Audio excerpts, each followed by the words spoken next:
Forgot I was streaming. I just thought I was sitting here listening to music. Anyway, welcome back. My weekend has been of middling to low quality.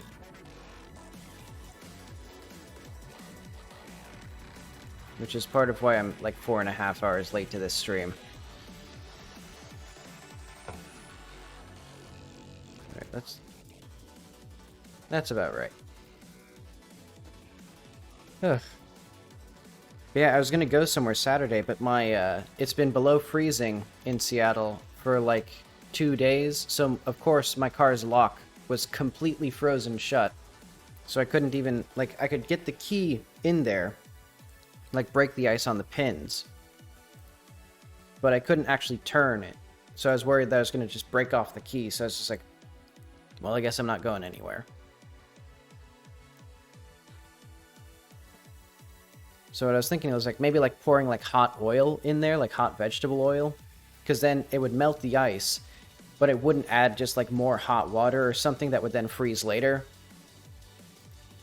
But then my dad suggested like I could just buy one of those little propane torches and just heat up the lock from the outside, which makes a lot more sense. But I didn't do that right now. All I did was spray some WD-40 in there, so hopefully later it'll be fixed. But I can't test it because today I lost my keys. Like I know they're in my house somewhere.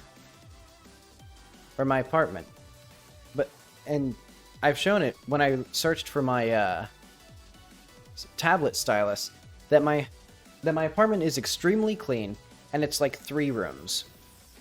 And I don't have like piles of stuff. I don't have furniture that's like easy to get stuff in. And I've turned the entire place upside down, and it's just not anywhere. Like, I hid the keys. Which is exactly the same thing that I did with that tablet stylus. That I hid behind the books. What, like 30 streams ago. Maybe it's even more at this point. But, whatever. I can already feel my temple, like, pulsating. Okay. So what we're gonna do today is continue with the little side quest for the cave and the surrounding area.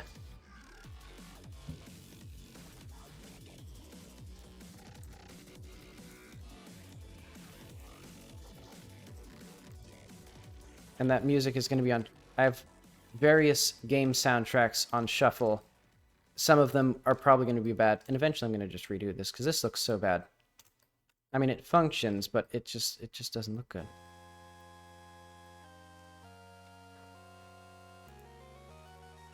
Maybe I should just lower the volume.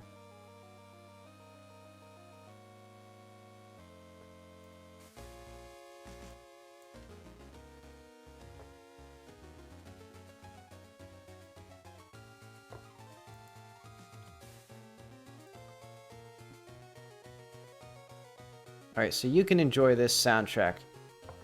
I'm gonna basically just have the audio completely muted on my end almost. Okay, so where were we last time and what should we do today?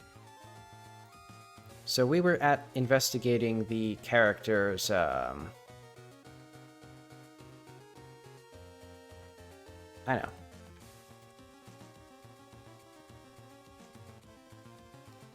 I'll do what I've been doing it for a little bit. I'll just read the quest log and see, and try to imagine what the player would want to know at this point. Because I think it's now time to start asking Jericho questions. Oh yeah, and I also reorganized the journal, so the tasks are at the top, because that's going to be like what the players are going to be most interested in, I assume. And then you can just do like all notes. Okay. Someone may have poured blood around Byro's farm to attract specters. So that's a thing that we want investigating. This is also where we want investigation.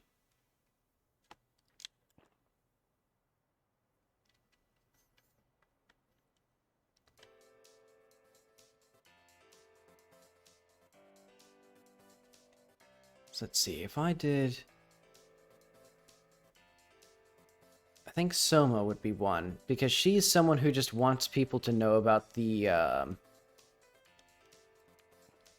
tournament, or the arena. So let's go to her.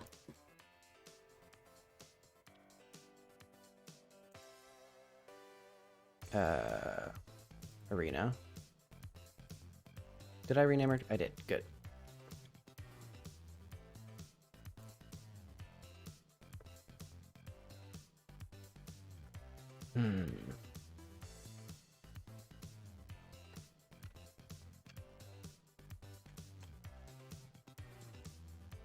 Let's do like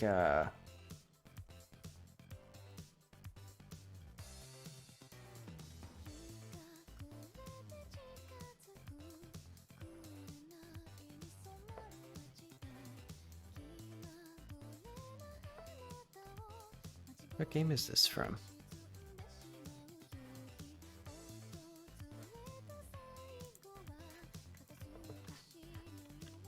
Ah, well, it's okay. Okay, so what do I want to ask her about? Because we have the conspiracy note, which is like this one.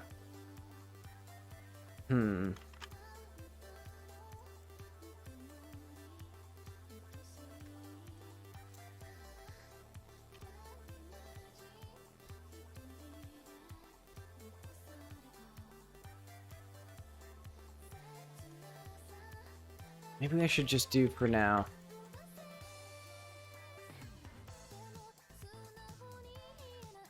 Where, global stat,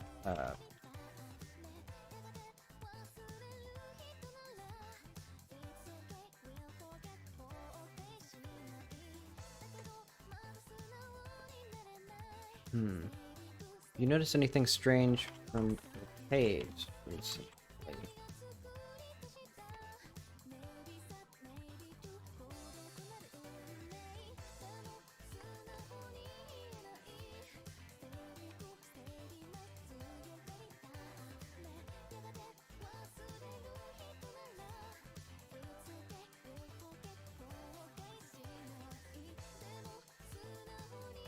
And I'm going to say most of this stuff is going to be fine.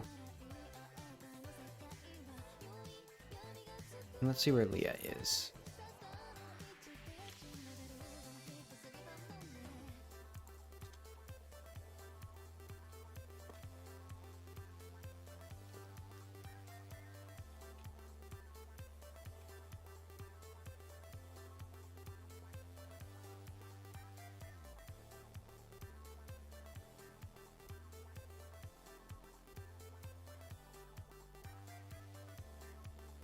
Yeah, that's good enough.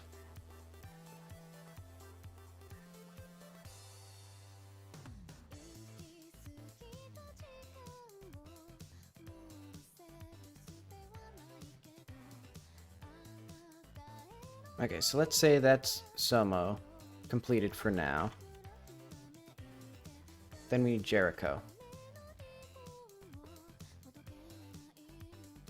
Because he has a bunch of stuff right now that is no longer useful. Yeah, this stuff. Let's just do like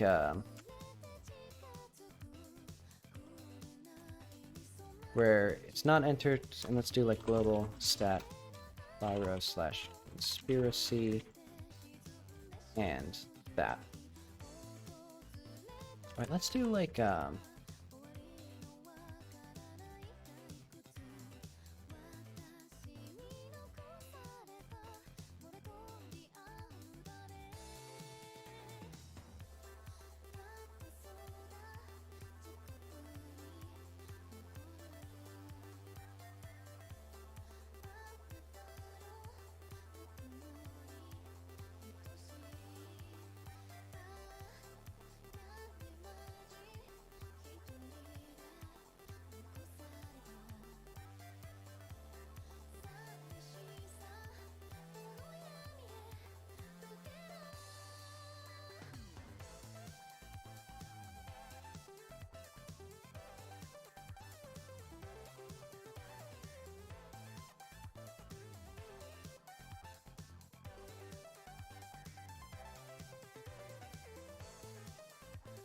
right, and also here.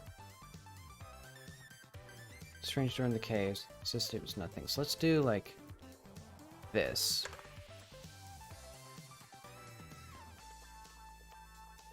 And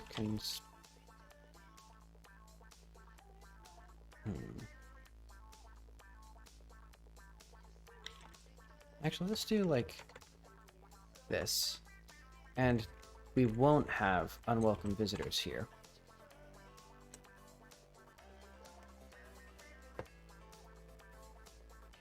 And do we have Arena 137 unlocked? We do. Okay. And I think we should have that here as well.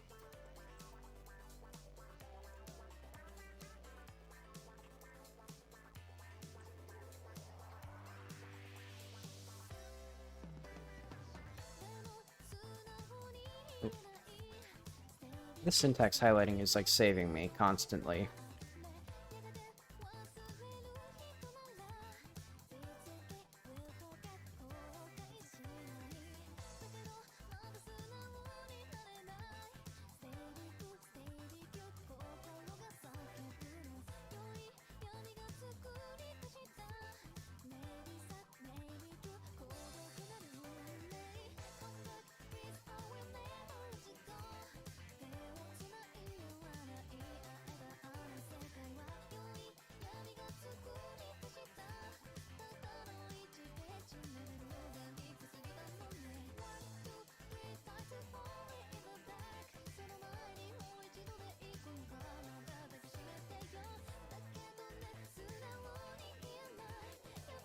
Alright.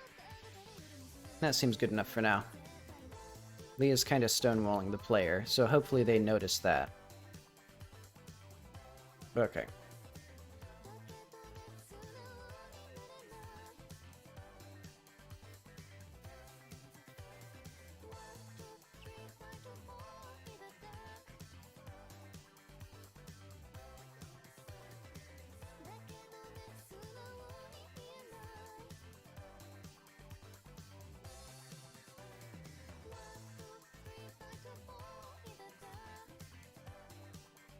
Okay, so we need to get the arena. And maybe we should have this connect. Well, how do I want this to connect?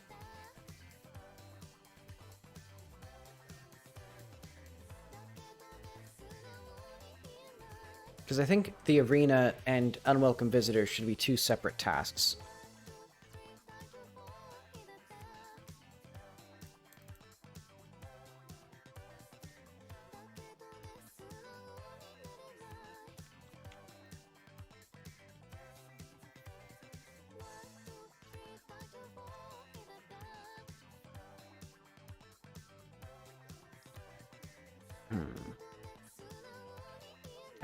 I'll separate that out later. I gotta keep in mind that I should start with the highest priority tasks first, and then I can do lower priority things. In fact, I'm pretty sure that's... I'll just put this as lower priority.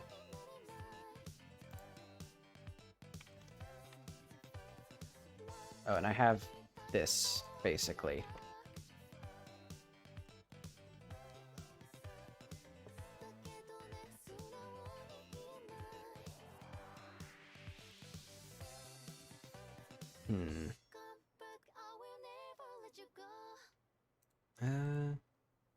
Armstrong's not really related to any of this. Like, eventually I want some, like, interactions between Byro and the rest of the village. So that way the player can get a better idea of, like, what's the actual... what their conflict is. But that'll be later on.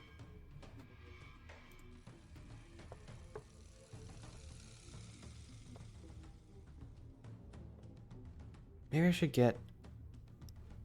I know what I'll do instead of this. Neo Tokyo OST. Because I think having this playlist on shuffle is going to cause too much of a whiplash in tone. So let's just do the Neo Tokyo soundtrack, because this is really good.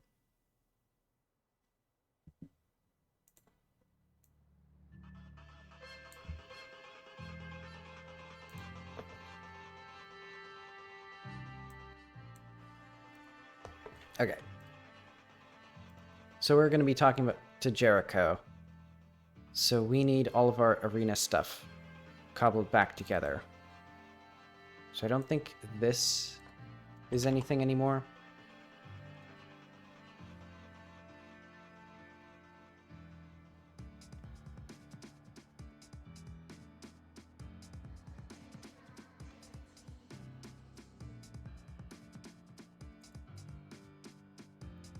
So she's...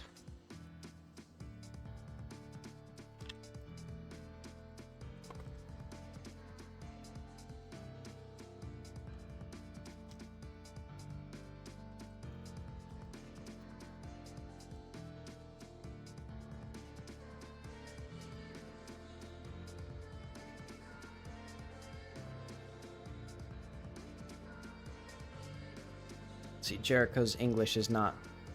Let's see.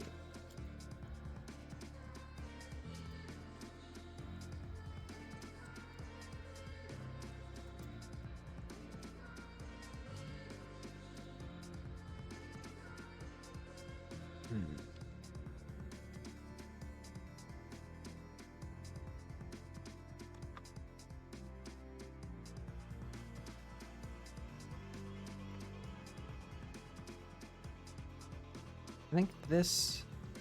Well... Oh, okay. I see.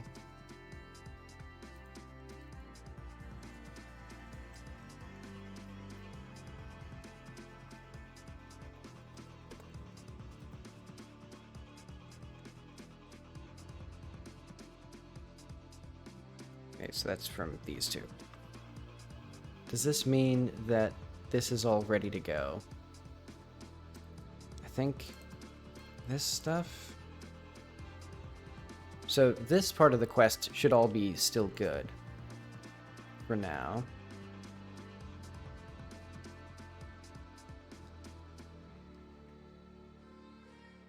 Oh, and let's do like and global stat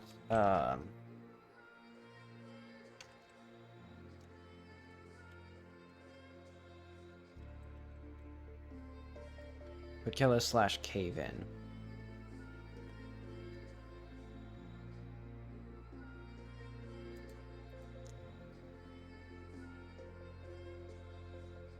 Yeah, that seems... Well, wait, didn't I do... Oh, I already put that right here.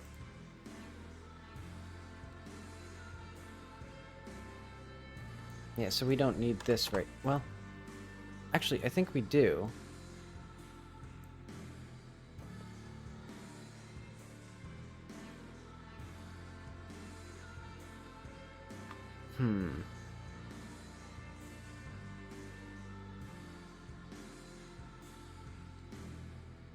Okay, I need a bit more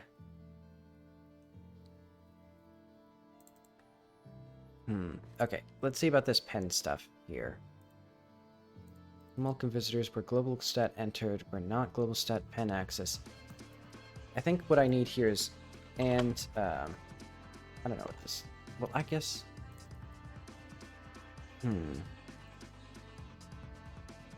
How do we convince the player that they need to see inside this arena? So I think what it should be is like arena 137/escape now.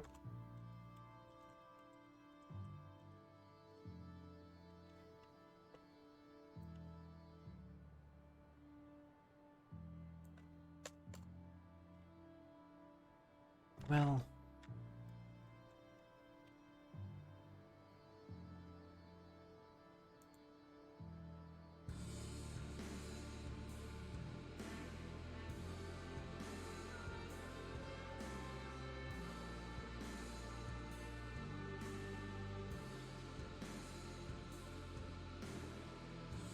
let's just add this stat to everything as well. So the player has to have some reason to be suspicious of this. Or they can do, I guess, 137/entered. Well, I think this... No, I guess that's not there.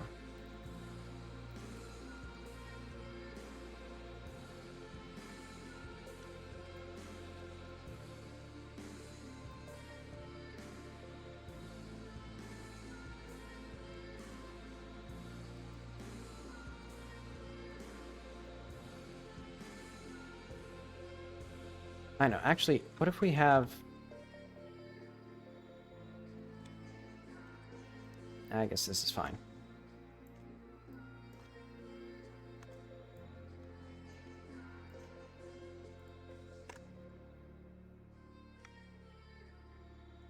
So this way, if someone has told you that creatures are escaping from the arena, you don't need to have this stuff with the noises.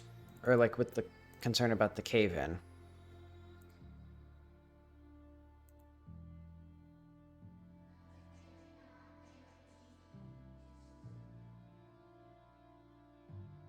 So I think this means that this quest is now mostly done. Alright, I'm going to play through this and see what parts I'm missing here. So maybe I should do like I guess I should start a new game.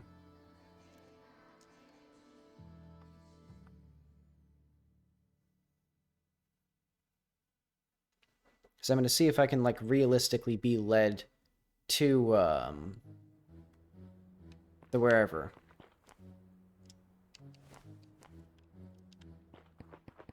Alright, I don't even need to do the main quest stuff yet. Or like activate the medium or anything.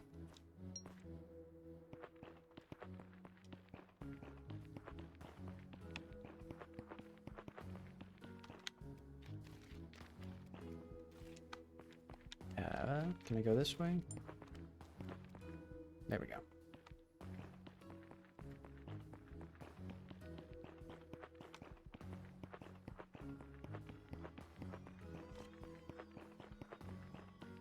I wonder if the player will even notice these.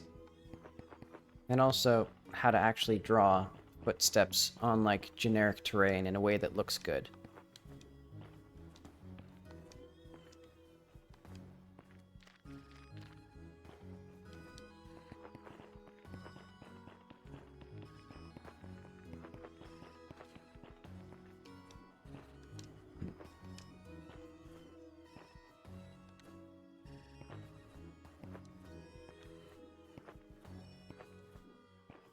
Wow, that fan, or that generator is really, like, spinning. Also, this guy needs to be, like, more noticeable. I think players have missed him. So let's make Byro more noticeable as, like, one of our other things.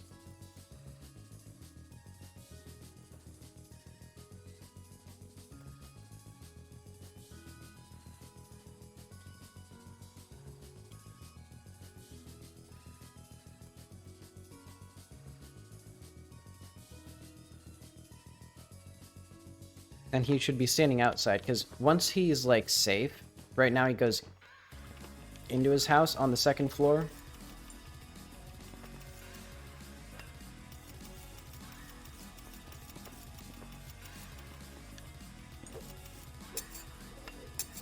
And I think Spectres up here is a little bit... they don't have the brain power to be up here. And then there was another very loud fire alarm, and we had to leave. And it seems like it wasn't actually anything.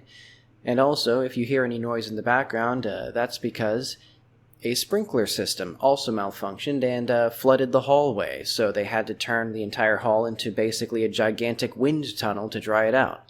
That's been very fun, having that sound for the past 24 hours.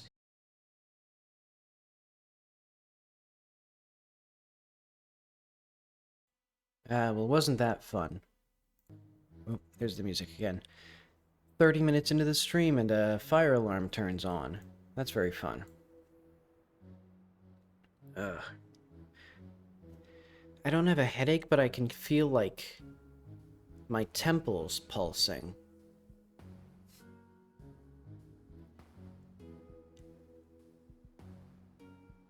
I'll see if I still am in the mood to develop. Alright, let's let that music go. Okay. The owner of this house can probably tell you once the specters have been driven off. Actually, let's see the stats here. So I think what I can do... Let's go to this funny little skull tablet.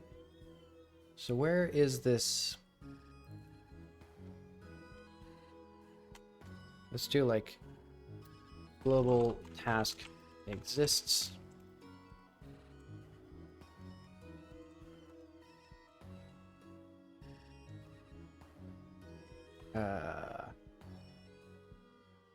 What's it called?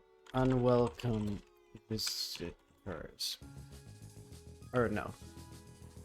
Yeah, I guess this is fine. Otherwise, if you've talked to Pyro.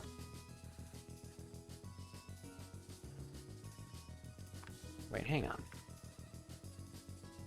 Oh, okay. So wait.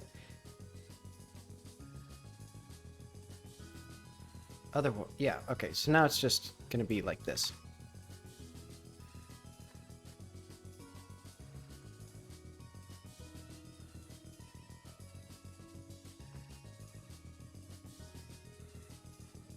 Did my internet just cut out too? What the fuck is happening?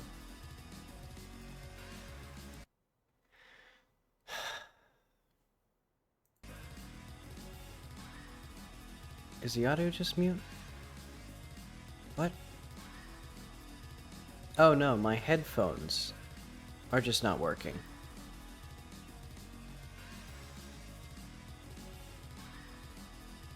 Ugh. Okay, hang on. I need a technical issues.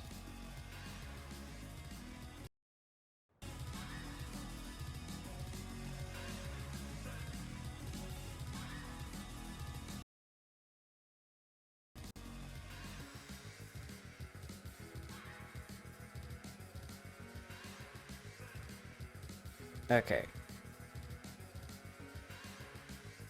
What I might do, honestly, this stream has been so scuffed already that I might just treat myself and end the stream, take a bath, buy a new computer and a new microphone, because this microphone has constantly caused me issues, this computer has constantly caused me issues, and I've been in sort of a fix-it mood recently. I mean, I went to the dentist, I went to a car mechanic. Why shouldn't I also go to computers.com and get computers working?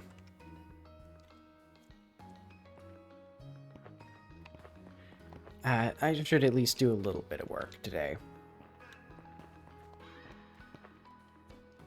Because I was intending to also stream Saturday as like a bonus stream since I wasn't going anywhere. But instead I wound up making some homemade chili, which is like quite a process. I started working on it at like 1 p.m. and it was ready for the oven at like 4:30 p.m. Or probably like 3:30. Because yeah, it was done by 8 p.m. And thankfully, it turned out alright, except for it needed more salt, which is a very easy problem to solve.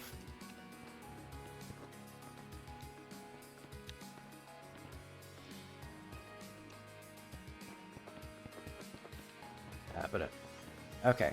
I guess my current goal right now is to just play through the quest, see what bits are missing.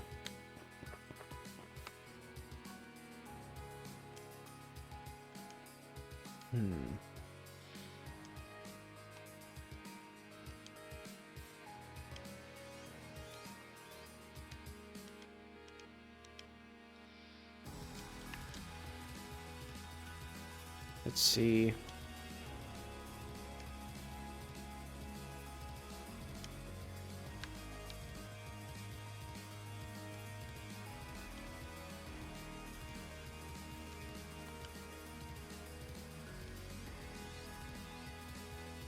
Alright, so we can ask about the cave-ins, then the cliff tower.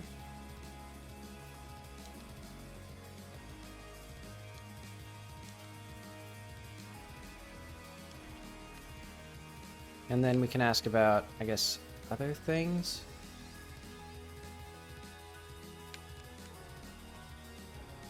Oh yeah, in all this questioning, it's so easy to forget this tablet. So how do I want to figure that out, though?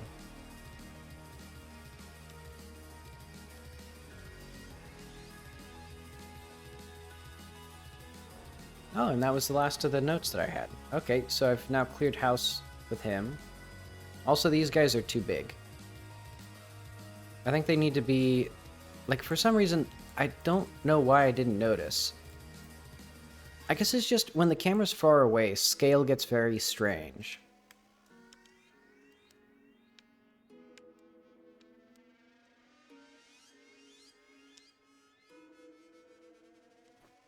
No, I don't think it's that. I think, yeah, these guys are just really big.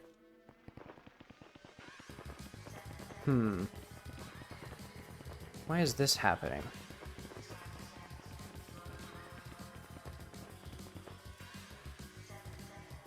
What layer are these guys on? I'll just put it in the bugs, honestly. Let's just do, like, weird interaction when standing on NPCs. Let's see, I guess in good news, I've been complaining about knee pain recently, and my knee is no longer popping quite as loudly when I, like, flex it. Oh, there's my mouse here. So hopefully it'll improve.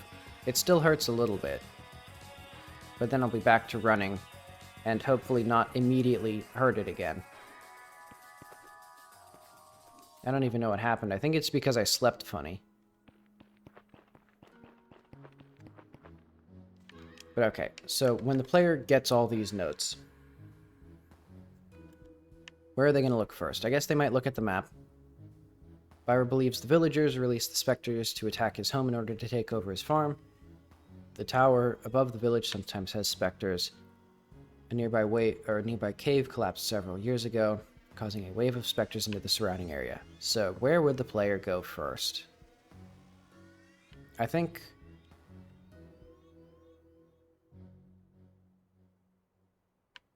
I'm just going to go this way because I know it's in the towns.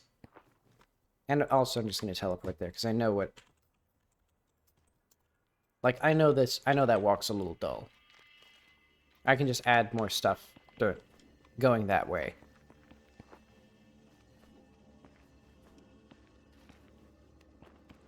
Because I also need some sort of quest line to, like, teach the player some of the subtleties of climbing, so I think that'll probably be a good fit for that area. Of just, like, one of the NPCs that's around town just needs your help, like, picking berries or catching bugs or something.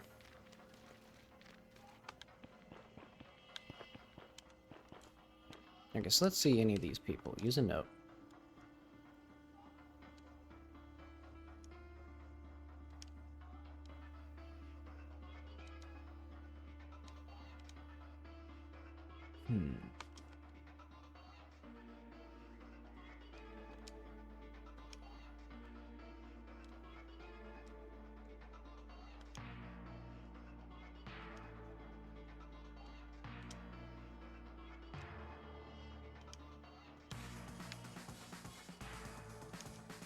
Okay, so I'm gonna assume a player would, like, march directly this way, because they'd be like, ah, this is suspicious.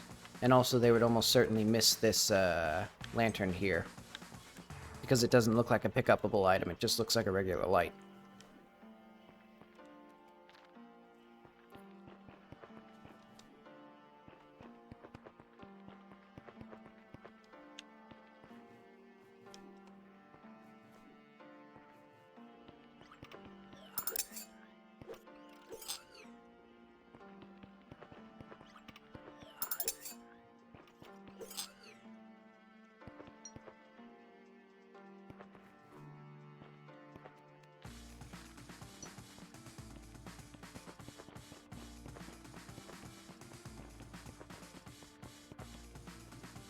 I guess that guy should probably warn the player that this way is pretty, like, rough.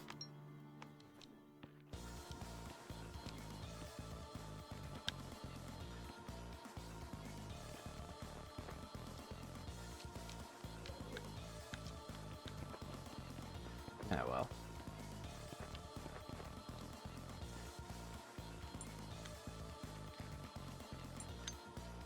It would be cool to have music like this in a cave like this. I don't know if that's just because I'm listening to this right now. Because this isn't really like an intense place, but it does kind of give it an interesting feeling of like... Since this is a challenging platforming area, but I don't know if I could make music like this that lasts long enough that you wouldn't just hear the loop. Because I tend to make like 1 minute little ditties.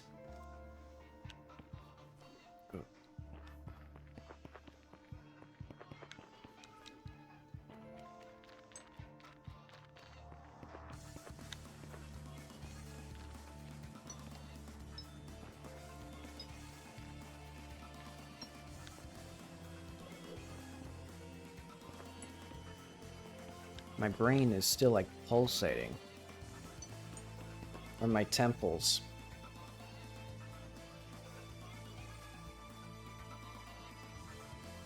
Because admittedly, it started mostly because... So I have like spare keys to my apartment, but I don't have spare... you need like a radio fob to get into the building. So I had to... And I forgot about that when I went out to get groceries. So I was just waiting outside on the door, trying to figure out how to use the intercom.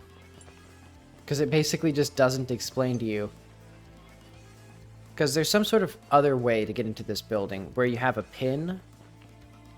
No one has told me what my pin is, though. You know, $2,300 a month in rent for this place, and nobody told me how to get into the fucking building. But it seems like it's mostly my fault.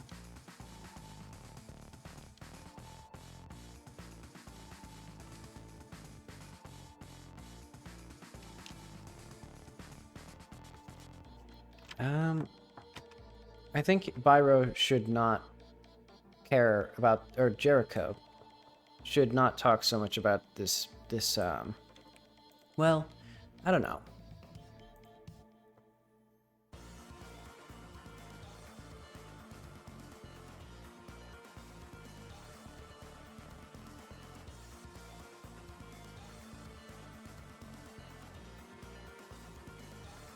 Yeah, that's fine.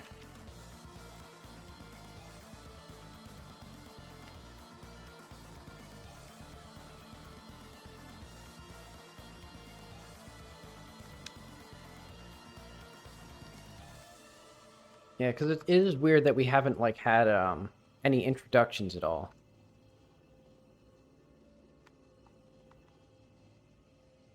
I'll accept that. That's, like, an acceptable level of jank, I think. If the player... You know, because... It's not like he is implying information that he couldn't have known. And Jackie's just saying Byro's name. She could be more talking to herself than him.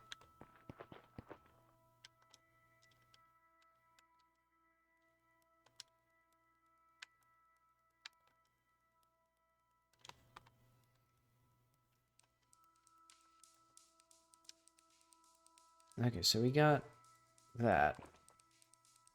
Wait, wasn't there supposed to be, like... Wasn't Leah supposed to have something? Oh, right. I didn't get this.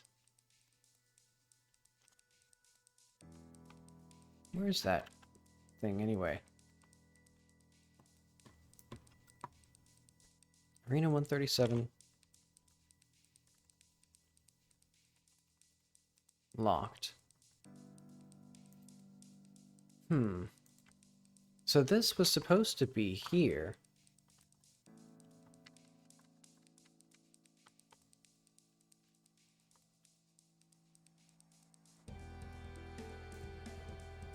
Where's Jericho's stuff? So why was that note not there? Hang on. Maybe I didn't... Oh, wait, maybe I didn't save the dialogue? No, I did. Maybe I started... Oh, wait. I think I started this game after I started editing dialogue.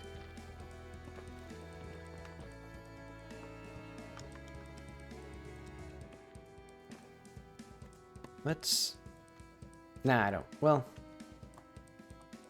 I don't care that much.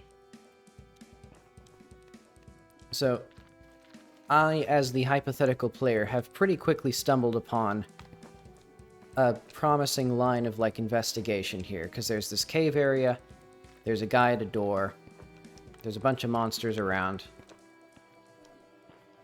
So clearly something is going around, or something is suspicious. And then... Oh, wait.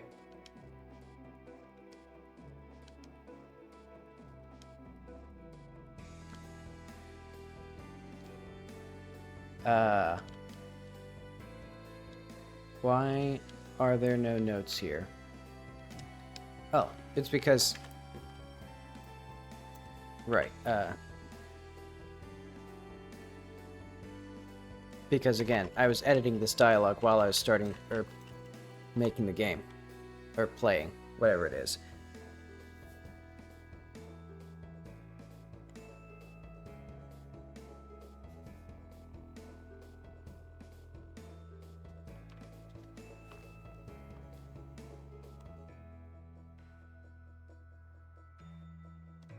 Okay, let's try this again.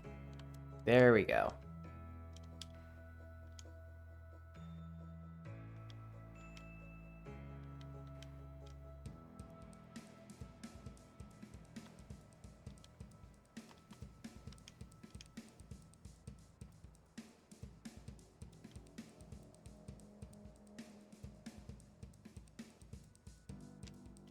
Actually, hang on. Do I have... Why is Jericho in topics? Hang on. Let's check poor little Jericho. Does he have... He doesn't have his ID. Jericho, what are you doing?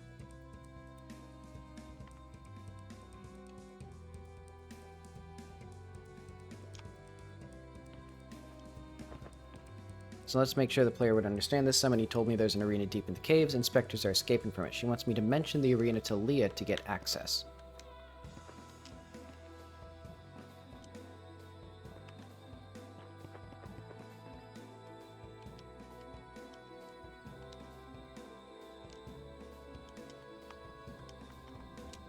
I think this should probably be like another at note. Basically, wait, why are these? Entered, escaped. Oh, okay, they are at. Then why are they not?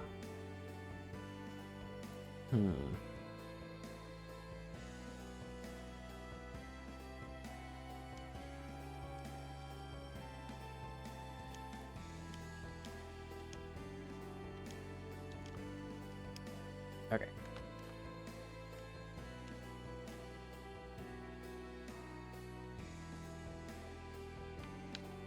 The player should probably be able to, Oh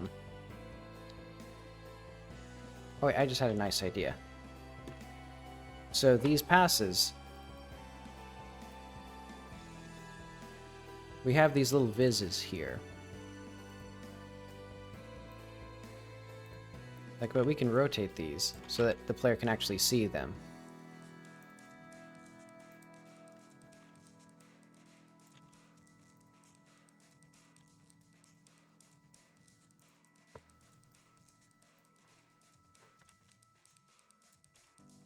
So this way they're more consistent, because they're supposed to be, like, by default, like, visible like these. And it'll eventually work.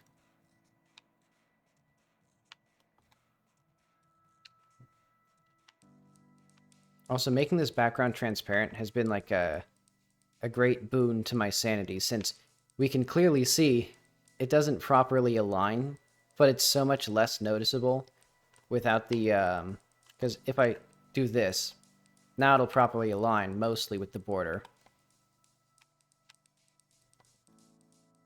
But we can see it's so much less noticeable. Also, the fact that the corners extend beyond the boundary here, which was another thing that was driving me crazy.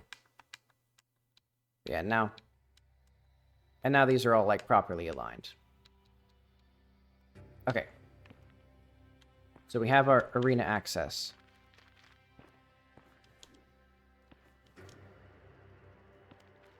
And then... what should we do?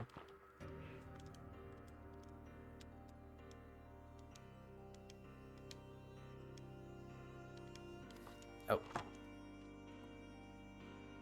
Let's do, oh,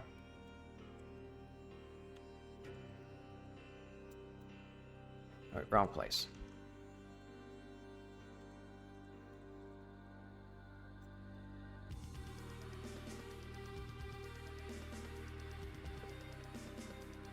So let's put all these after these.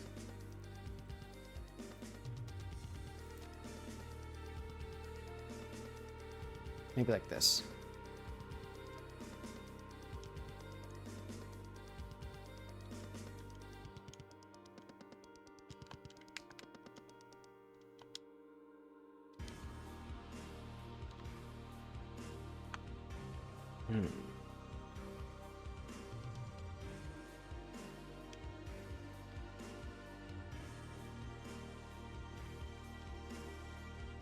Right, I think getting this back access, so...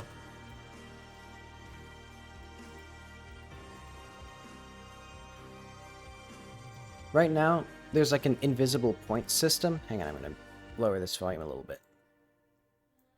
There's like an invisible point system to getting access to the pens, but most players will probably have talked to Byro and then have talked to Somo, so they don't actually get the point system at all. And so that means that they just say, like, hey, I do this, or whatever it is. So I think maybe what I want to do is he can strike a deal with the player, where if you get silver in one of the arenas, or like in one of the, in like an event, he'll like give you access. Maybe. I think that'd be fine, actually. Because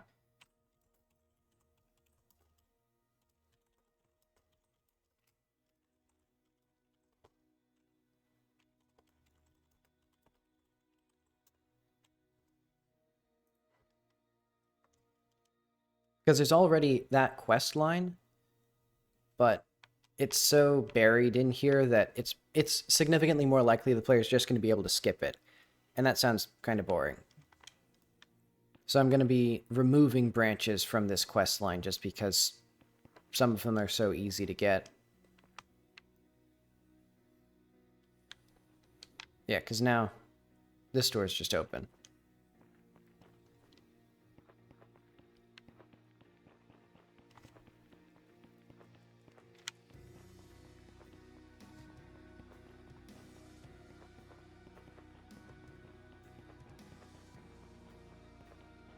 Okay, so let's see. Oh, right. The player hasn't actually... Or I haven't gone into any combat.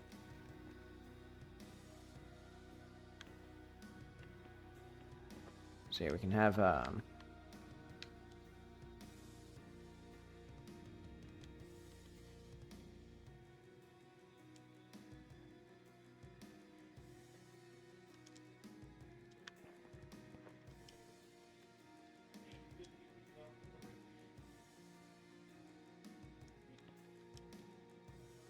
Hmm.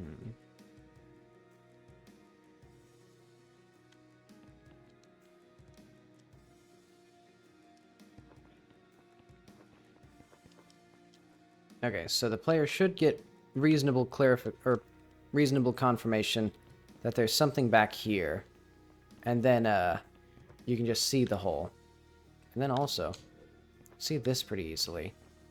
So hopefully the player doesn't get confused by this.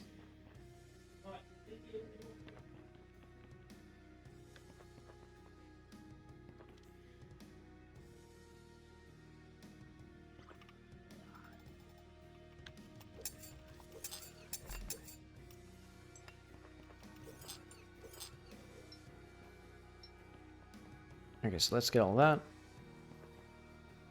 And then, yeah. This is pretty clearly, like, the important place.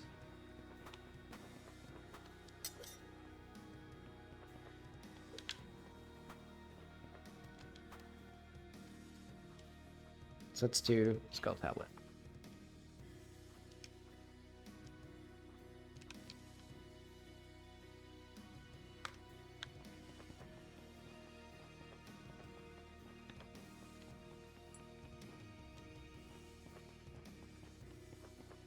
Okay.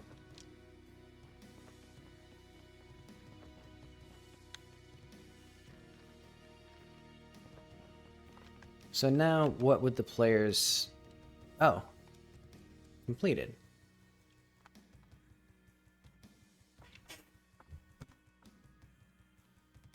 I've inserted a skull tablet, which means it seems to have done something. Hopefully that takes care of the problem. Alright. And now we can see if this actually, like, works still. Or this place is, like, navigable.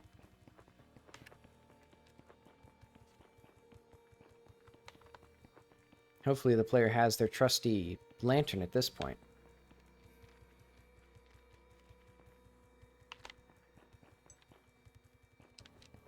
And I guess I also have a stamina up, so I'm significantly more equipped than a player might be at this point.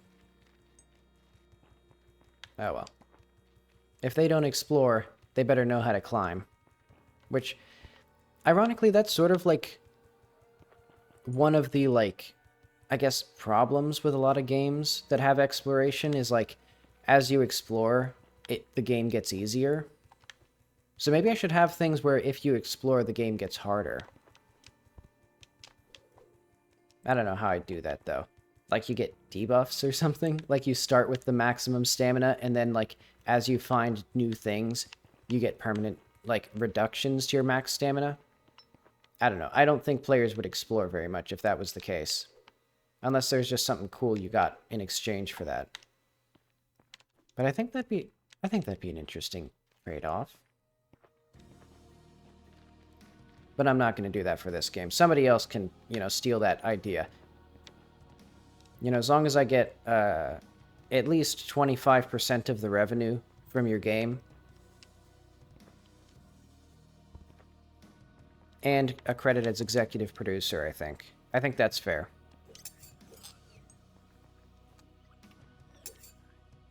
Yeah, what would I do for that? So, if it were an open world game,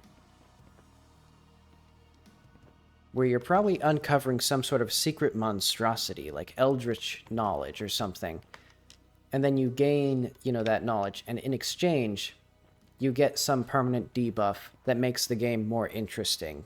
Like, because, you know, in this case, it'd be like the stamina debuff.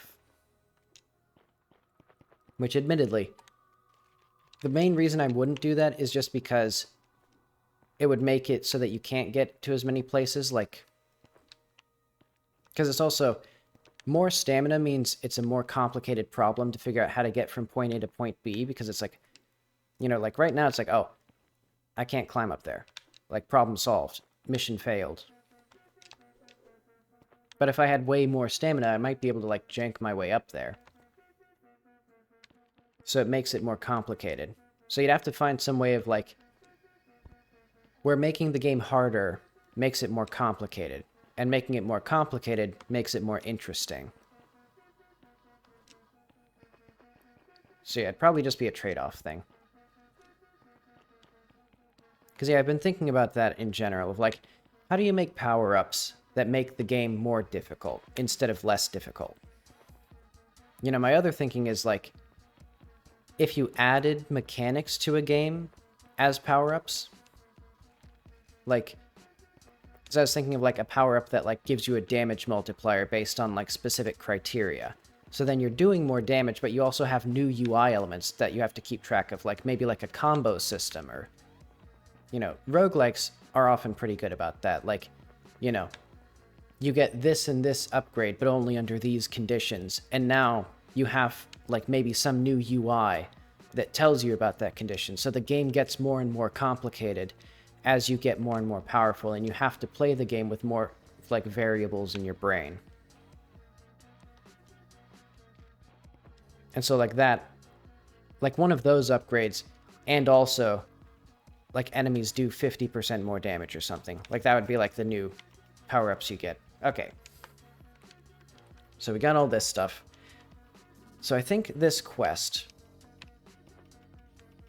is now done-ish. I think what I'm gonna do is, what are the players' unanswered questions here? Like, why was it still... I guess, why did Byro have that tablet? Who gave it to him? Why were they suddenly attracted to him, since he's had it for years? Why were they... Like, does it still have something to do with NPCs around? And if you go talk to Riley and she mentions that they're attracted to blood, is that going to be something that's, like, important?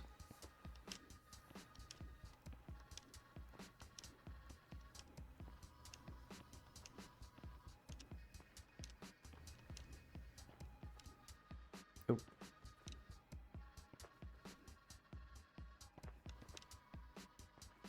And what can I do to make this interaction more interesting?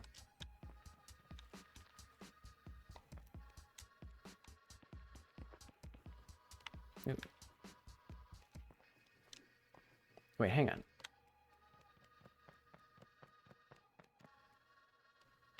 This has different sound effects than the other ladders. I'll just write that down.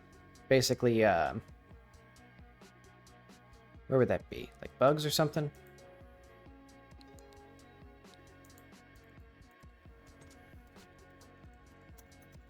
Let's just do, like, Vishar Hut ladders need the same sounds as the shortcut on Junk 125. Oh.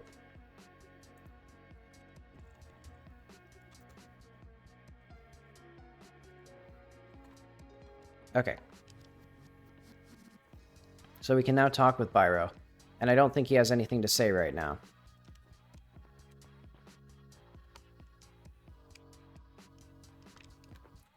Yeah, okay.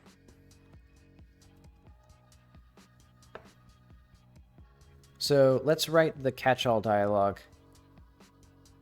Yeah, let's write this stuff.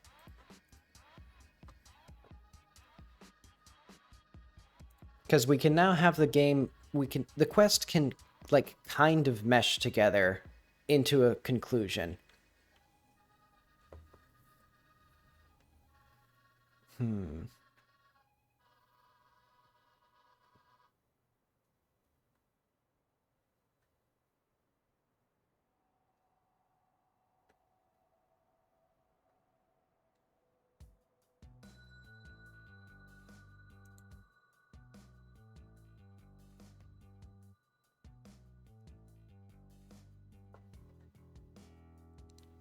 So let's do, like, global task is active, and let's do, like, otherwise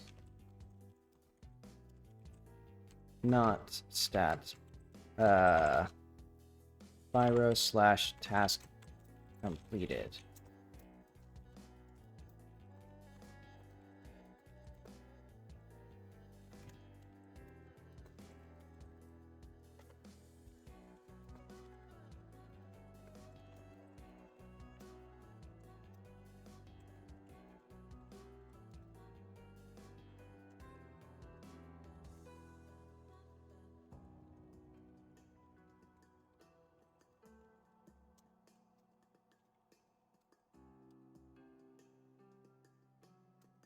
Let's do like...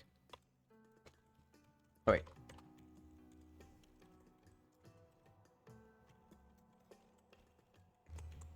Hmm.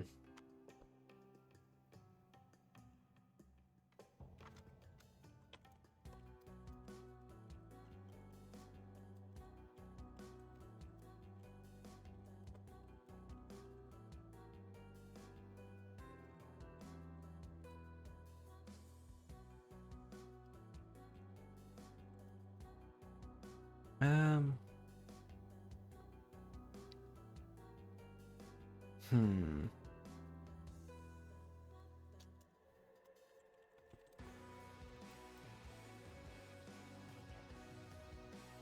Let's do like... Not global. Past exists black skulls.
Hmm.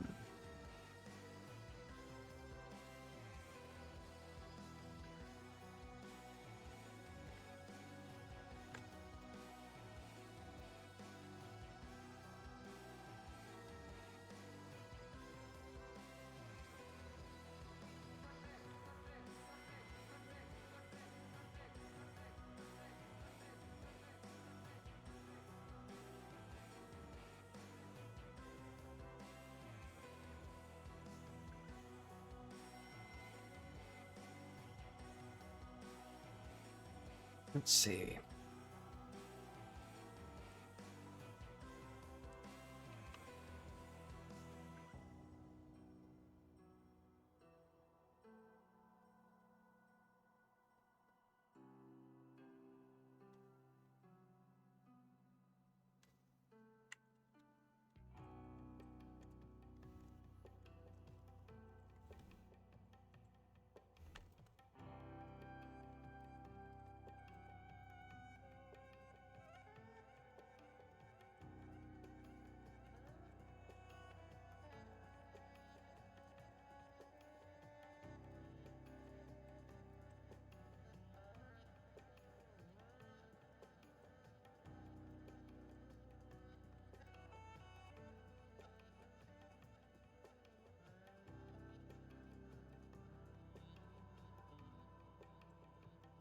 Black skulls, Biro. There we go. And maybe like Biro. Farm.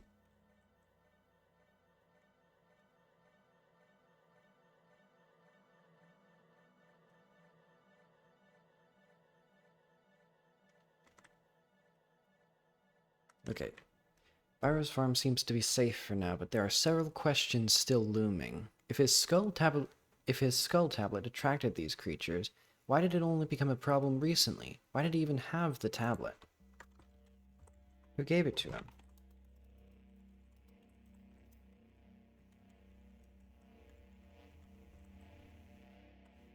Is there some... Let's see, like, is...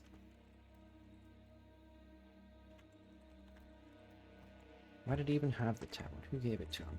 Okay.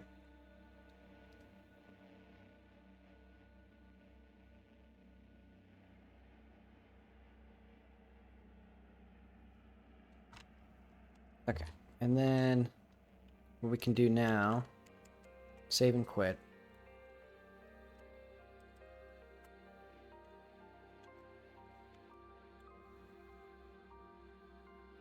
this should now activate at the proper beat in this quest, and I'll get the new one.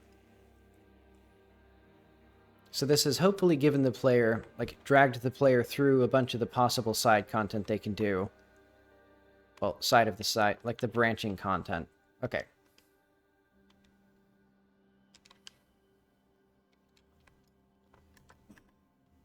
So now we have this new quest, Black Skulls, and also I need to use the bathroom, so I'll be back soon.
Okay, I'm back.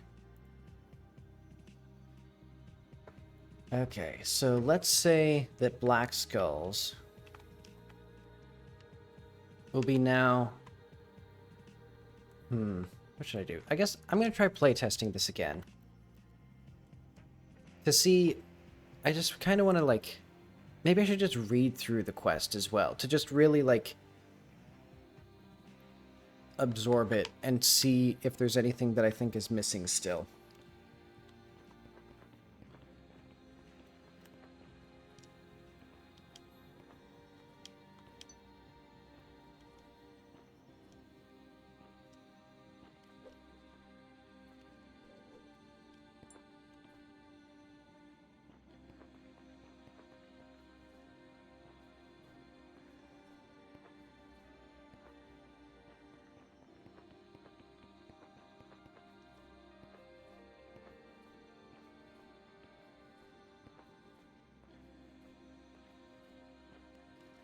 Hmm.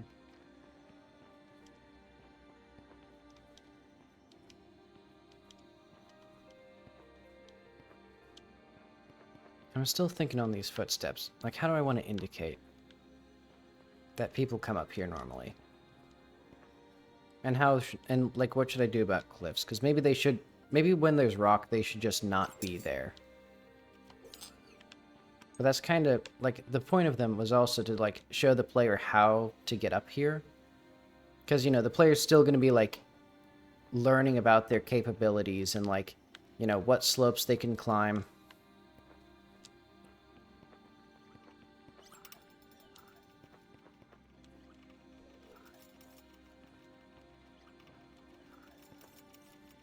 So yeah, this guy should also be easier to get.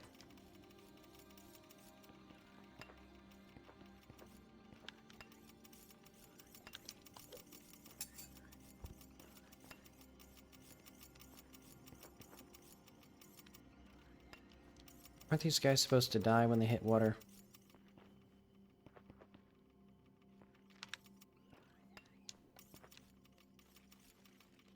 I guess he's just too good.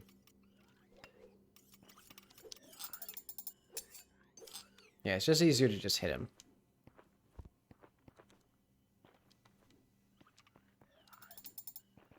But yeah, to be honest, I'm in the mood where I'm thinking about another game that I want to make. Because I still don't know, you know, because, like, I've talked before, I've made, like, 24 prototypes of games while I've worked on At the Ends of Eras. So, like, you know, it's not really in my, like, soul to actually stick with a game and make something. I'm much more prone to bouncing between things. So I think that's part of the benefit of streaming this has been. But also it means that I'm really eager to just have it done. So I should probably keep that in mind when I plan out my next game, that in 2 years' time, I'll be aching to be gone. Alright, so this is all good. Oh wait, no. Okay, let's read through this again. You've saved my life, thank you. It is so terrible, these scoundrels released these creatures into my home. Someone released them? Who? The village. They want to take over my farm. Alright, maybe not doing the whole, like, audiobook thing. But anyway. Serious location, why would they do that? A few months ago, I finally decided to stop giving them food for free. We're in a modern world, I say. I want to work for more than nothing. It has not gone well. I fear they will not stop until poor Byro is dead. Perhaps I could talk to someone. I'm sure this is just a misunderstanding. Oh no, I could not ask a young woman to fight my battles for me. If we're counting those creatures, I've already fought a battle for you.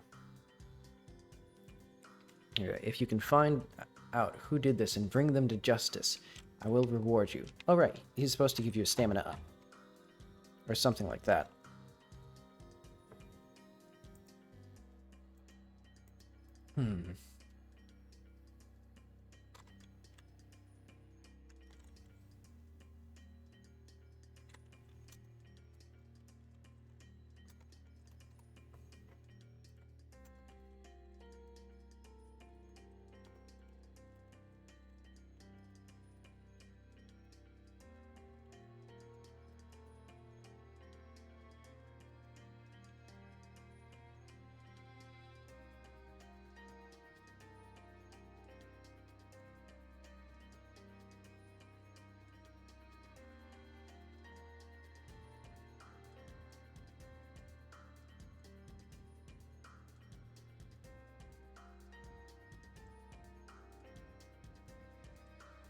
see, maybe I should do...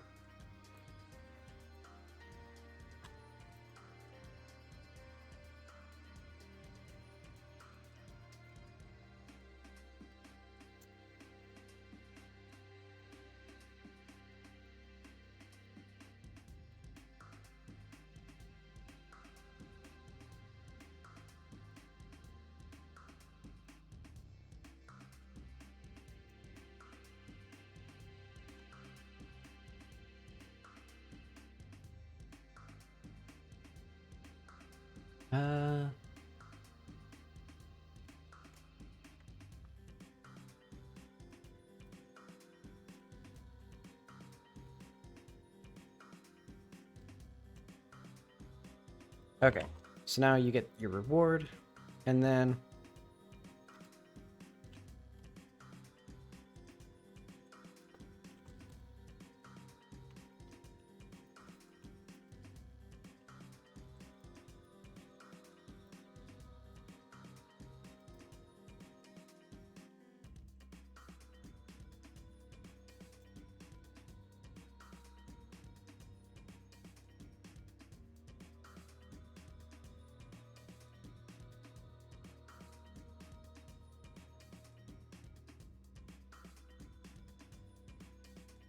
And there should probably be some other reward.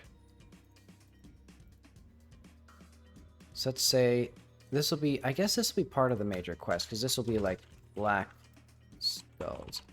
So like, the quest itself may not be that long, but it's more like a quest network that I'm including under this. Like, unwelcome visitors, the arena, and black skulls are all different quests, technically, or will be. But they are all linked together under this one umbrella. Okay, so this... So dialogue about the hive. I guess that's good. And also this one. And also this one, probably.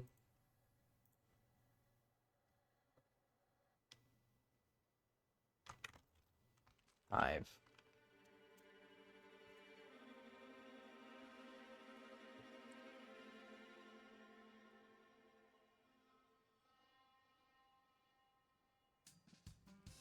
Oh, wait. Do I have...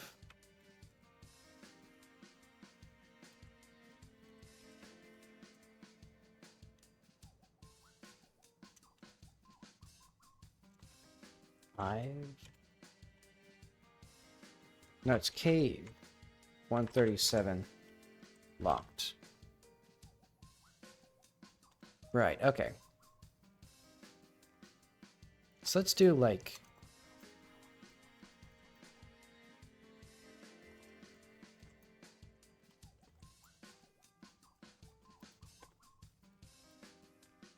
Well, do I have that up here?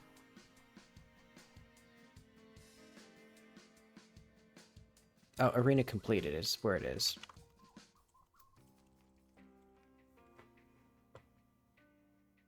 Completed skull? What does this mean? Oh, yeah. Okay, so I already had all this stuff.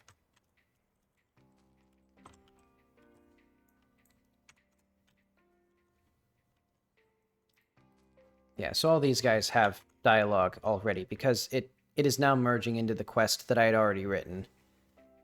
So this, that's going to be part of a lower priority stuff. This is now completed, basically. Black Skulls. So let's ask about... So these are now going to be part of Black Skulls.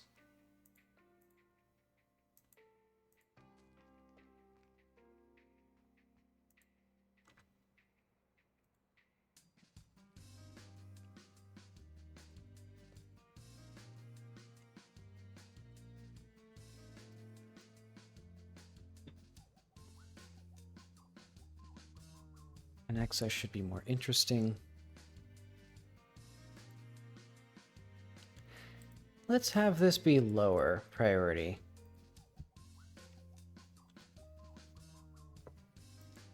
Because there's a lot of work up front in here. So that's this technically. Ask Jericho. I mean, I think that's done now. Did I actually get around to doing that?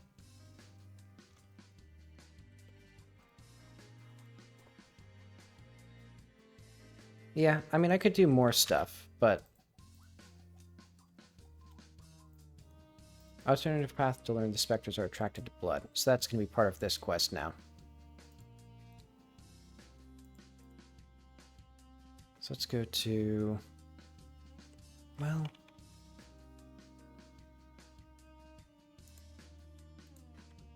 How would it now be brought up with Riley if you have unwelcome visitors where all this stuff is happening?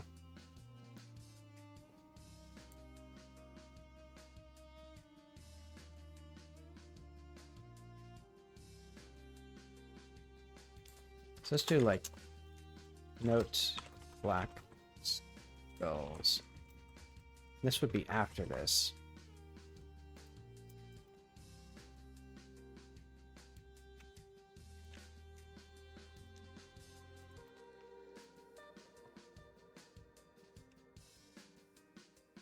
I guess actually, let's just say main speaker saved.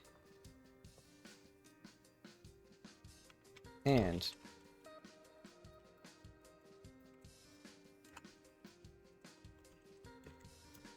this is black skulls. So we'll have stuff here. Oh.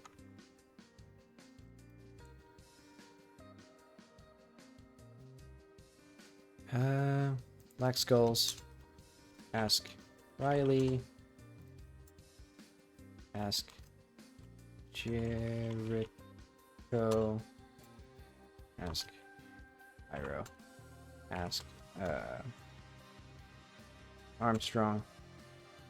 And then, like, I guess the questions that we need to answer are, where did Pyro get that tablet?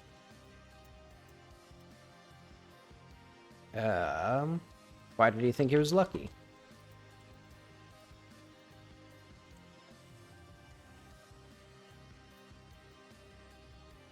Why did the specters get all antsy now? Because basically, the state of the game as we left it... Hang on, I'm going to lower the volume a little bit. The state of the game as we left it is Pyro has had that little skull tablet that I used for years. It was... Oh, this thing, right here.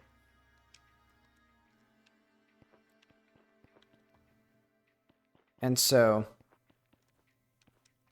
that skull tablet controls a little evil hive thing.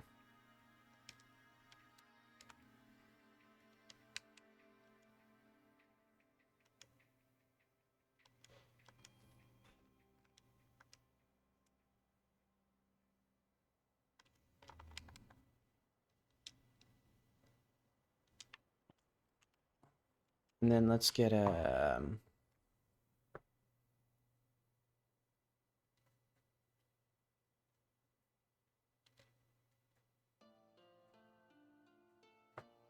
Where's that?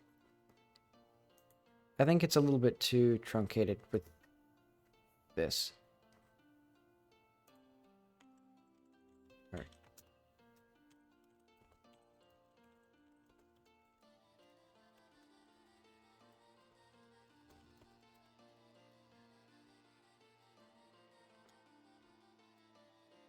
So yeah, I think this next part of the quest will take the player much further. Like, he got it from someone, like, way back when he was, traveling somewhere. Where would he be traveling to? And what content do I want to give the player for that? I think this part of the quest I'll have to do after some of the other main quest lines. Because we now have, I guess, the main things, or, like, enough content that it's more substantial than it was before. Though not significantly, like, elevated from the older version of this quest.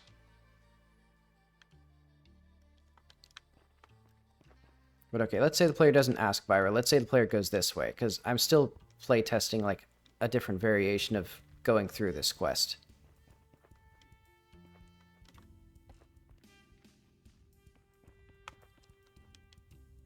And I'll also have to figure out if there's any way for the player's interactions to, like, substantially alter, like, the course of events in this quest, because right now, basically the only variation is just how they discover information that is always the same, basically. Which I think will probably be most of how the quests are. Because this isn't really like a... It's not really like a Mass Effect type game where you, like, you have... Like, you are not an important character in this game. You're just sort of a nosy tourist. Wait, I wonder what this guy... Maybe this guy should have any questions. Because, like, you can ask this guy.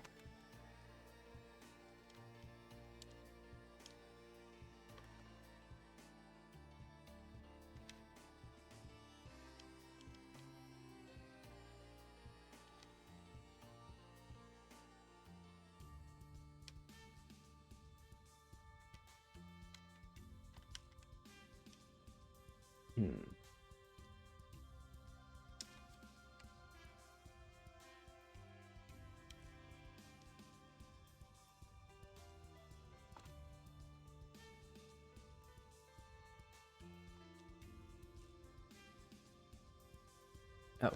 And now it's going through the... It was going through the other branches of the quest. Okay.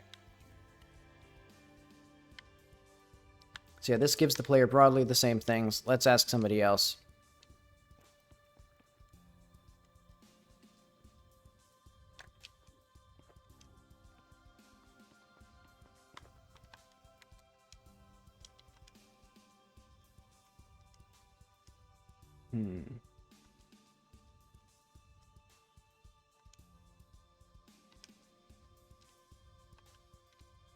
Okay, so he just gives you all that stuff. Oh. I forgot. I haven't completed the main quest yet. Oh yeah, also, poor little Tyler. He's janking out. I wonder why he's janking out, though.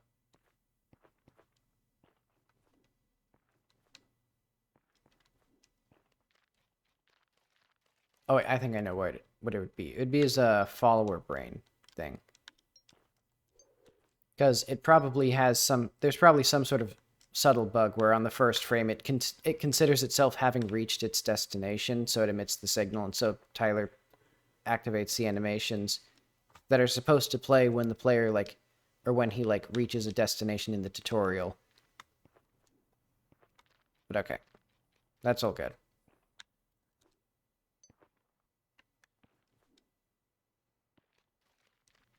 Wait, this should be...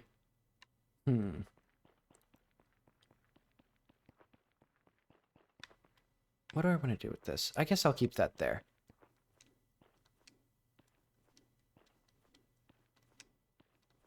Well, I don't know if I want to mislead the player too early in the game. Because basically, you can't get that little power-up... Oh, wait. YouTube quit playing. You know, there's one job that it has to play videos, and it just doesn't like to do it for too long. But yeah, the player can't get up here without an extra weapon. And maybe it's not a good idea to have one of the, like, the second platforming challenge that the player can do on the side not completable with the base moveset, because then they might quit too early on other ones. I'll consider that later.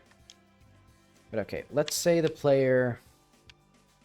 Oh wait, does the player have the ability to ask about the climb up the cliffs?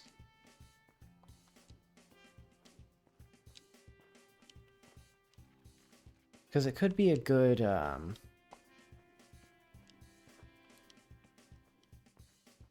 would it be?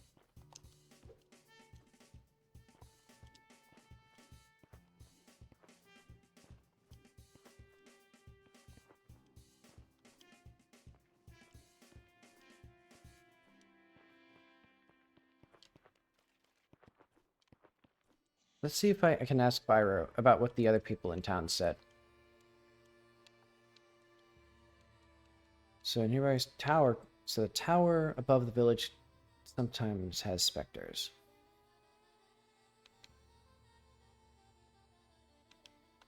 Okay, I already added these dialogue options. I'm very clever.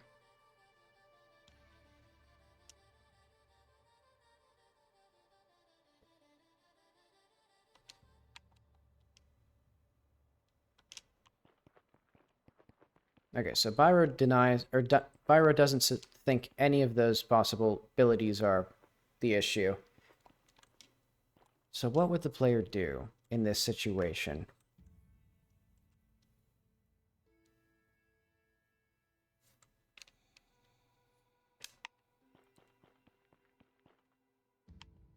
I guess I would just go to one of those destinations.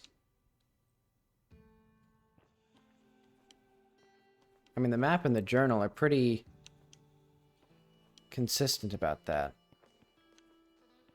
And then I should probably, like, carefully evaluate the actual arena segment of the quest, since that's now, like... That's the part that I haven't touched in a while. So the way that those two quests merge, or versions of the quest merge, might still have some jank, or, like, improperly written dialogue.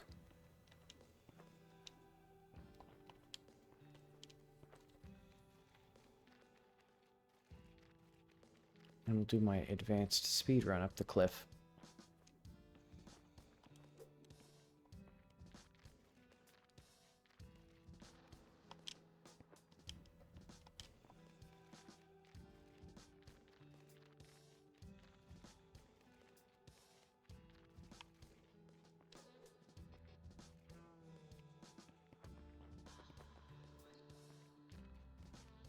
You go like this way.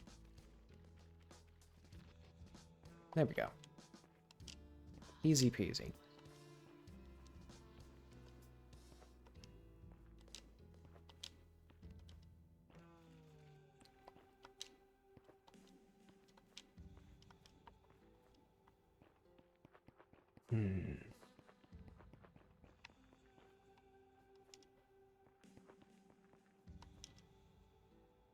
I think my next step after I just evaluate that this quest is functional is going to be the medium stuff. And that's going to be...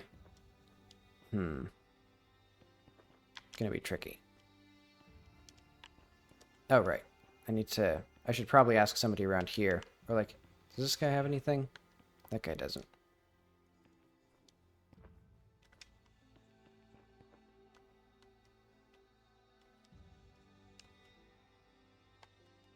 Alright, let's use a note.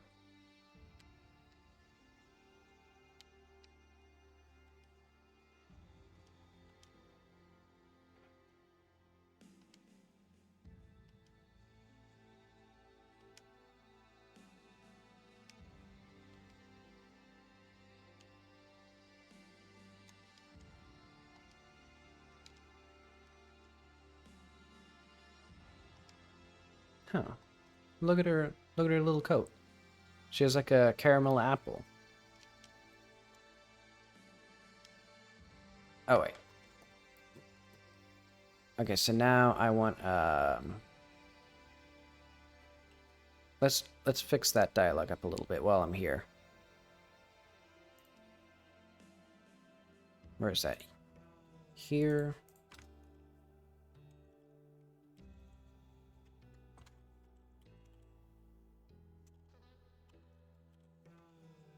Okay. This.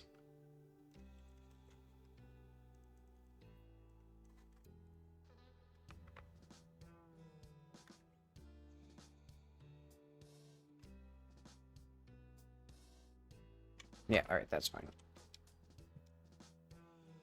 Basically, I need to be aware of places where the character, or where I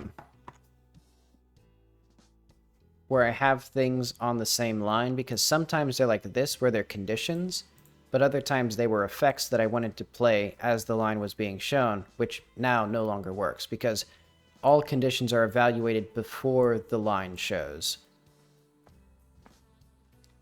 So a lot of little subtle things will get janked out. So thankfully, I didn't actually add very many of those. Oh, sorry, I haven't even been watching the chat.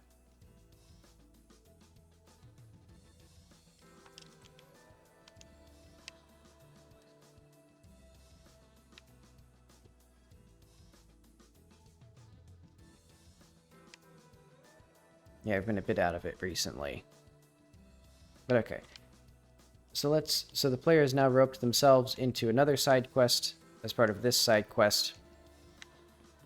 A-okay.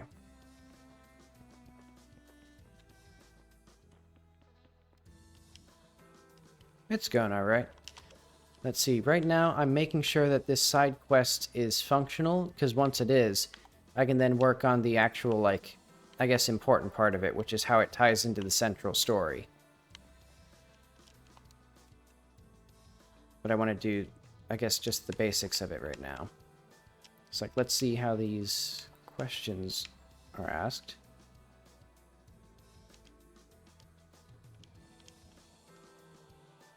Okay.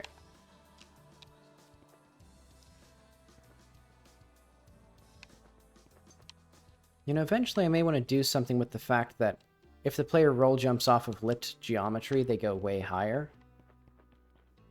Which wasn't intentional, but it's still interesting. Yep, I made this myself. And thanks, by the way. But yeah, it's been about 2 years of work, and I'm hoping I can get it done by 2025, but it could be longer.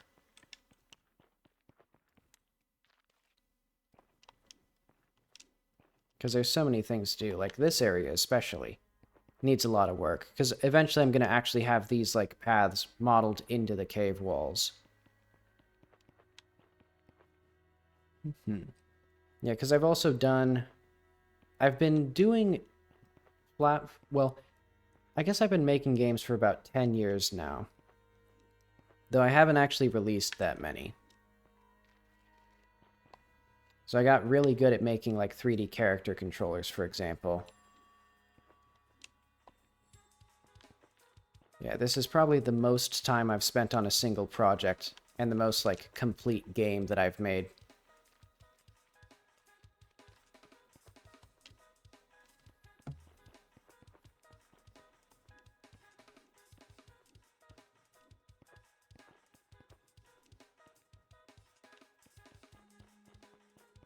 So the player now has... I guess this... Well, I guess no. I guess this is pretty easy to see. So yeah, the player can go up here, they can go down into the cave, or they can go this way.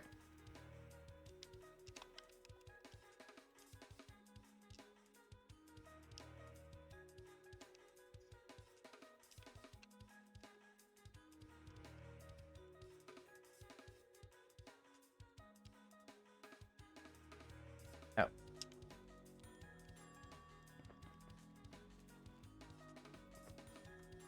Nice. That'd be pretty cool. So you've been working on your game for, like, 2 or 3 years then?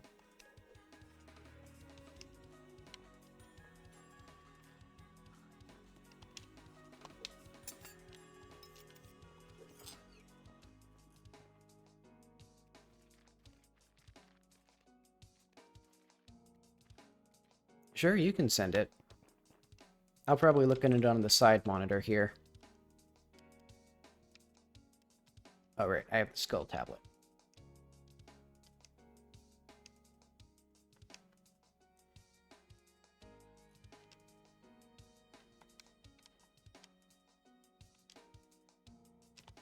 Oh wait, there's still a bug with the notifications. So let's put that in, I guess, gameplay.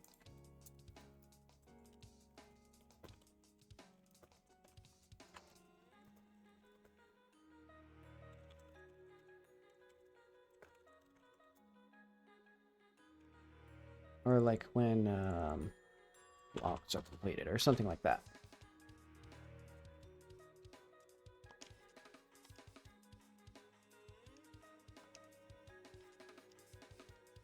Oh wait.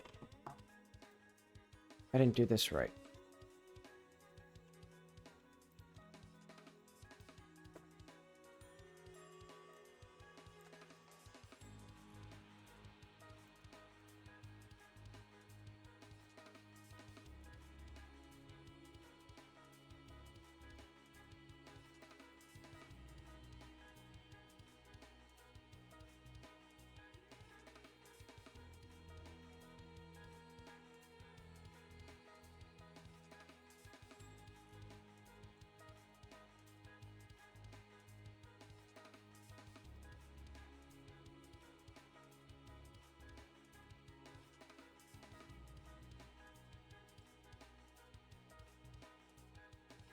Hmm.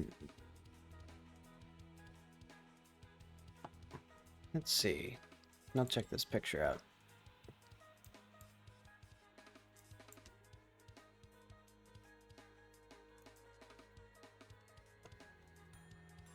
Interesting, sort of like a Game Boy look.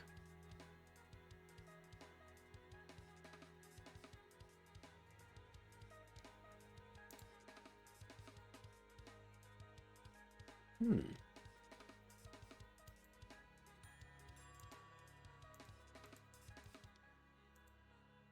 Oh, interesting. Yeah, there's sort of a mix of, like, more colorful landscapes with, like, the monochrome green. Well, I hope that comes out well. That looks pretty neat. Let's see, now I'm gonna do...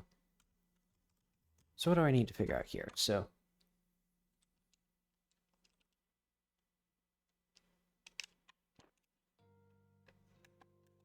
we go to the map.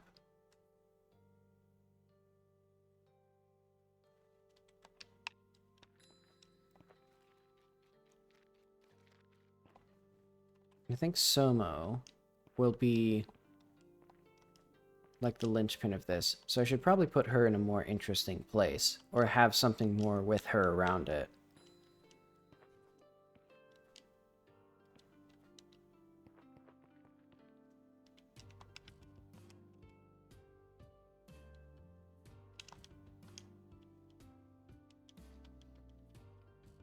Because she's kind of like a very strong funnel into this quest right now, because basically any question you ask her, she'll direct you instantly to, like, the arena.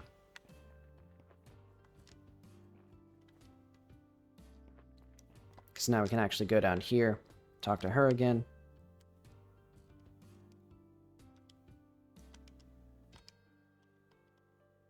And then you sign a waiver, which gives you a little item.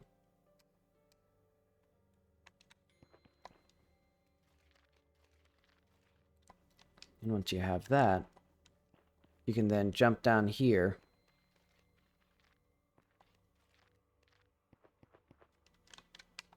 Then I can talk to this guy again.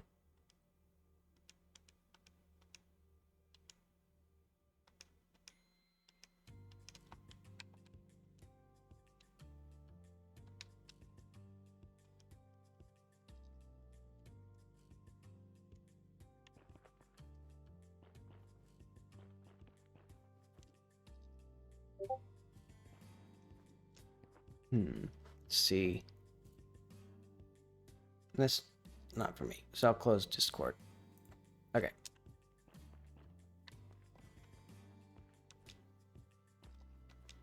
So right now, some of this stuff... yeah, this quest could use some more refinement still. But for now, I think it's functional enough where the player can actually, like, understand what's happening.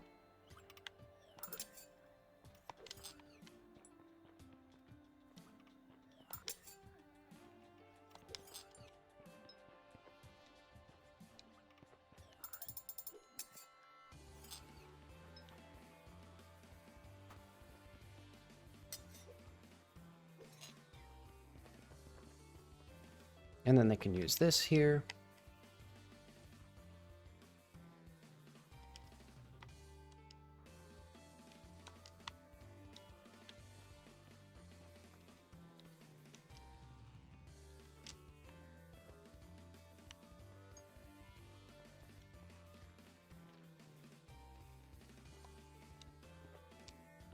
Okay, do I want...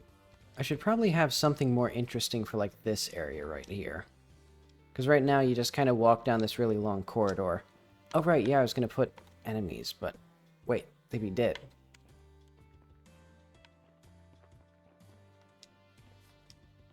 I'll figure out something with that.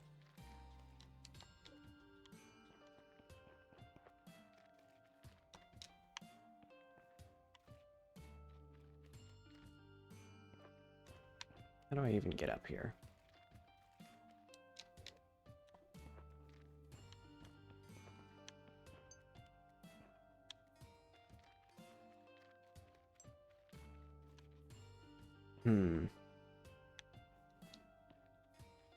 Do I want this to be this difficult? Especially since a lot of the difficulty is just seeing where you need to go.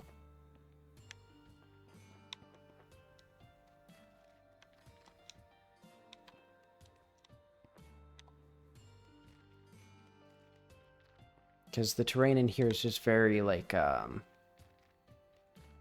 samey.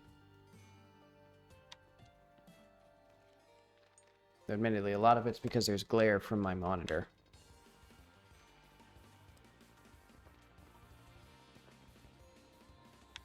I'll probably make that easier. In fact, I'll just add that as a note. Let's say,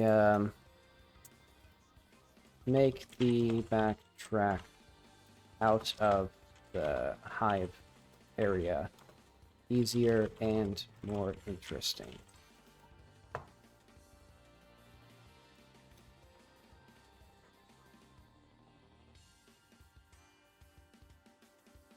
So black skulls will be later. Let's say this will be like can ship. And let's say the medium stuff will probably be the last stuff I make. Well, this will be the last stuff I make. Okay.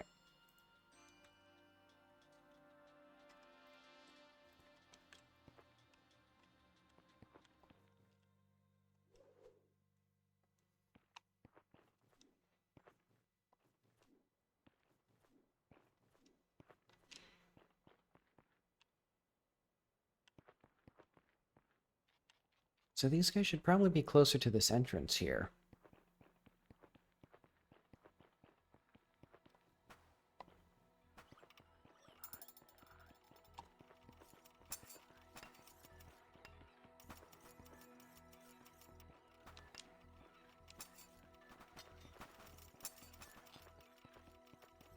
Let's see if I can get them all to infight with each other.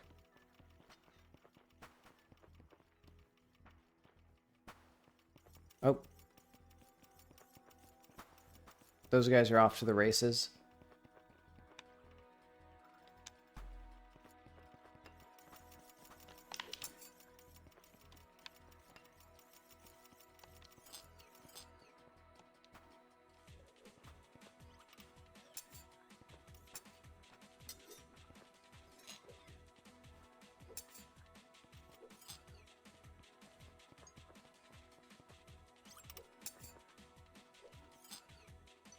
Where are those guys? Oh yeah, they're still up there.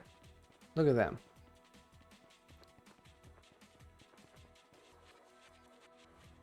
Yep, they will just never come down.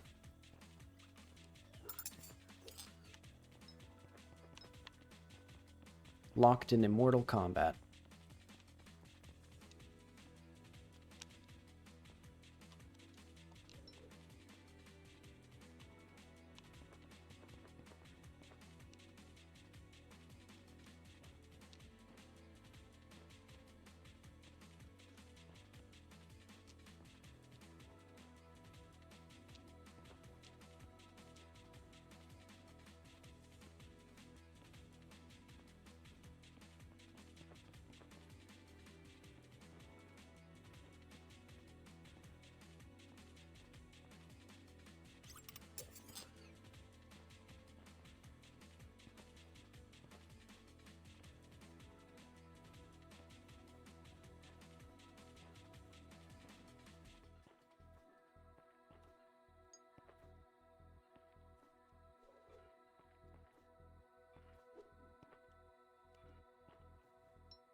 Okay, so we have completed unwelcome visitors.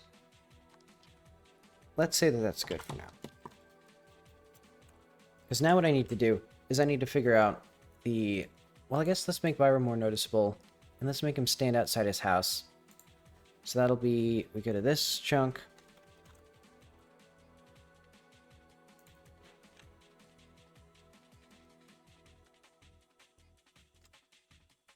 So yeah, currently, when you've actually completed this quest, he'll be here. So let's just make him not there. And let's also name him properly.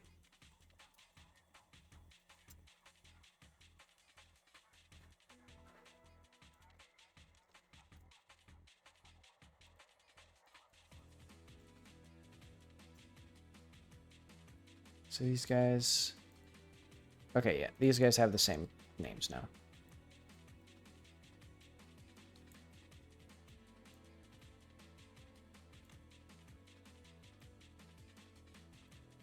Oh, and I just realized I can do, so we can do...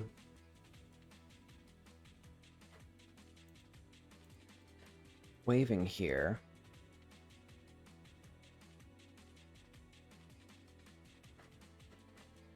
And I need to check what this animation is, because there's basically an animation for waving your arms.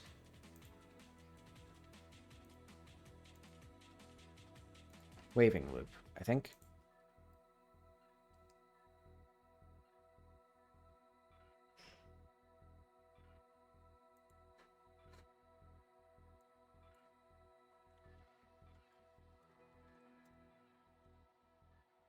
Doesn't quite look like right in this case, but that's okay. And then let's say what he does here is he'll idle when he's safe.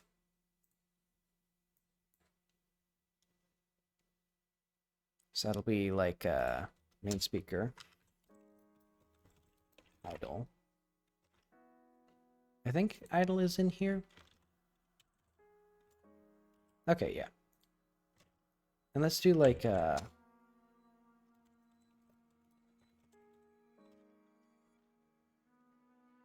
main speaker starting animation.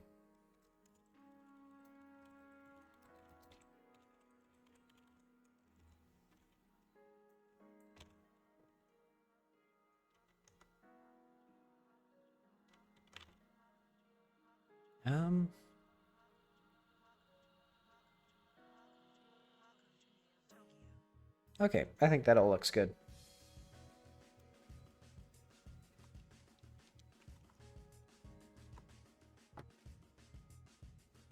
So I'll just say probably done. Well, let's actually test it.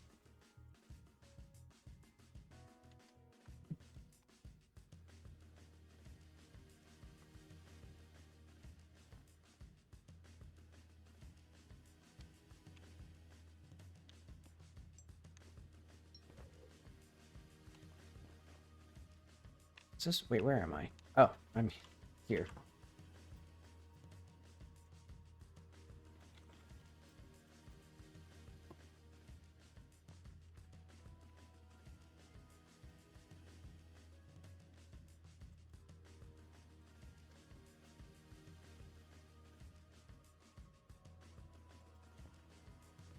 Okay.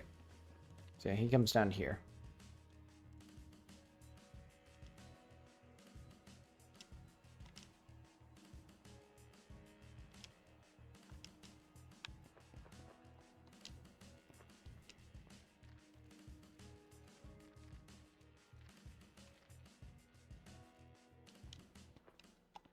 Okay. So if the player did the tutorial, because I'm thinking now, they'll probably know that the waving is sort of like signals that the player should go up there.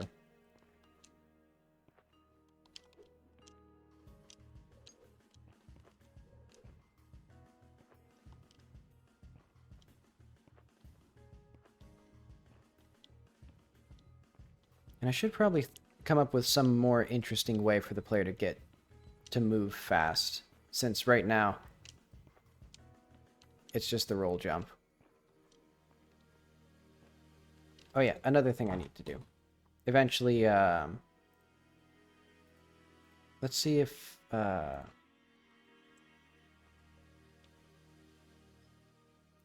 maybe it's this?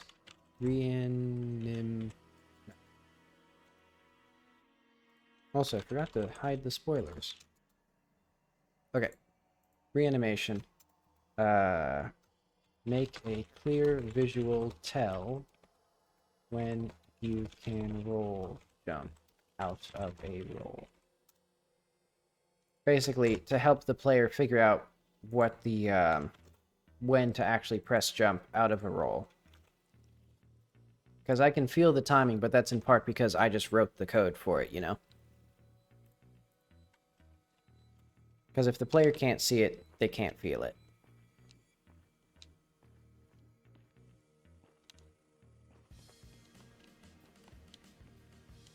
Alright, let's see if he does better. So is he like... There he is.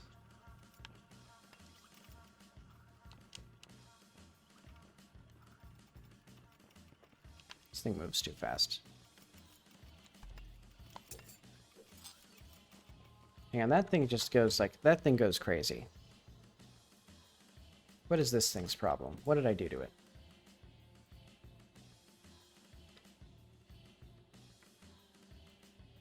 Wait, there's two? Oh, okay. Let's do like, I guess like 0.5? 4 maybe?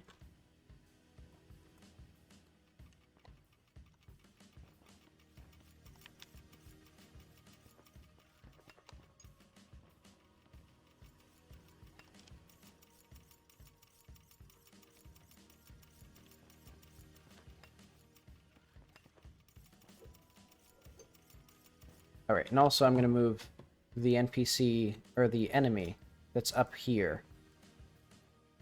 Probably, well, actually, I think it's useful to have it up here, because that means the player will come up here and see this. So I guess I'll keep that for now. Even though the NPCs don't really do a good job of, like, not janking out.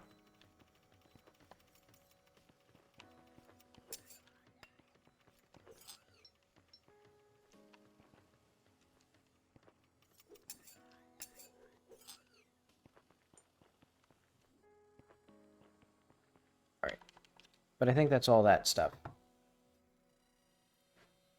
So what I want is...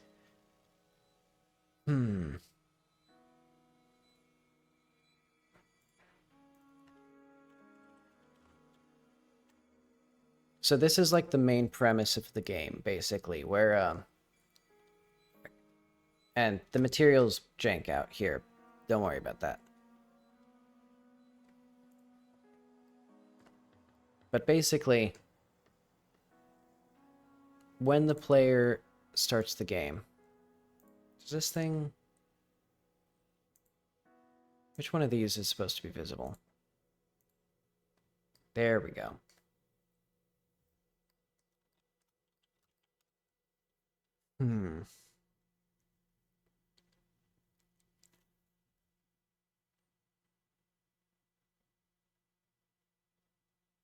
I think I know the first version of this I want. What I want is... We have this room. But I think I want a more standard room. So let's do like a hut rectangle. Or like...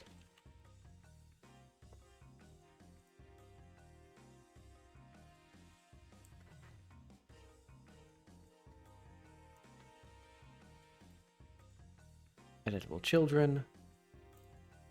This will be like room Vishar style.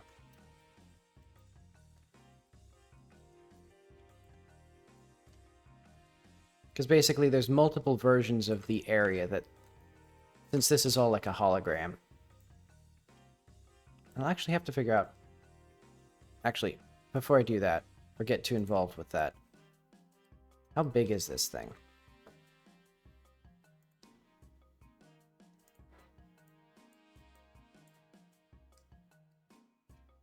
Ooh, I don't have as much space to work with as I think I would like.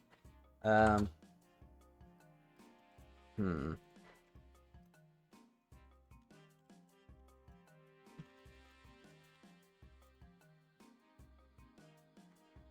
big is this thing?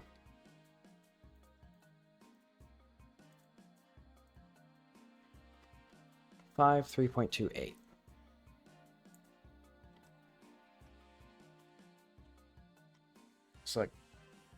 2.5x.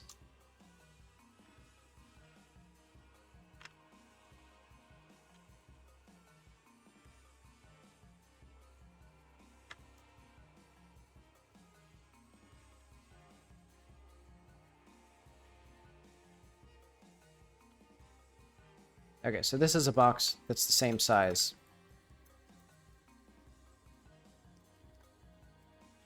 And what I can do is calculate inside, bevel it.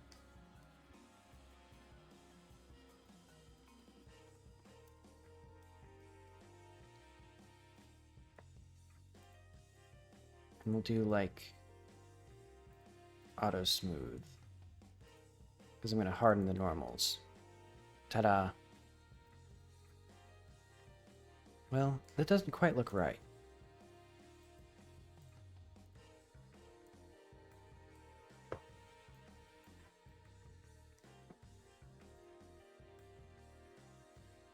Okay, now it looks right.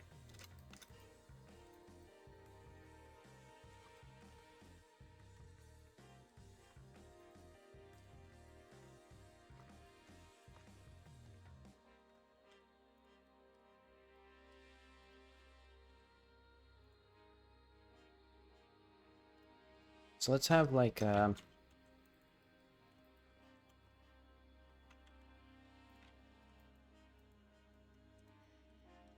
basically making a little area for the player, or for this NPC to come into the area. Since basically this room will be like a little stage play type thing. How do I want to do this?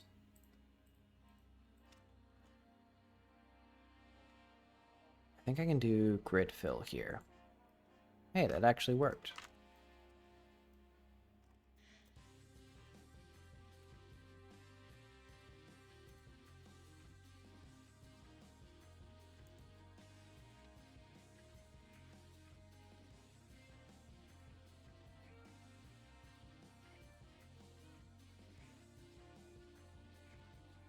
Well, let's have this material be this one. Well, what if I mark it sharp and then maybe we do something with no,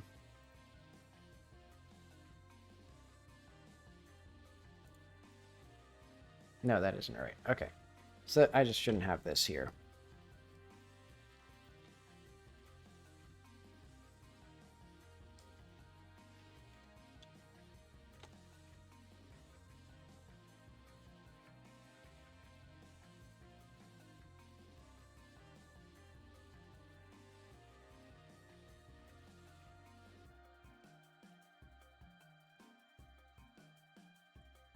There we go. Because now what I can do is this will be a little window.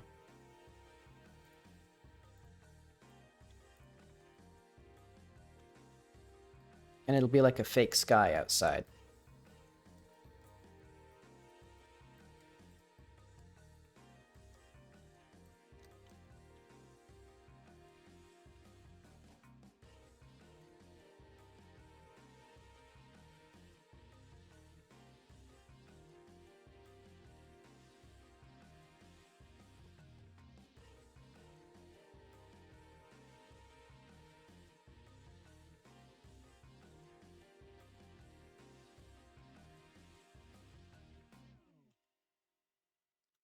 This look quite how I want it to be. Maybe if we pull these out a little bit more.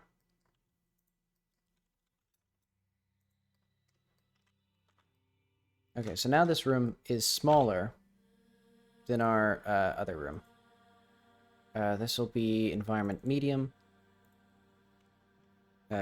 Fish, like, maybe like stone room.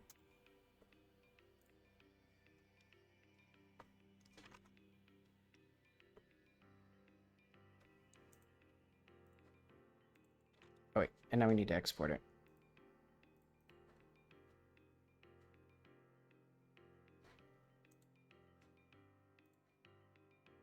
Environment, medium. Oh wait, I need to do this better. Placeholder.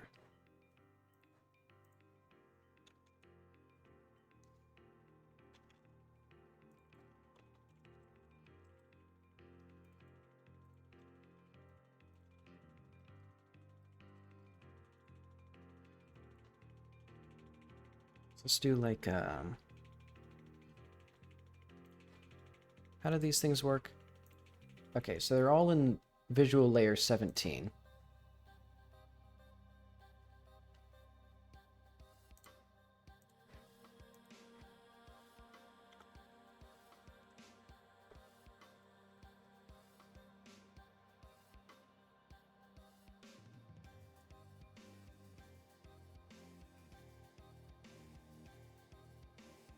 And I'll do like a,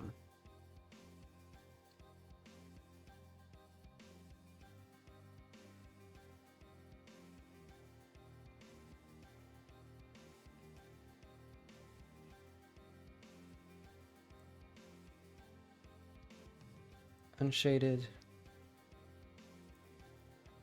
And it'll be like,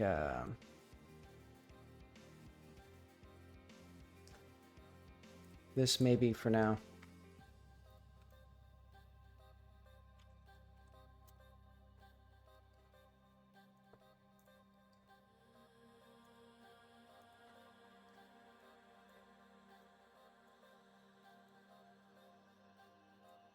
Oh, right. This doesn't,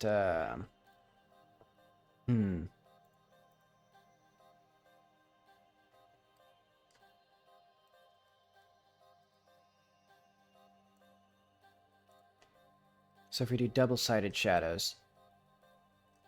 Right.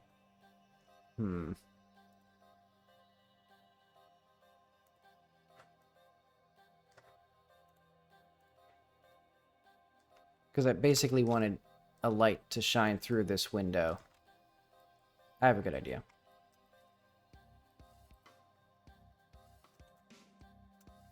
All right, now. Window. Walls.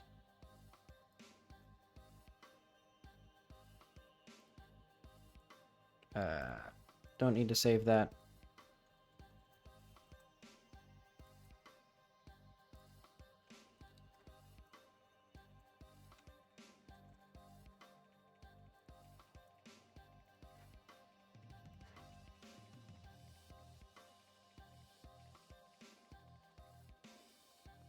Now we can do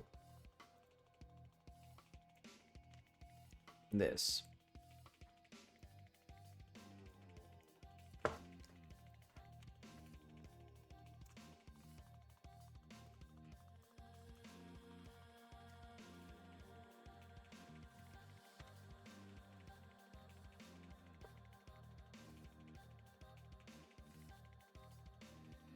Because then I can make this one have double-sided.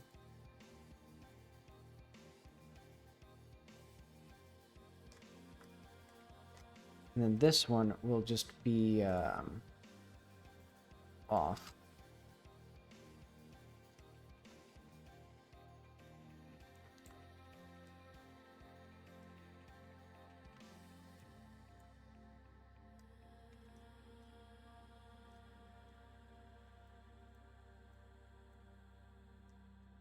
Let's maybe do like, I want a reflection probe in here.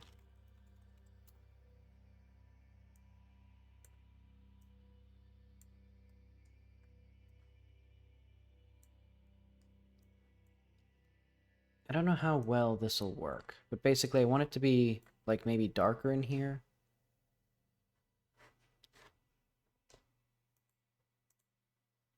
Because like, I want to fake like reflections or yeah, like scattered light. Wait, why is the light like over here? Oh wait, I know. There we go. So yeah, now what I can do is like add a omni light.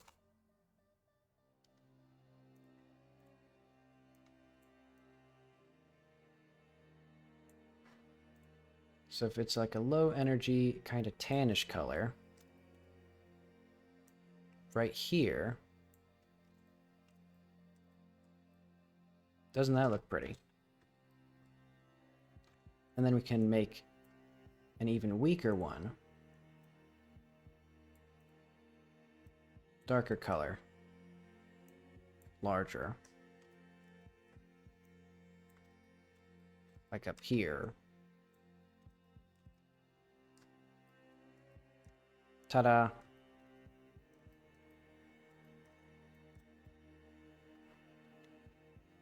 And this would be, or this would be entities like medium.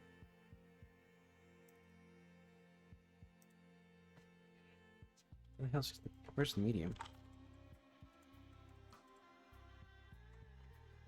Entities environment medium. Okay.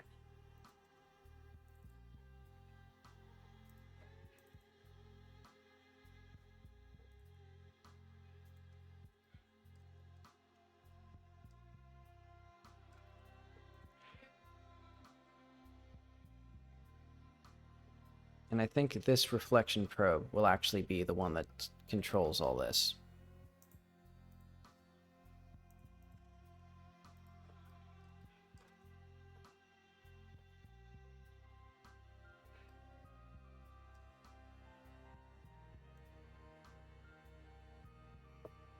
So it's like hide the primordial room, stone room.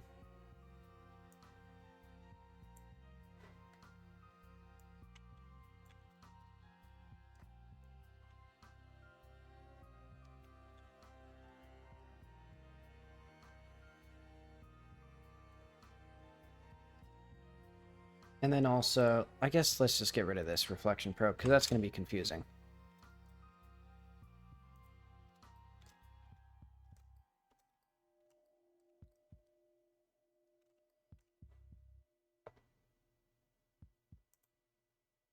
And then she'll also be invisible for now.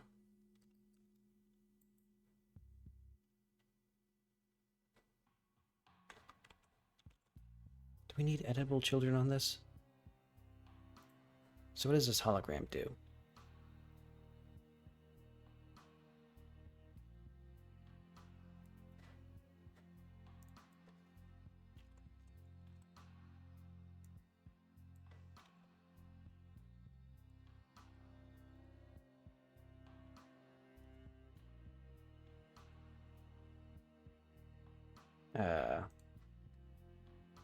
Oh, this will be spatial node, even. If self is... No, if material overlay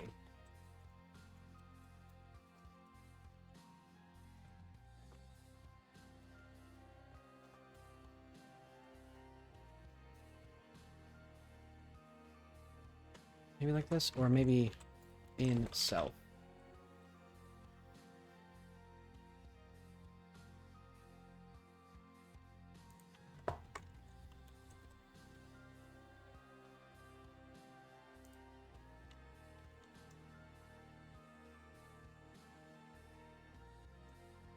Let's do like if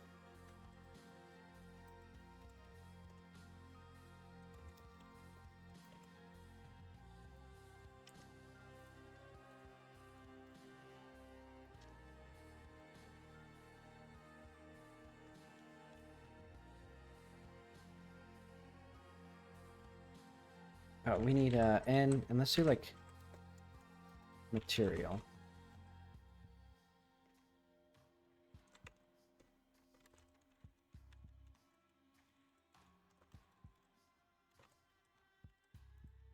Format equals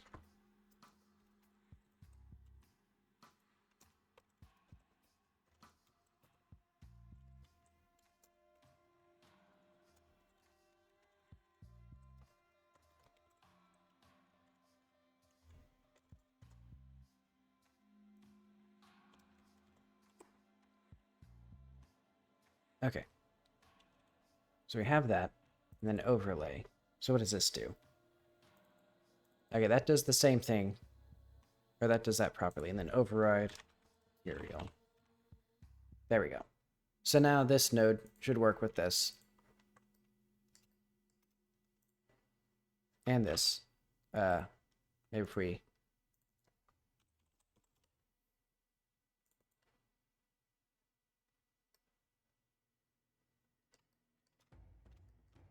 So does this reflection probe do...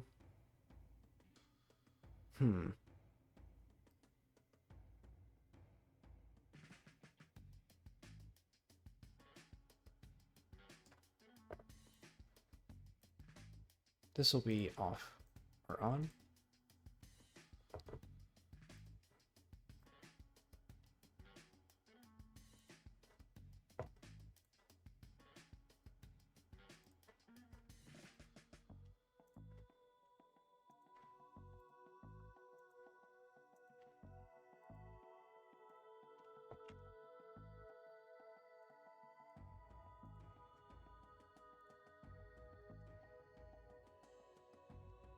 Okay, so we need now some different states of the medium. Let's do like my graph thing. So like intro, so like a primordial. So right now, let's just have like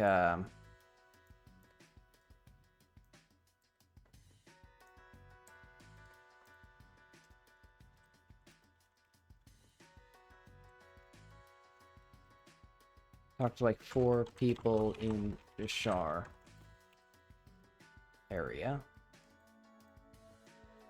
Then it'd be like the stone room. And this will be like or the medium.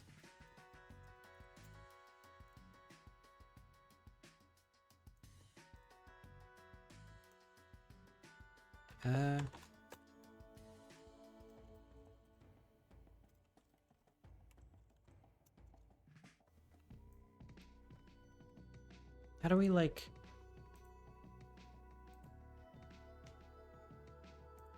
users, OneDrive,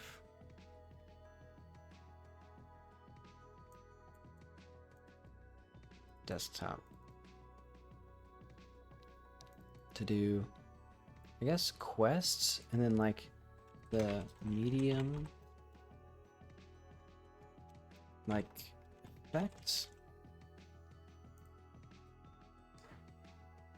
because that way we have that.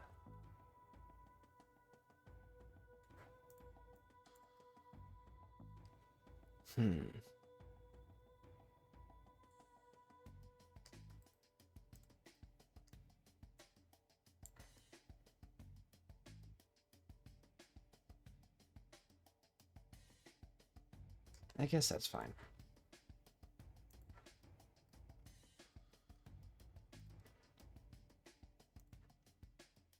So like we needed like a new area, or like stone area for talking after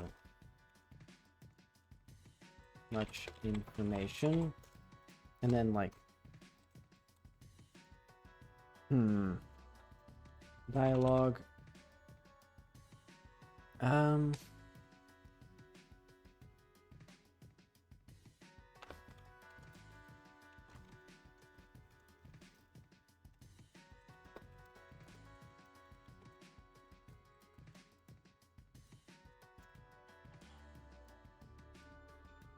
Right, I need like furniture in here.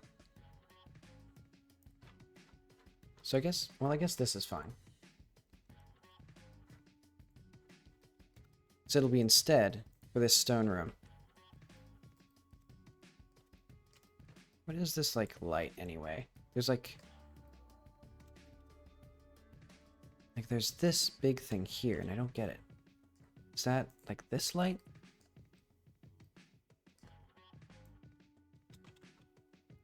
How many lights are there in here anyway? Because I think all of these should actually be inside the hologram. Yeah, that looks much better.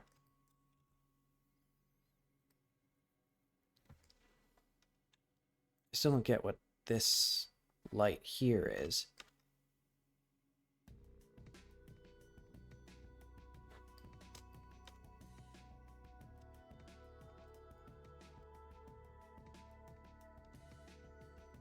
But oh well, it's fine.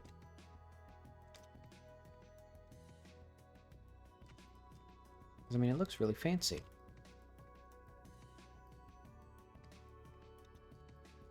And let's say even the stone room is going to be maybe flipped 180 degrees? Oh, I know what it is now. The reflection probe does not extend beyond the borders. Wait, no, it does. Yeah, there's just areas where it's like not properly.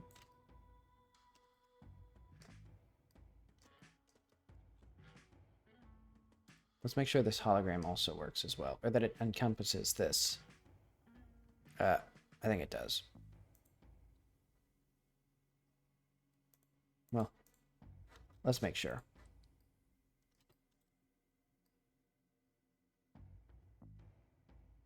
Yeah, that looks okay.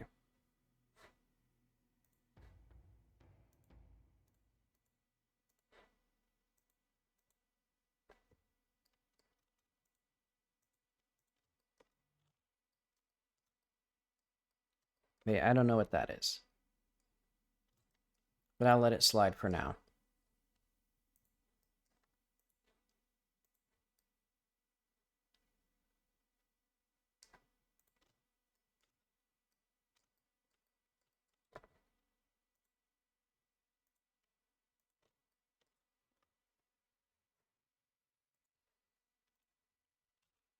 Okay, let's see.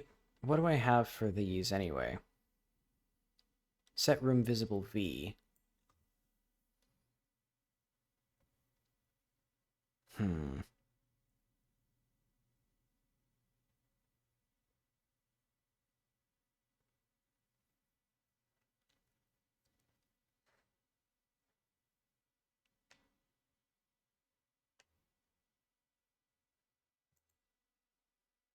We might need, like...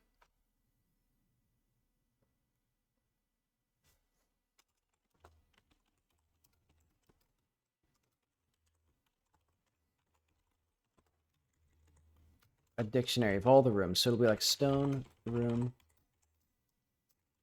Stone room.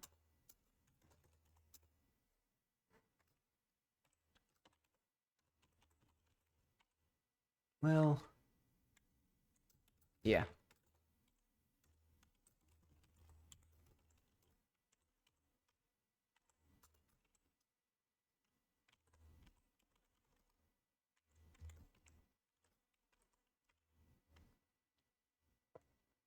Okay, because now what I can do is we can have activate mode equals default, and it'll be do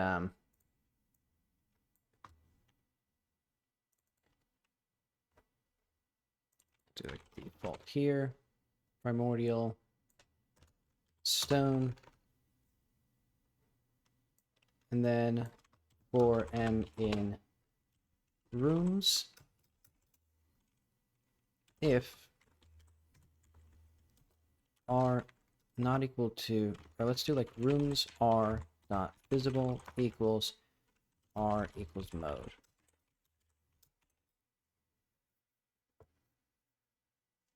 Easy.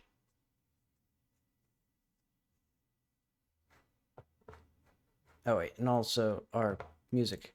Oh, it's still going. It just, YouTube decided it didn't want me to play it anymore. Okay.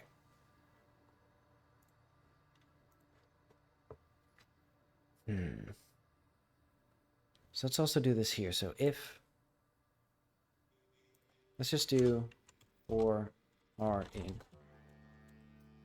dot values if r dot visible r dot real object visible was true.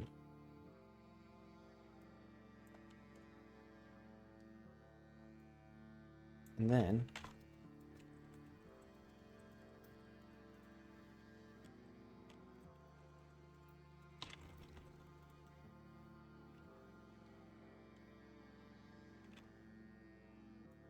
And also for our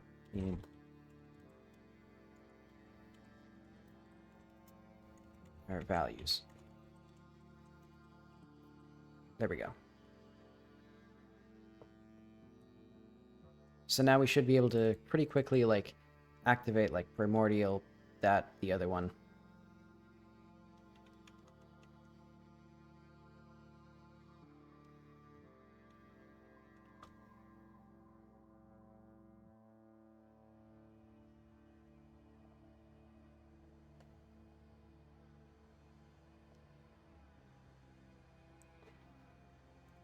Okay. Let's go back to the medium now. This one. So we can activate it. So what do we want to do? I don't think any of this is going to be interesting anymore. Let's say like...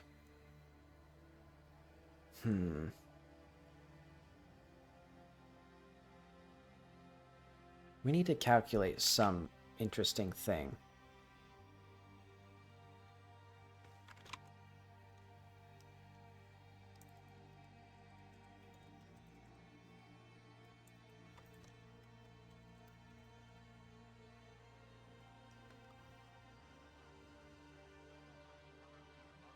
Okay, dictionary key value.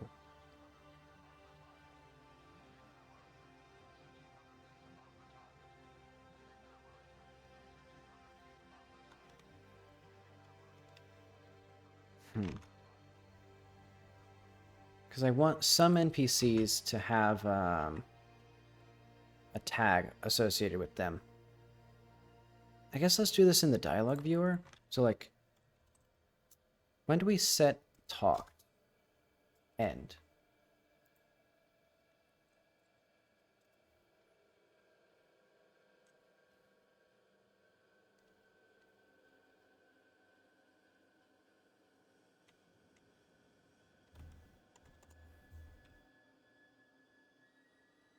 We could maybe do that with the end dialogue. So for NPCs, let's have like an export string var faction equals none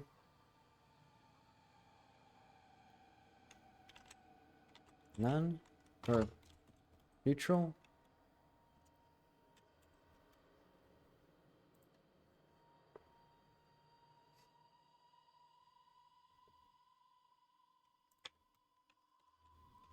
And then end dialogue global.endStat like talked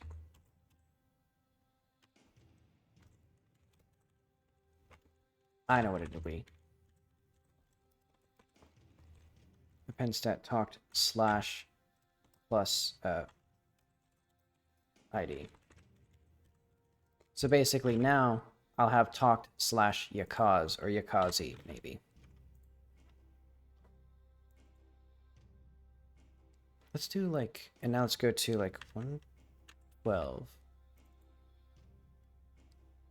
124.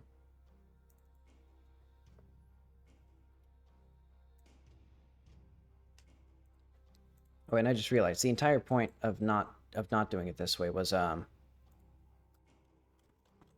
stat. So yeah.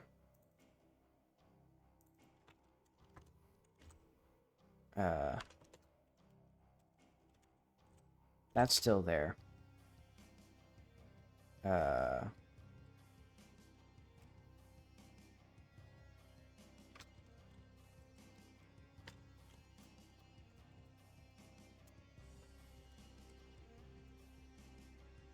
Let's do like if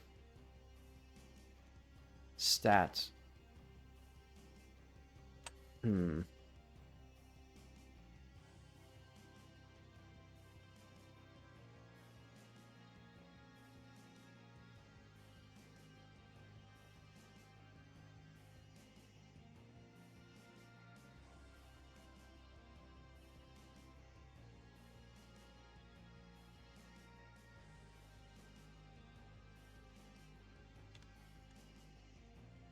Or like if... This is so complicated. Probably more than it needs to be. But basically what we're going to do is var times talked equals global dot stat. Well, no, I don't care. Friendly ID, and then like true.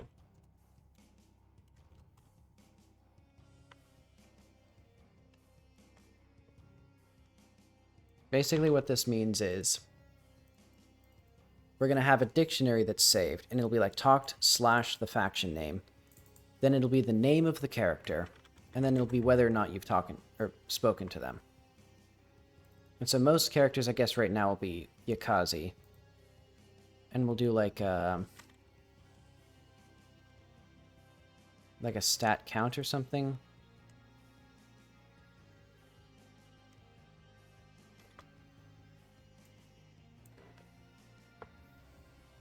It's like, let's do like global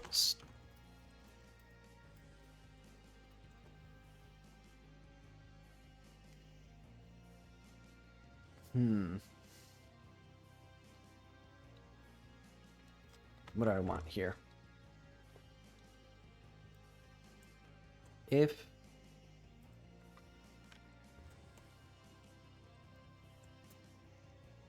global stat count talked / Kazi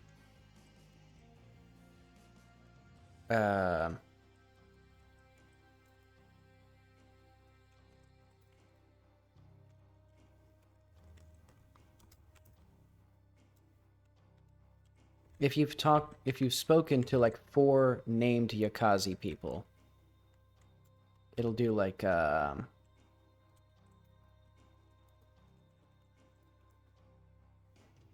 main speak or like go to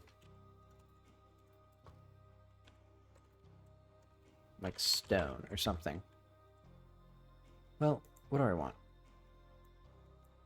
Not quite this.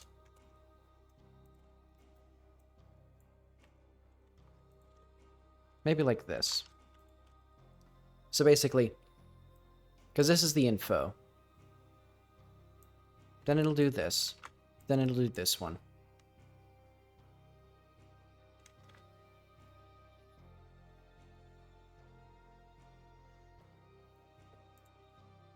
And we'll have this exact same thing here.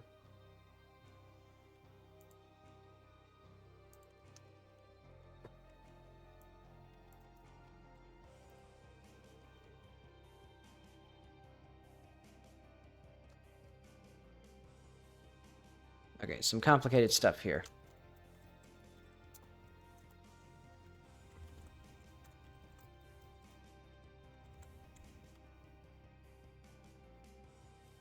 But basically, all of this will be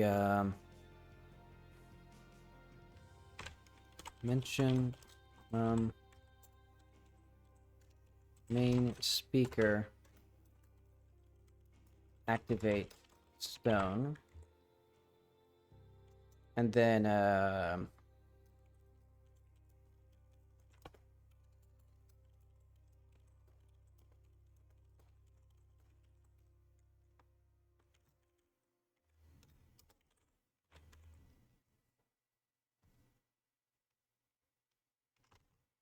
let's see if this at least works. So I'll need to like talk to 3 people with name, or 4 people with names. Oh, also I need to implement the actual count stat function.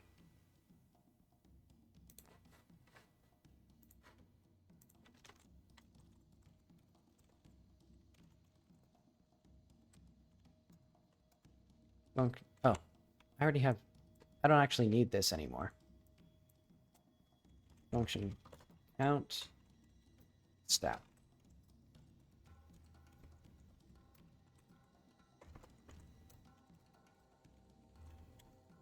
If not, or let's do like var s equals global stat. S is dictionary, turn s dot size. Else and S. Or 0, actually. Hopefully, dictionaries have the size function. They do, good.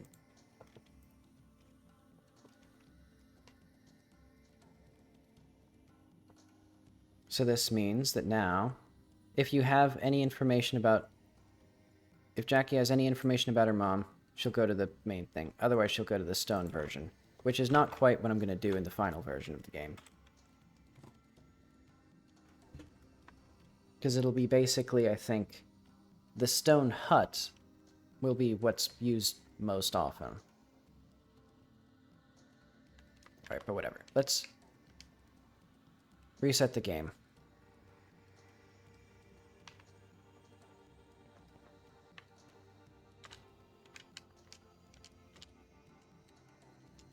So we just need to talk to 4 NPCs that are like have internal IDs.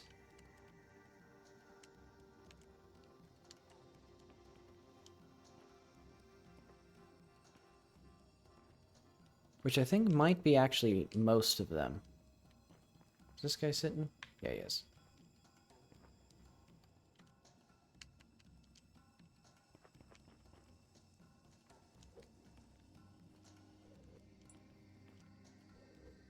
There needs to be a faster way up to Byro.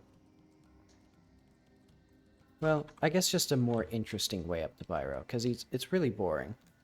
Also, I just realized. I have Twitch playing on the other monitor. I don't actually need my own stream playing when I already have OBS and the actual game. Okay, so then if I do...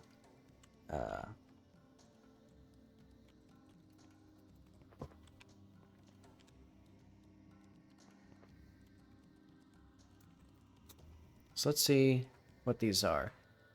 We should have talked / Yakazi. Okay, so we have 3 characters so far. So I can teleport up to 113.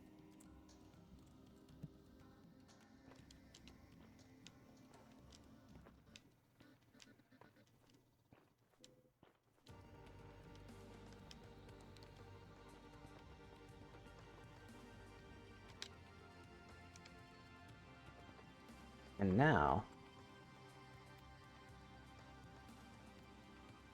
there should be talked / Yakazi.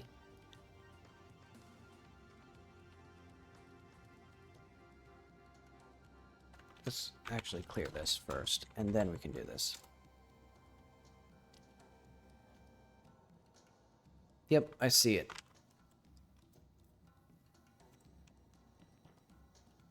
So now it should at least play the stone room for us once we get back down here.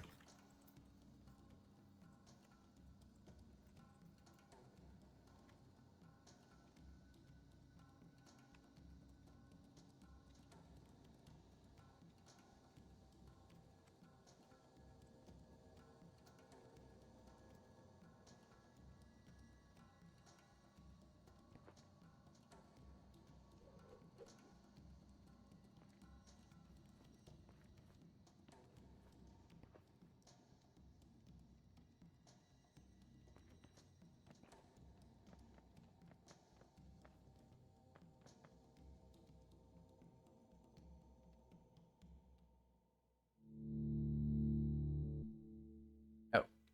Count stat Yakazi 4. Oh, because count stat does not do what I wanted it to do.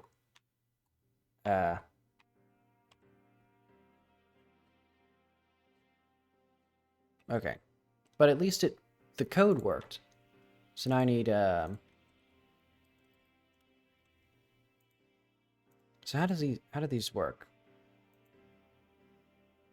I guess the floor is up a little higher than I was thinking. Because this thing... just the smallest amount up? No, that's the wrong thing. Why do I keep clicking the wrong thing? Okay. So if we go to like 124...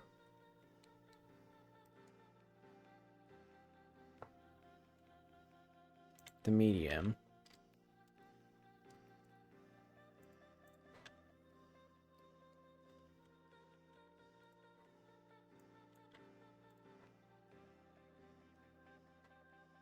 Oh, the floor is a little bit off here.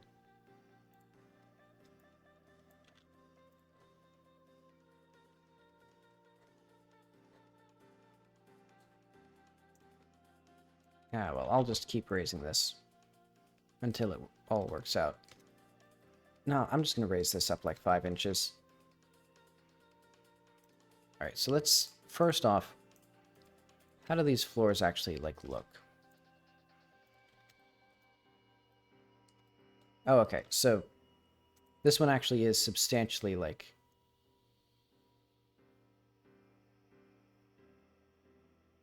Oh, and that explains that, because the reflection probe wasn't aligned with that. Okay. So let's put this at about the same level, like right there. Okay, so I only need that up a little bit.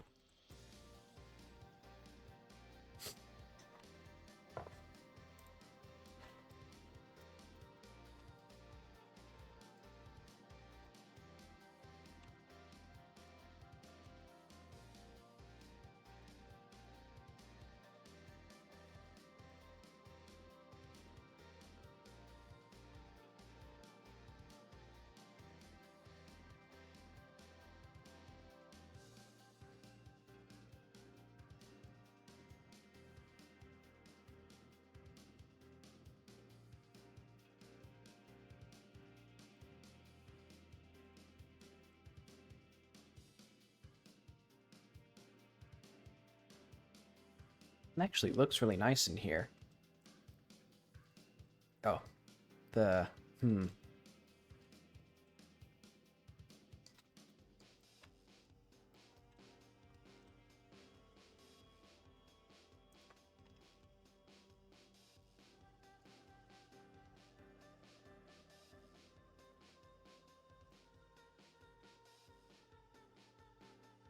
Yeah, just the subtle, like, fake bounce lighting here with just the this light and this light looks super good.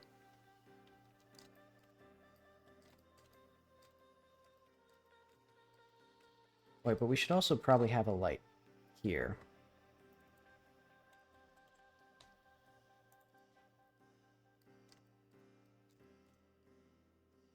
So let's do like a,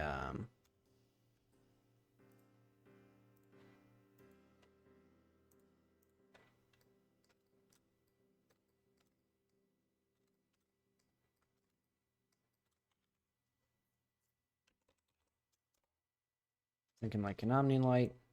It'll be like,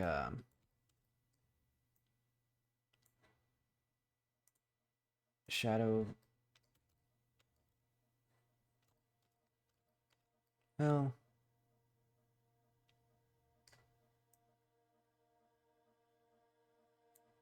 does it even need... Well, yeah, I guess it does kind of need that.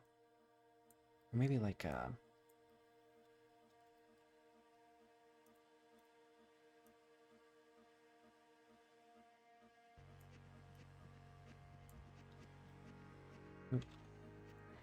let's see how this looks in the actual thing.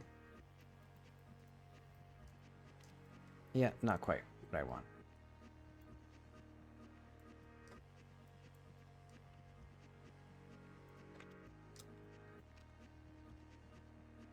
Because I want it to feel like, you know, there's something beyond here. Is this what I want?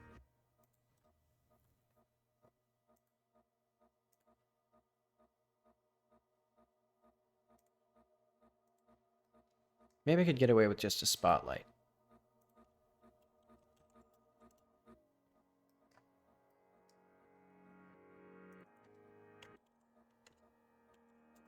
Without, like, the, without the shadow at all, even.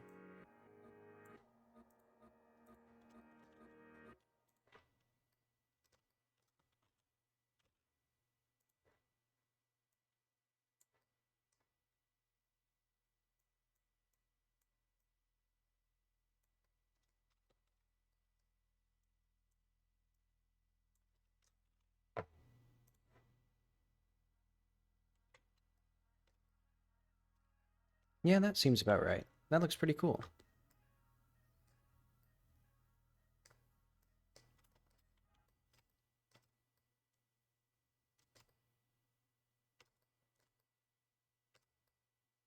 And it even like fakes this subtle shadow like here and here.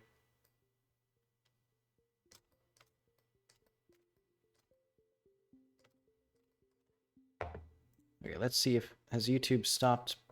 Oh, now we're in the Jusant OST. I did not have these automatically going. But I guess that's okay. It's a good soundtrack.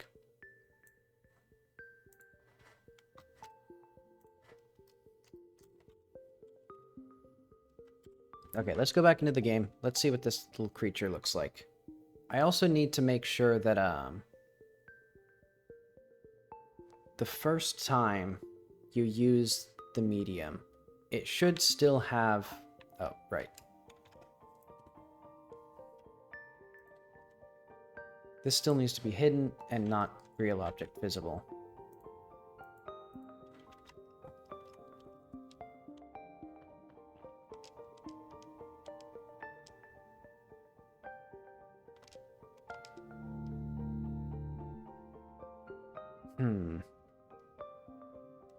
All right.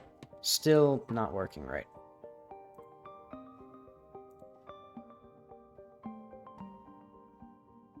Because I still don't have that correctly. Okay. Dialog viewer.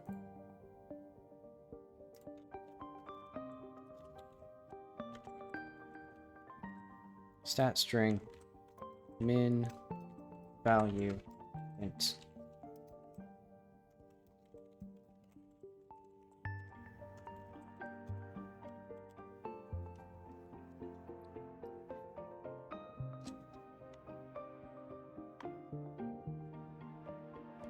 And there's something off with how it does the, Oh, I know what it is. It's probably because it uses local coordinates. Right, because there's Z fighting with the... Yeah, there's Z fighting with the materials. I know what that is. We need to go back to the Stone Age. Make this unique. Triplanar local.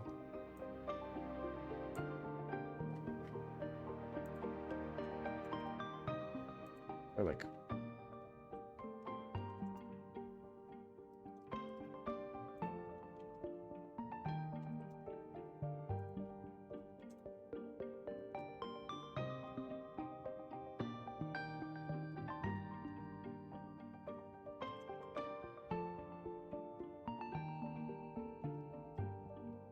There we go.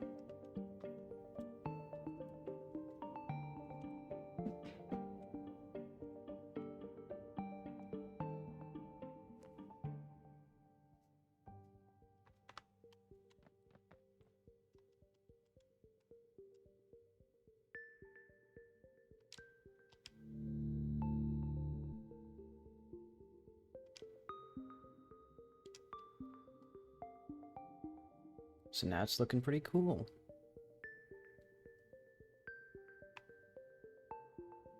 I think it could be a little darker in here. But otherwise it's looking nice.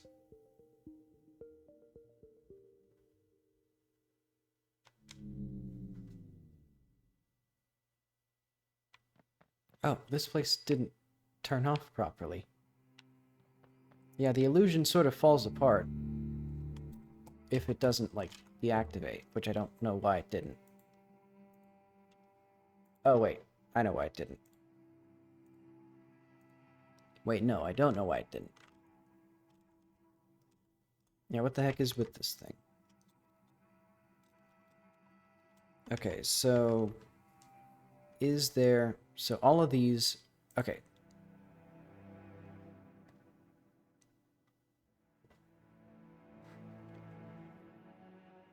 Medium chair. Why is this the medium chair?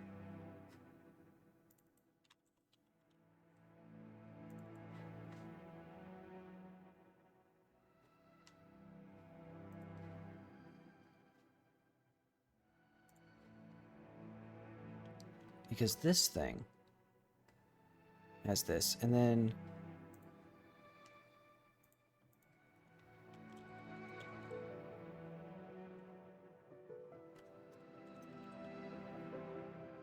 Oh, I see.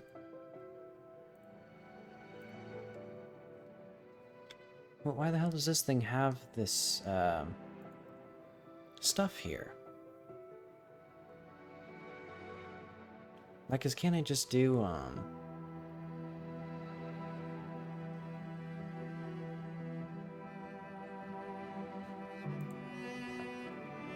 Why does this even have this?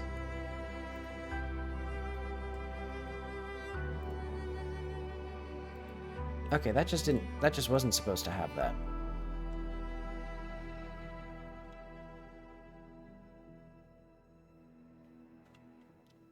Okay, because that's also not related to this. Okay, but are the other things here? I think the other things are fine. So there's simply something wrong with the illusory room. So like if we turn on the primordial room, have it as like real object visible.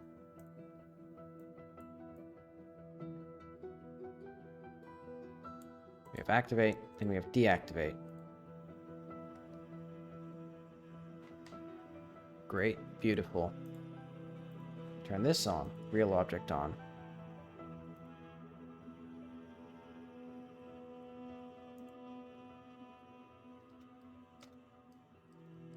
Also, I see that this does not behave properly, it does not like this.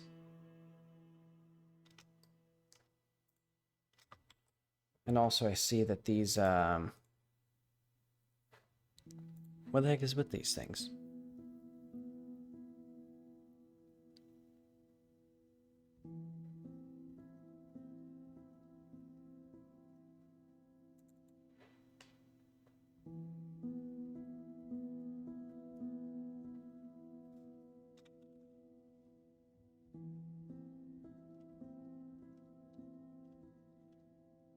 Maybe it's because these don't have the, well,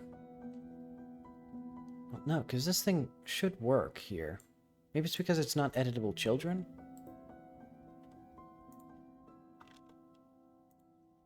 Like, what if I did that?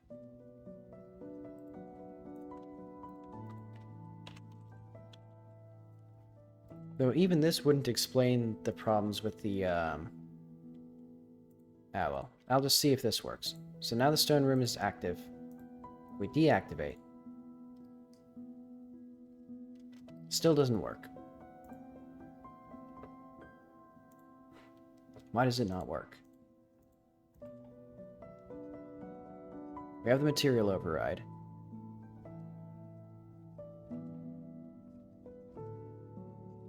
Rooms visible should be false here.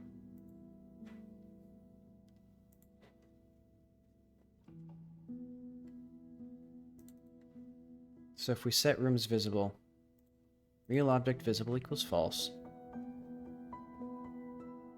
And then if real object visible equals false,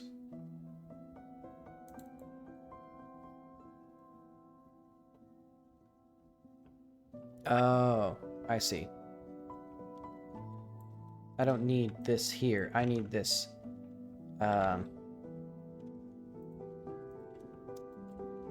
If. Okay. And we also don't need this to be an editable child, or editable children, because we can just do.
Right.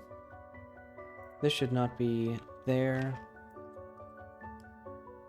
There we go. Oh, and also this should be... Well, I guess that's all correct. Just feels like the reflections are a bit weird. Oh, because the reflection probe was calculated based on the other thing. Oh, and now the lights are on.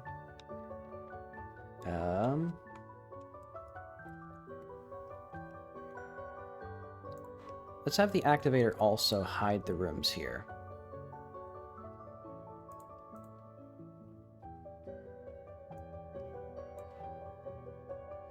Like, actually fully properly hide them.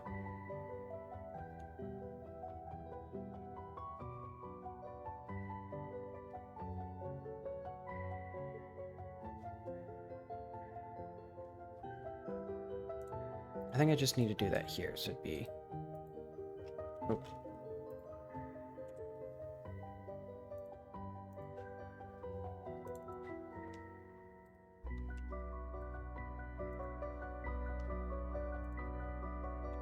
There we go.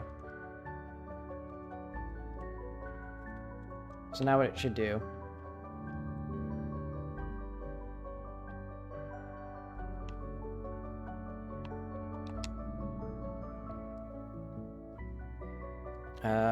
not quite as seamless as I would hope for.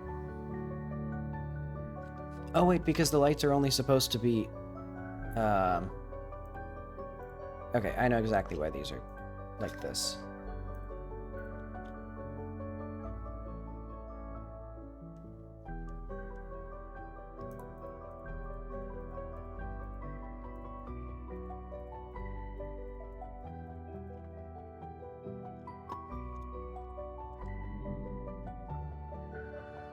Okay, so now they aren't affected, and they also turn invisible.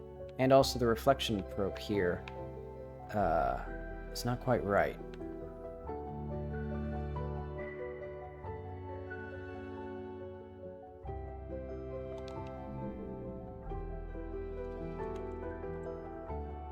Let's make that a little bit brighter and a little bit darker.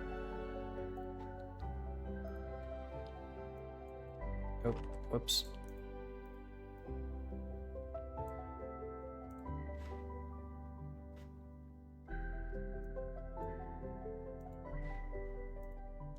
Well,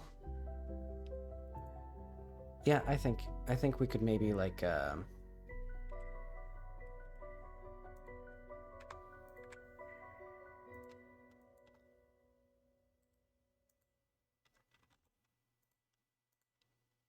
deactivate.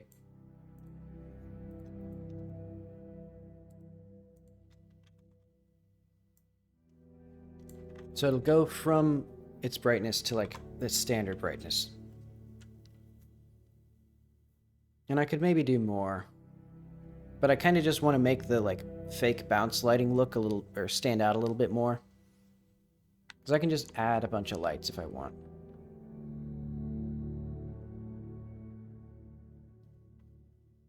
Yeah, because I just want this to be a little bit more like cool looking.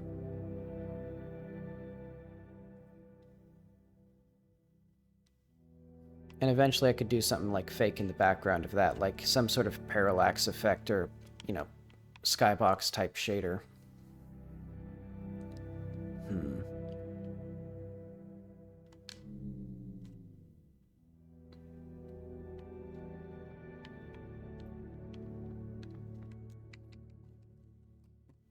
Now the question on everyone's mind is, do I have the brain to get this working? So that's there. So let's figure out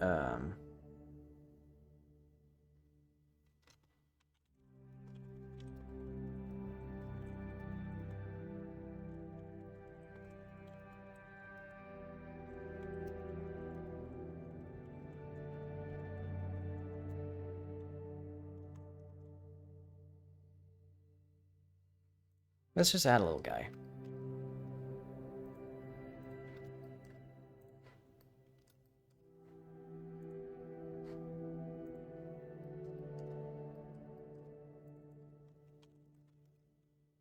Or like a Yeah, I guess just wherever they are.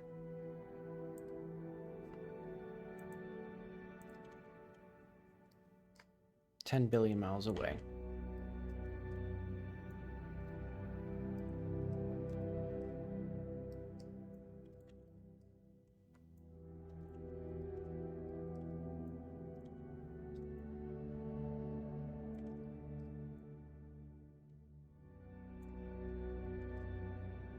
Let's just do like, I guess just standing right here for now.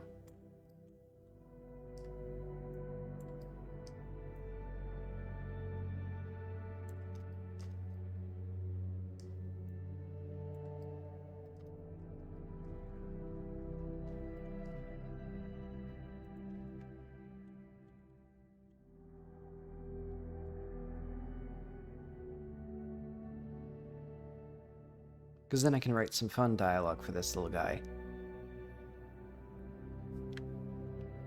Oh, right, the reflection probes are slow.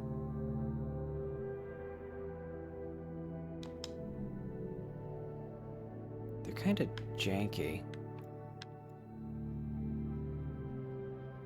Oh, I think it's because the way their UV maps are set up. How would I want to fix that?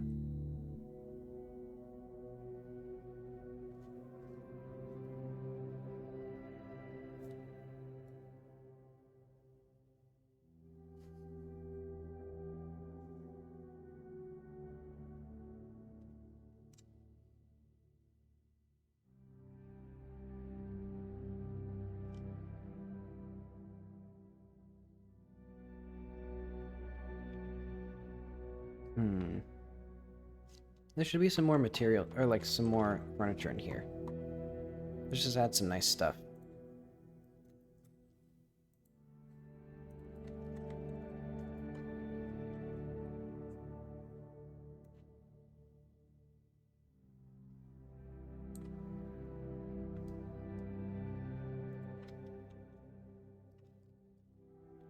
Hang on. Driving me crazy how much this stuff is like not cooperating with me.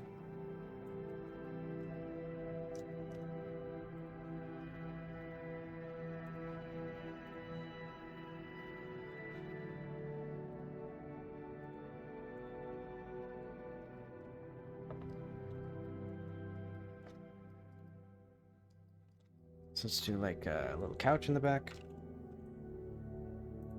Or a sofa.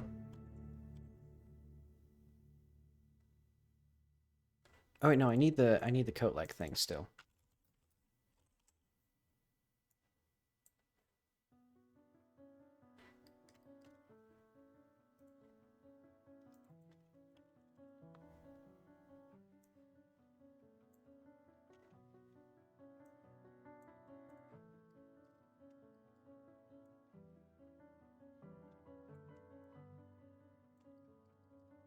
We'll have a little incense pot, I think.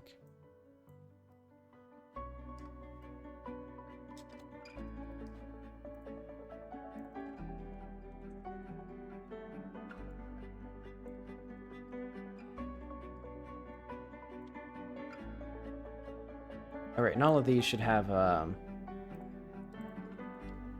all of these need to be editable because they should have no collision at all.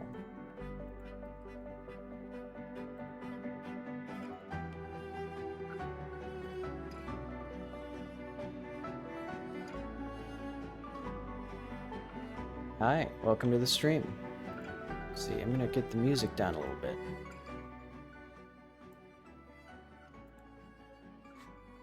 See, I'm making a very cool little area.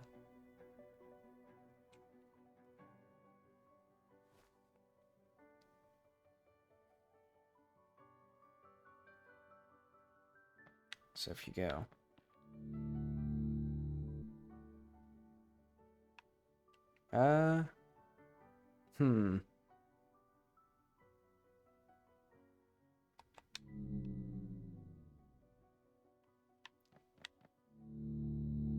They're almost where I want them to be. I don't know why the carpet and this thing are so weird.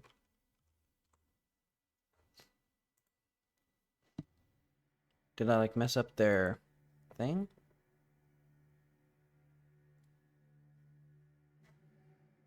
Hmm.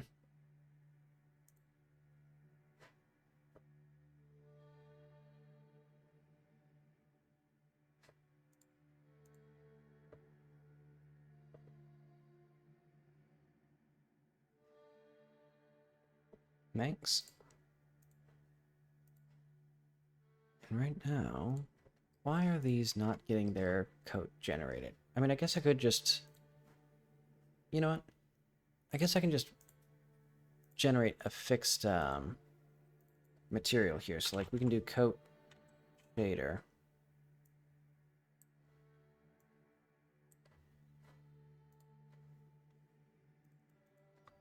And then, like, oh,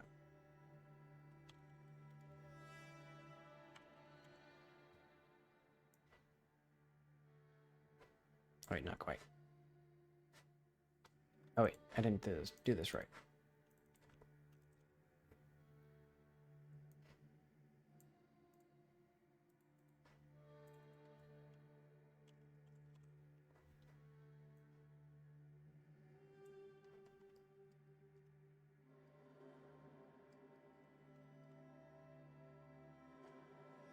Let's do, like, this palette, maybe? And then our new gradient texture.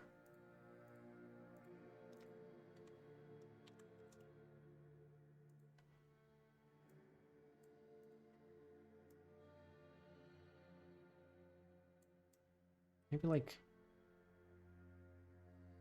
gray, and then a little bit of blue could be interesting.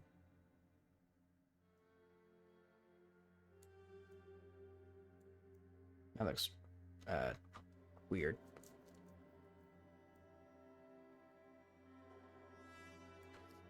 Ooh, what if it was animated?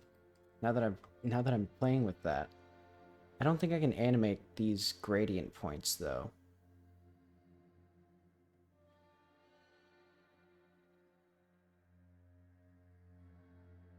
But I think that'd probably be a little bit too distracting.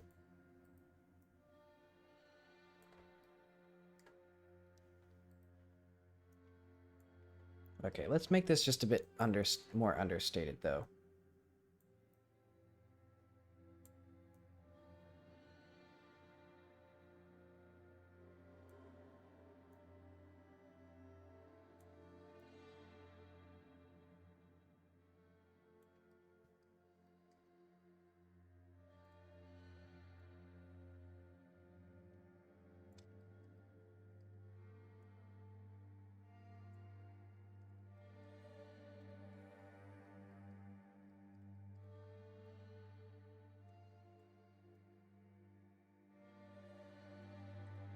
Let's keep this back here.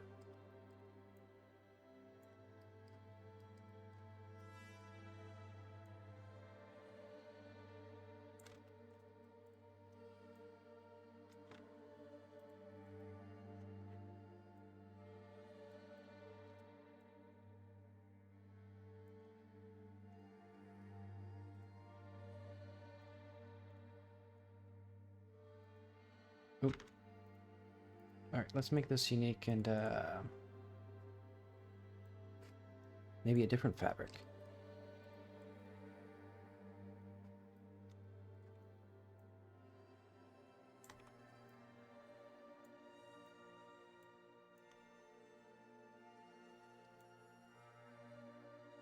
Yeah, you can animate the gradients, but I don't think you can actually animate, like, smoothly.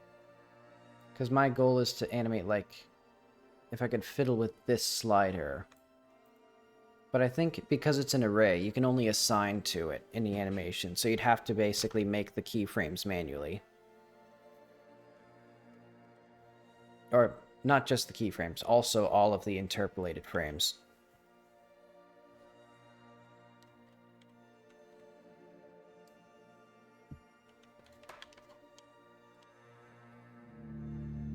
Alright, let's see how this looks. So this gives a little splash of color, gives the... I don't know what that little thing is doing. What if we... What is this exactly? So this smoke trail...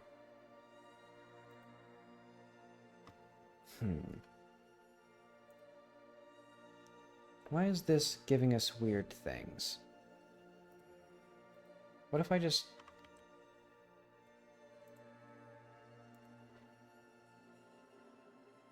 What if we remove that material? Oh, it's because it's the material override. Okay, so we actually need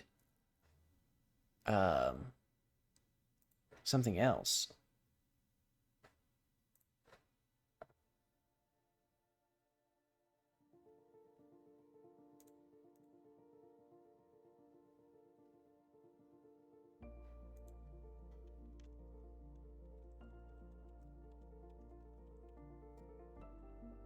Oh, and I never actually used this color.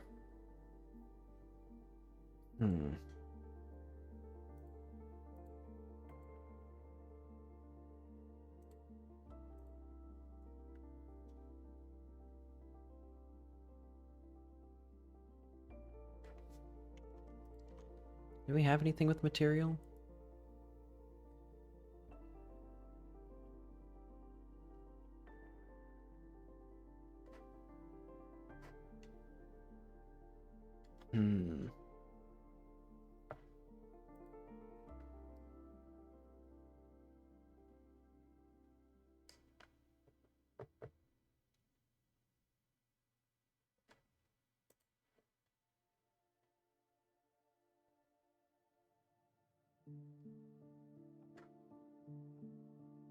Okay, so I think what I should do with this is actually, yeah, bring that back.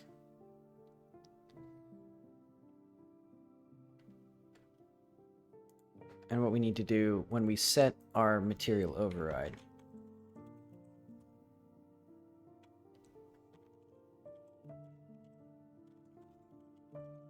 Where do we set this? Oh, we set it here.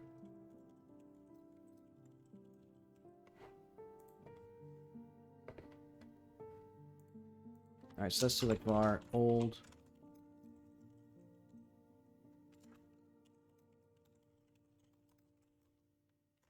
Oh wait, dictionary.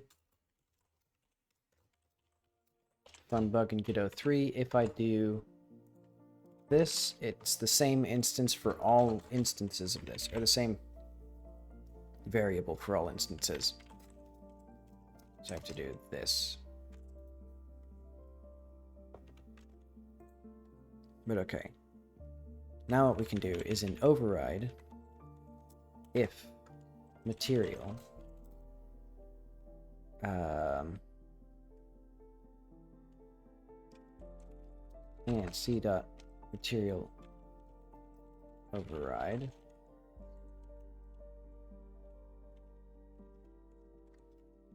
and not, or let's do like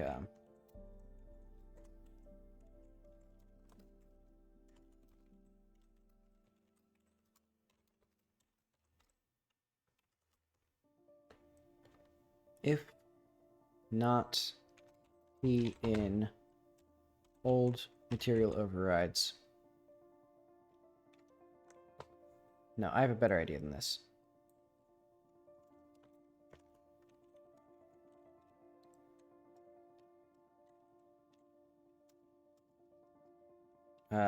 If material equals no and c dot get path in material overrides.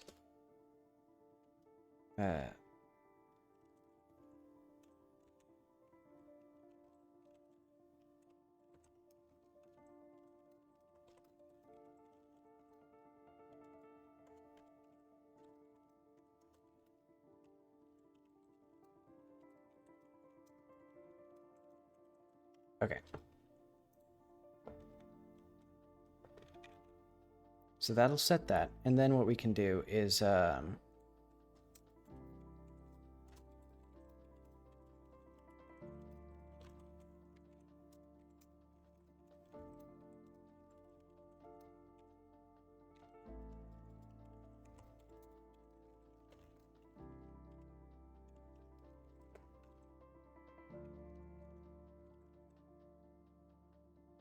So if node is geometry instance and node dot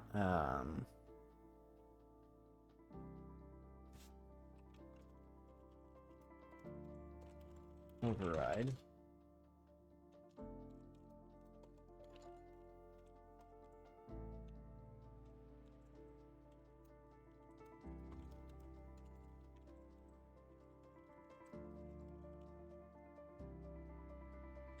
Oh wait, yeah, that's good.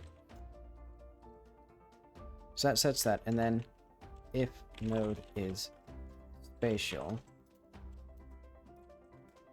dot get children find overrides node. So now basically, because this just has a material override, it'll find this, save it to this list, and then when I set the override to hide it, it'll keep track of that it has an old material override, and it'll set that back when it sets it visible again. Maybe, if the game did. So, the game crashed just there. That's fun.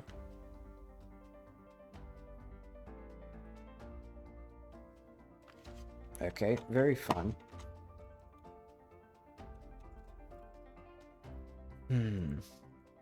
Oh, exactly. Okay. There's just a stack overflow. The fun part is, Godot 3 also does not warn you when you run out of stack space from an infinite loop or infinite recursion. It just crashes the program with no error message or anything.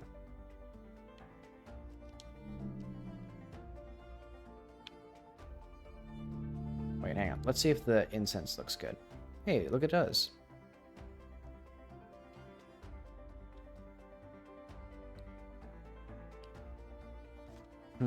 Okay. So now we need more with Mom.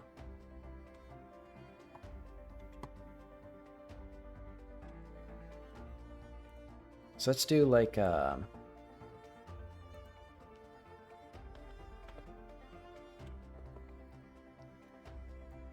to Yukazi. Let's do like where should I do this?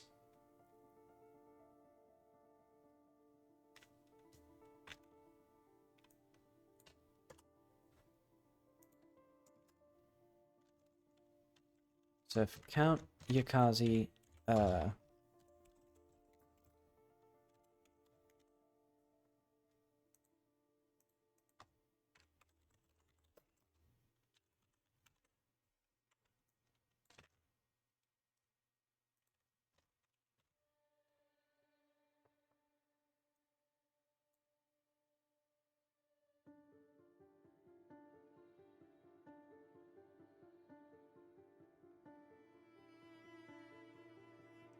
so that gets us that. So now I can actually start asking questions. Let's do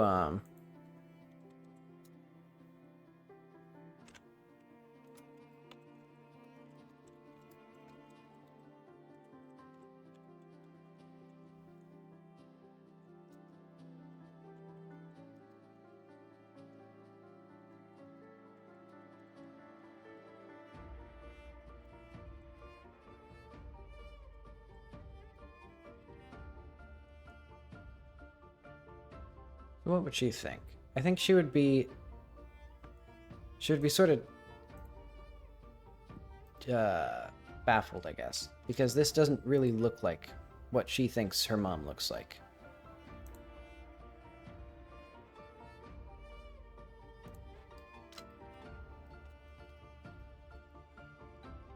This little creature, or this little character here.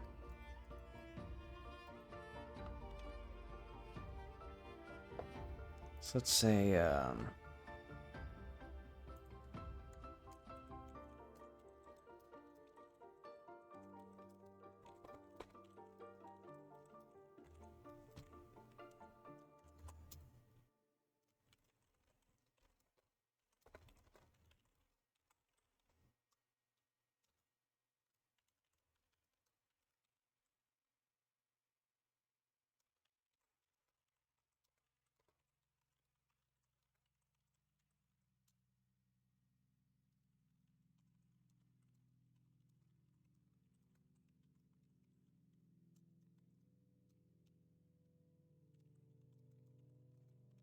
Because basically this is when the character has talked with a bunch of characters in the game, or the player, and all of them look like this right now.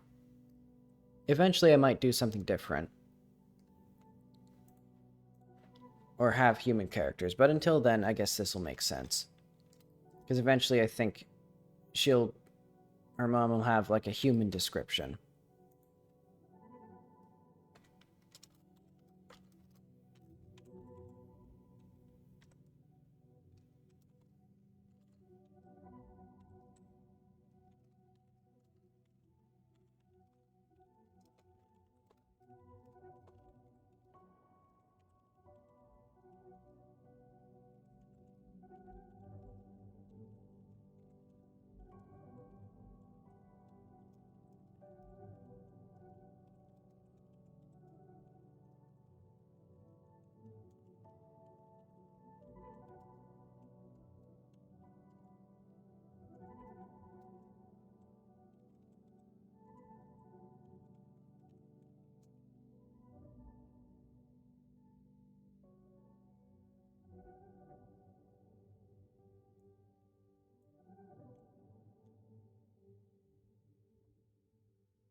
Hmm.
Hmm.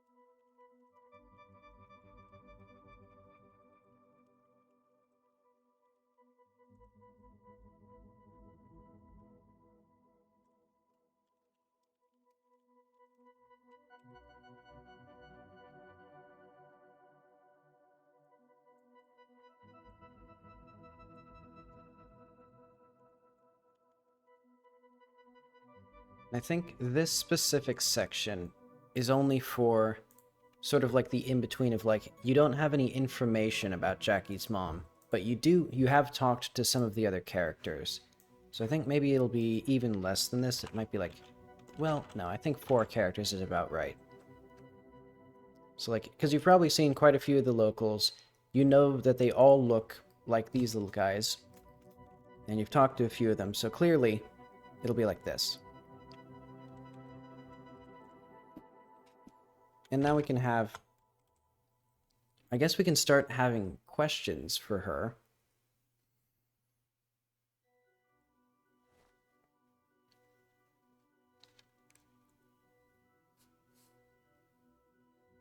Oh, right. The stone room, and that will be all.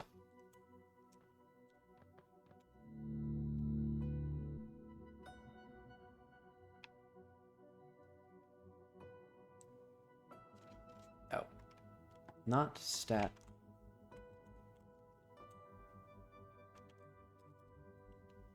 Oh, right. Question mark there.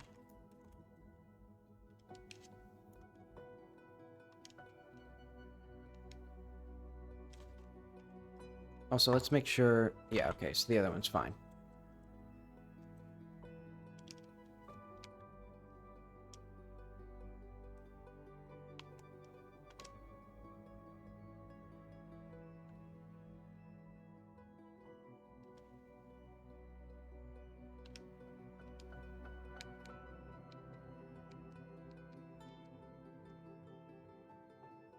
Hmm.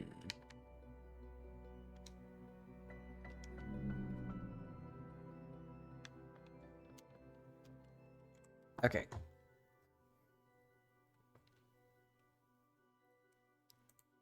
What do I want here? I guess we can start with, like, basic questions, so this will be, like... Let's call this, like, stone mode.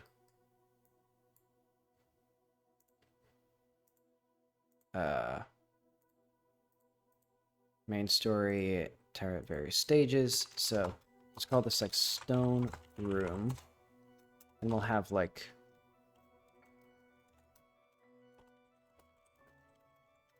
Basically, the player can ask various questions of their mother in the medium, and depending on what stage of, like, the game they're at, she'll give different answers. So I guess this will be, like, one of the distinct, like... Yeah, I guess just one of the distinct stages. Because it can also be... It can be just the level of information, but also, like, recent information will create these, like, unique scenes for the player. It's like, why did she leave? Did he go?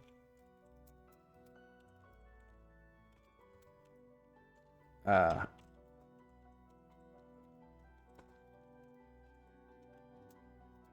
guess it'll be like,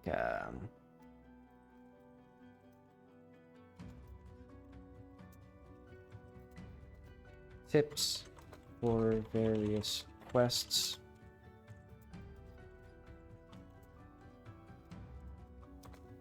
Like,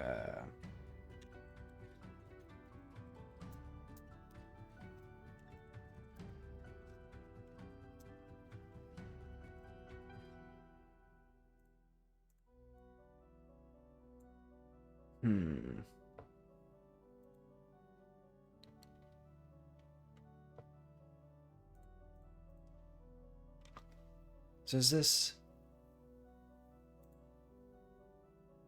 I guess I got that. And I'm not gonna bother. Or let's make this a could ship and not completed.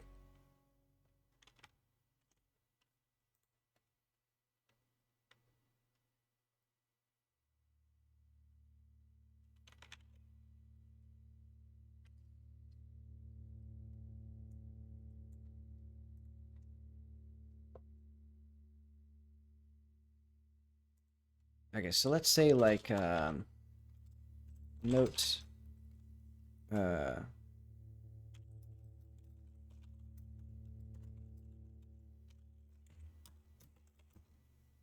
so the village provides where mentioned.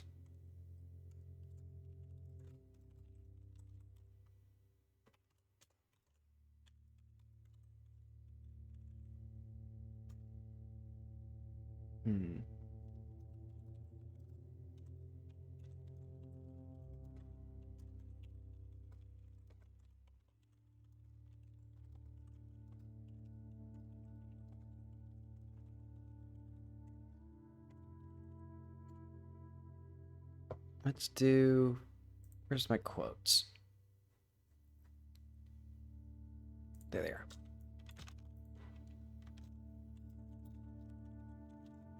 Someday I'll learn how to type the actual, like, open and close quotation characters.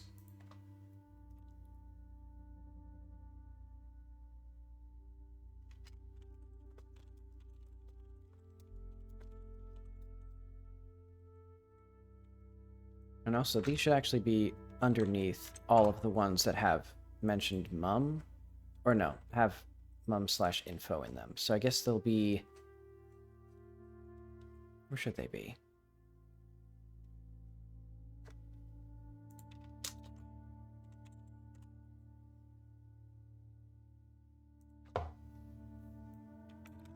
Maybe I'll put it at the very bottom.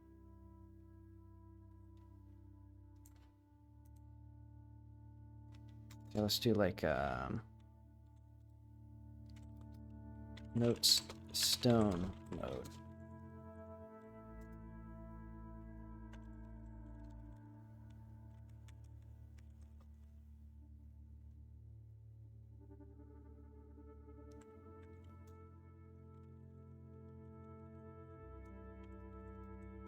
Note like mum.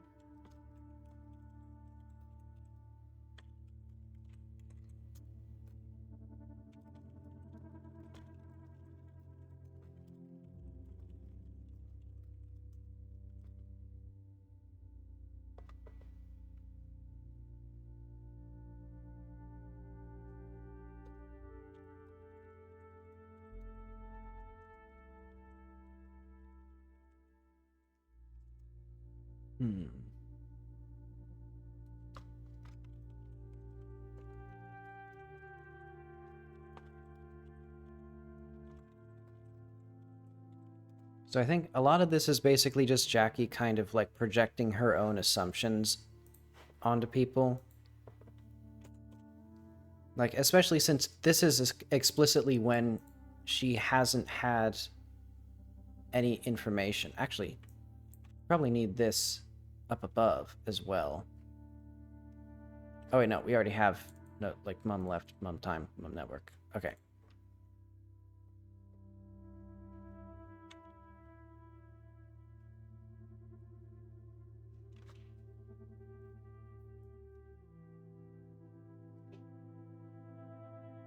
Like left. Maybe I should have this. I think I should actually have these up next to them. So mum/left.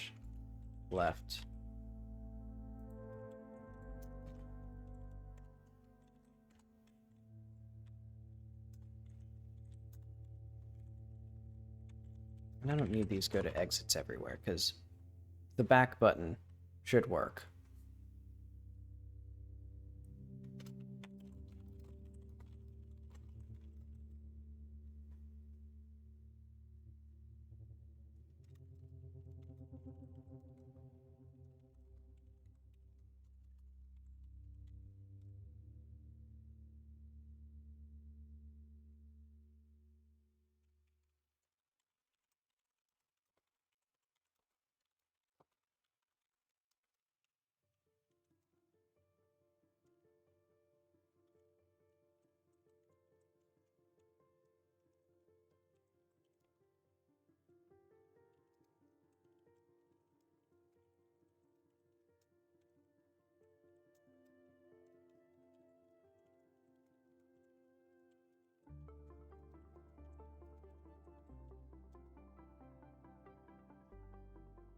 Um,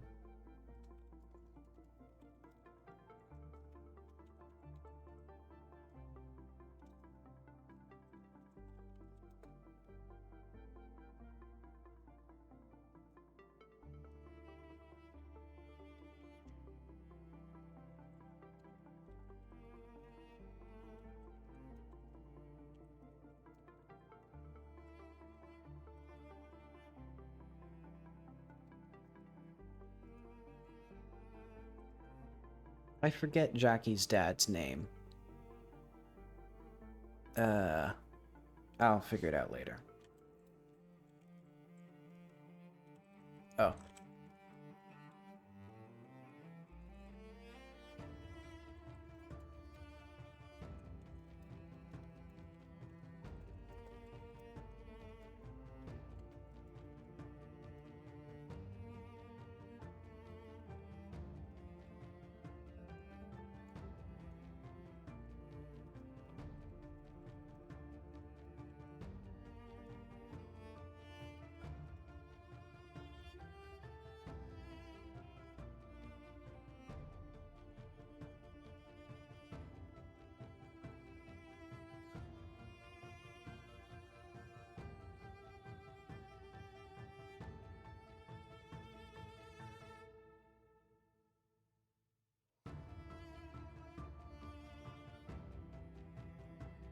Um,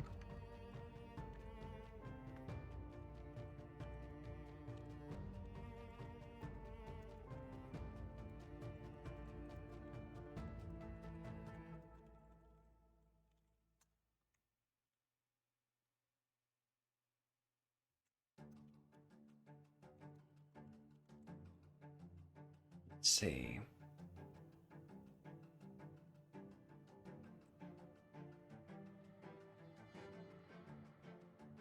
Okay, that's pretty easy. And maybe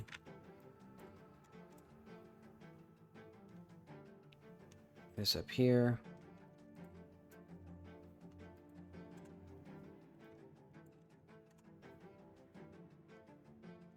People, places,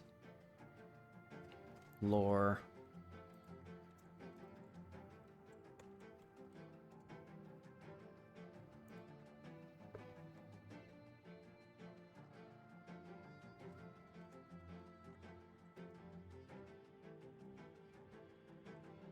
This will be another one of those, like, to do.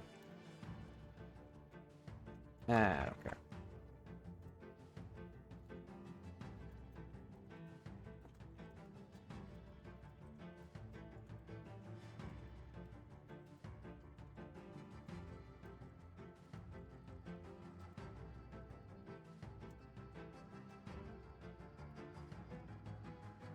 Maybe I'll just do simple things.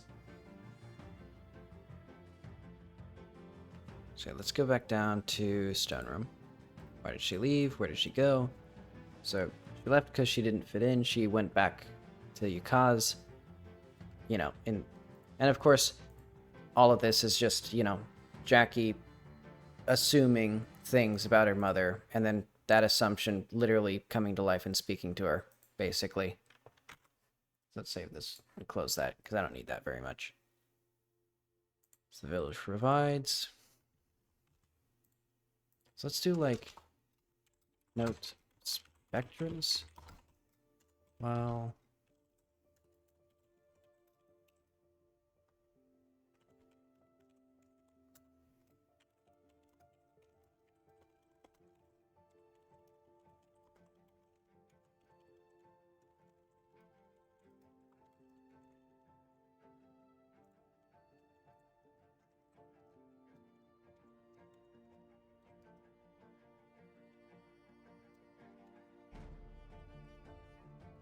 Um,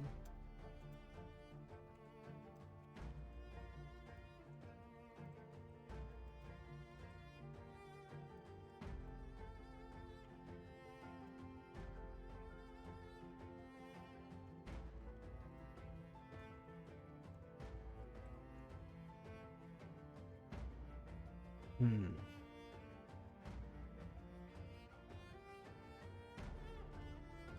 So yeah, nothing too groundbreaking with these little bits of dialogue here. But I figured I might as well just add a little bit.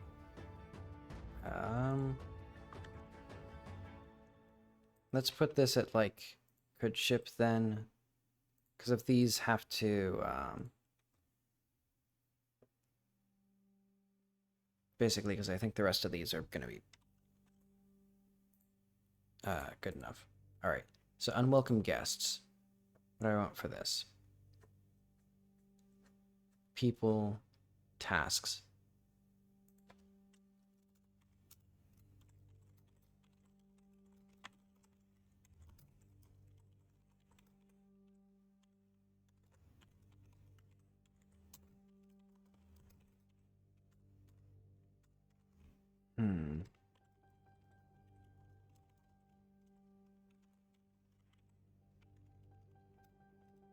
Let's say, like, and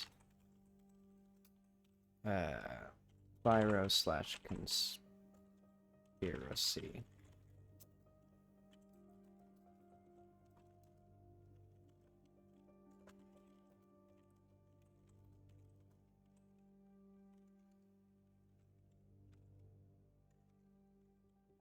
Should do.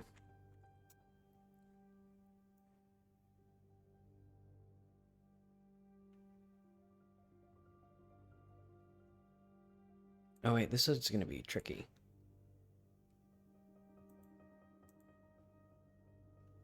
Because I think I want this illusory room to have, like, certain, like an ID or something, so that way I can tell where the player is when they start talking. Maybe I can just do, like, yeah, let's just export string var location. And it'll be like 24.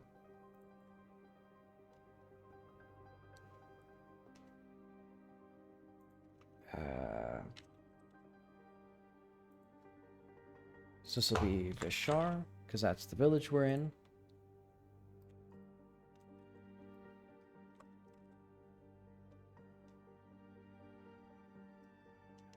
And then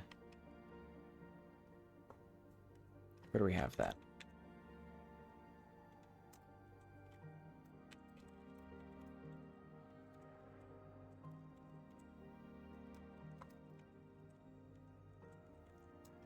Do like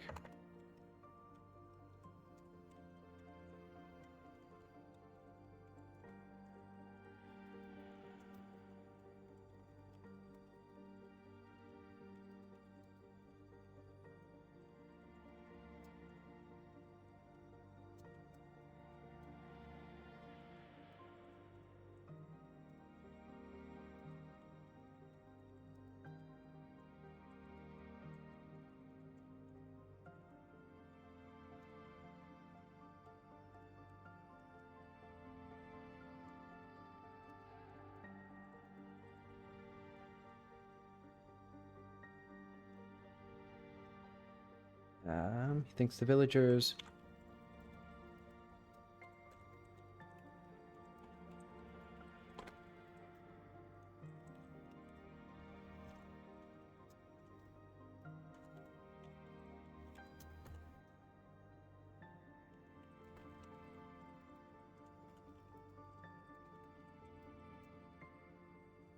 Okay, so this, I think this is an interesting choice. I kind of want to give the player the ability to frame this conflict in different ways, because I think that sort of lends itself into the themes of the game of, like, you can sort of you're sort of in control of how you perceive things, or like the subjectivity of things. So I guess, like, oh,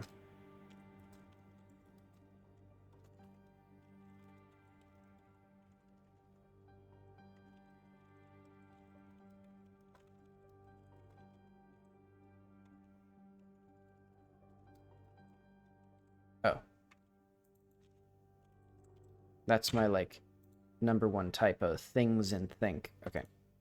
Neighbor farm. Oh wait, the owner.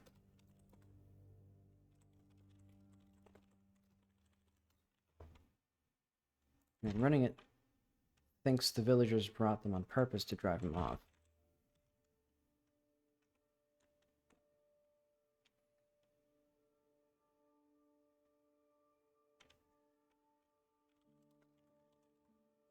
Wait, I think I'll just say the farmer.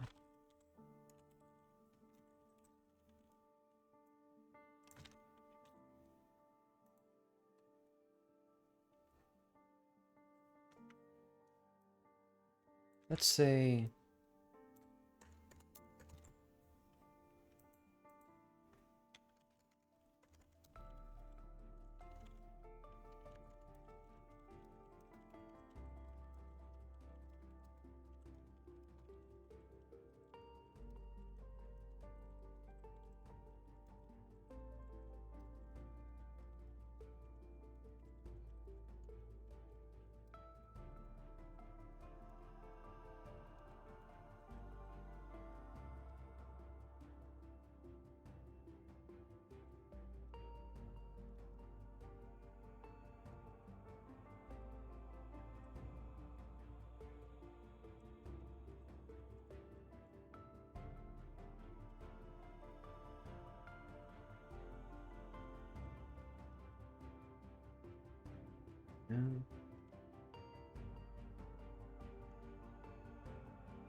And let's do like stat pave 137 locked. So if you've actually completed this task, or let's do like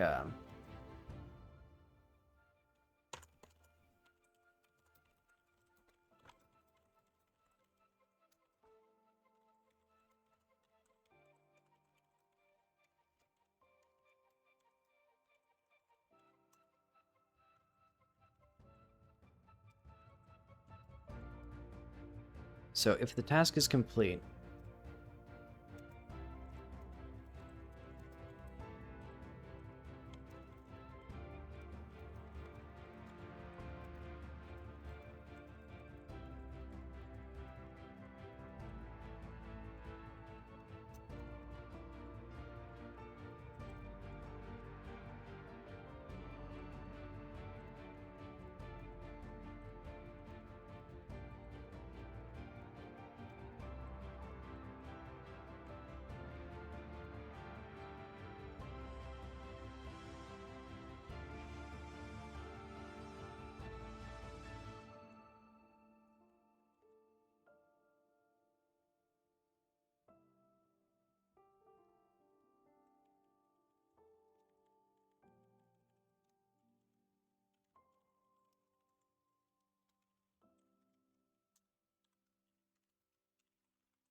wait, is it task is complete or task completed? I think the API here is pretty inconsistent. Or the naming.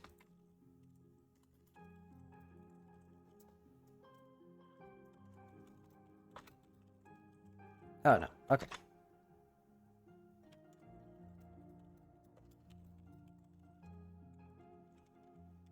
And then black skulls.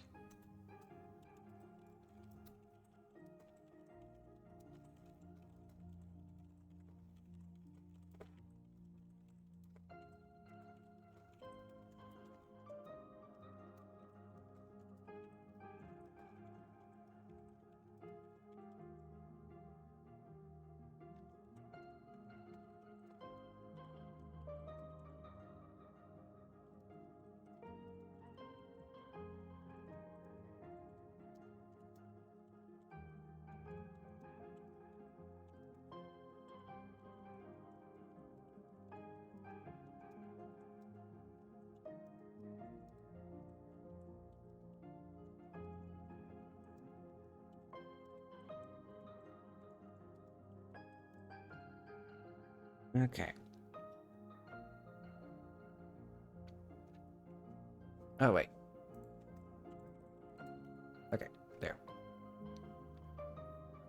So, it doesn't really change anything, but I just think it's interesting to have the player choose, I guess, how to frame this.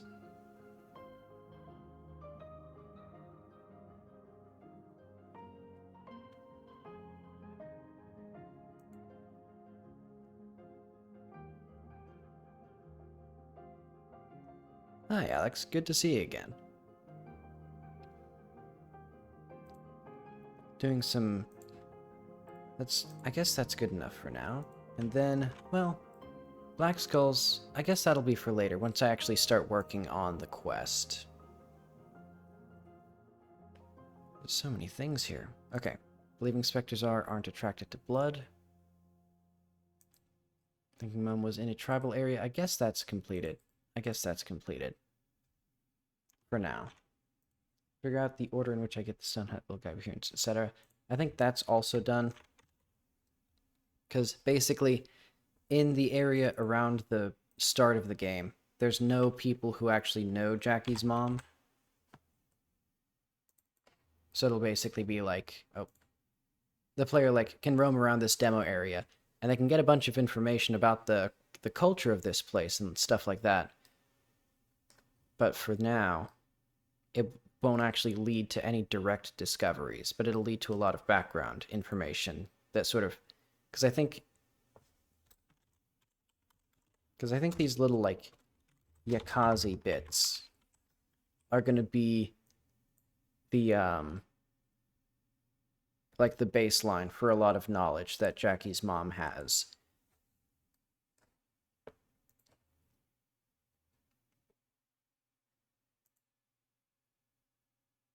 And then... I guess this one will be interesting.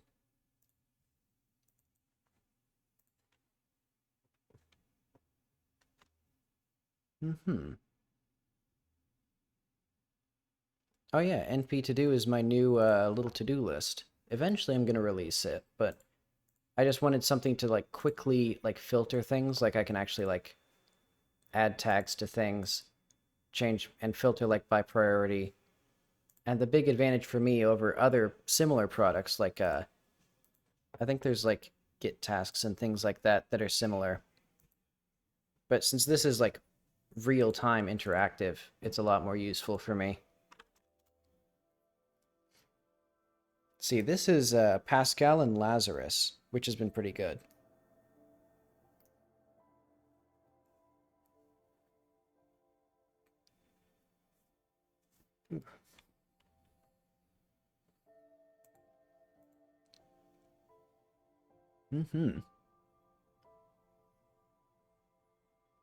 Yeah, because I think I may also at some point install the Qt widgets, because you can actually build Qt UI with Lazarus, because right now this is all just default Win32 widgets, which is why like this looks pretty bad.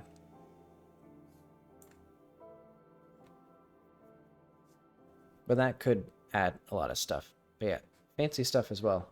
A to-do list, or like undo and redo, even with like text, which was surprisingly involved to make.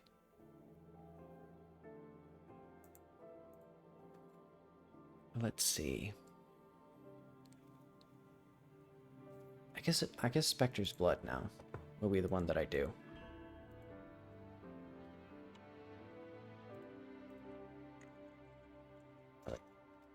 Oops.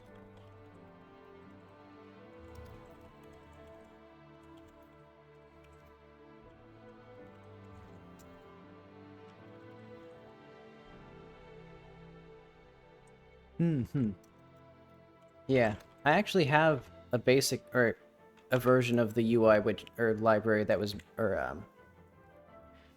NP to do was originally a Godot app, but it caused a lot of background performance, or it just hogs a lot of resources even in the background, and also it's not accessible. So there's like arrow navigation and tab navigation that's built in with this, which is pretty nice. And since it's like just straight up Win32, it's also compatible with like screen readers and everything. So that way I'd be more comfortable like selling it for money. Wait, let's also... So this one is going to be the same thing. Or it's going to be... this...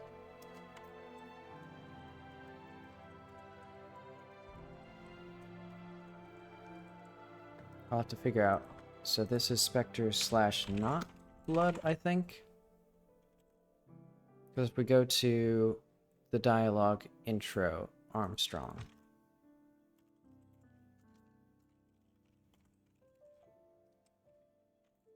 No blood. Okay.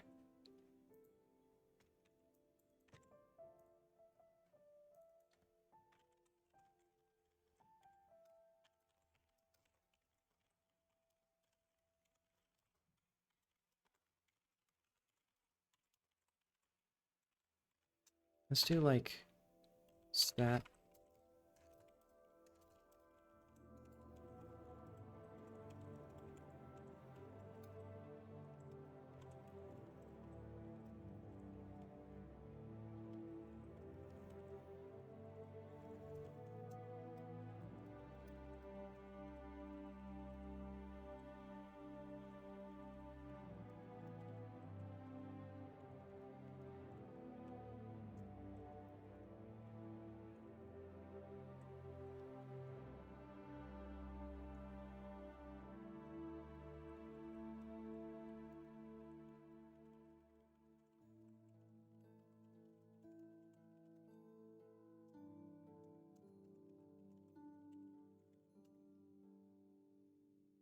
Um,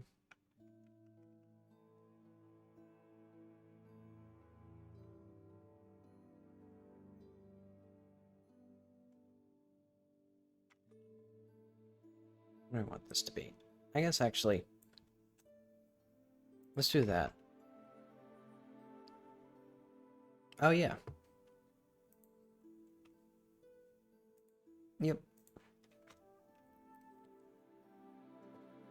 See, and I think, yeah, there's a whole lot of things that I would be ashamed to release with, but I might. And honestly, I'm probably going to start bumping things down as well in priority as I get further along. Because there are a lot of things I think I'd be fine with releasing without. Well, I tend to go up and down. Like basically getting more and less granular as I add more won't ship work or less.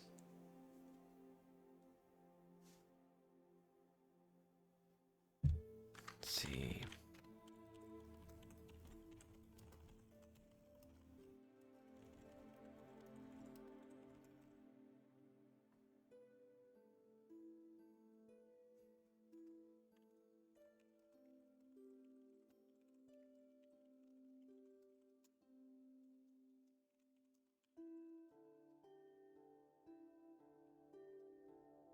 Thanks.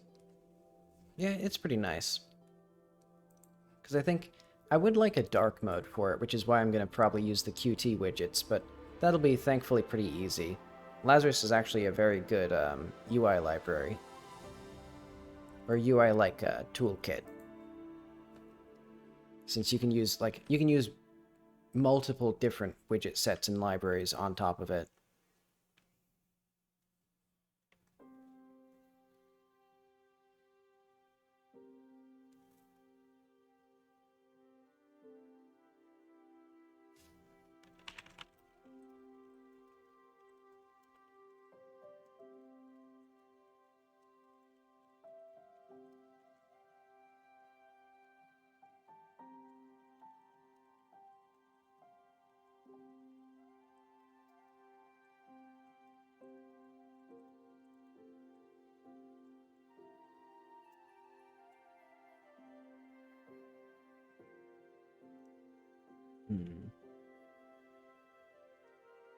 Alright, so this will actually be...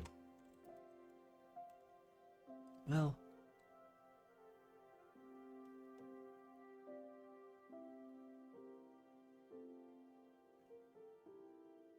let's see. Oh yeah, basically, so like,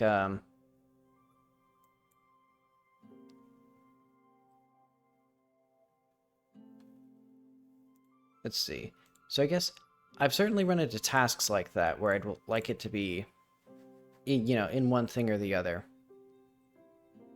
That's also why they have all these tags and stuff, so I can have like you know, like visual, and that groups all of the visual things together, or I could have like a bug or UI.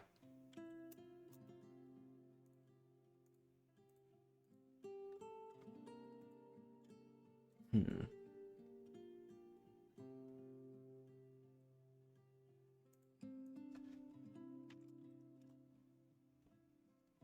Yeah, that's part of why I made this as well. It's just because having just the fixed hierarchy was inconvenient for actually like remembering where tasks are. Because originally I was tracking it as like multiple files of just like handwritten lists. And it was just getting really inconvenient to actually search for like, okay, I want to narrow down by like chunks or something. Do I actually have anything for chunks? Oh, I don't. I used to.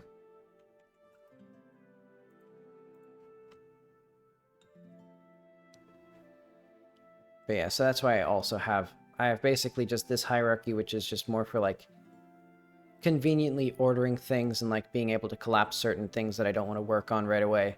And then also the tags to actually like group things that are related together.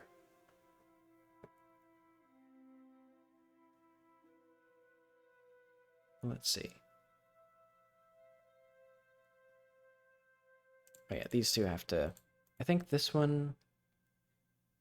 I guess I've done this one for Armstrong, so I'll just say that's probably like could ship.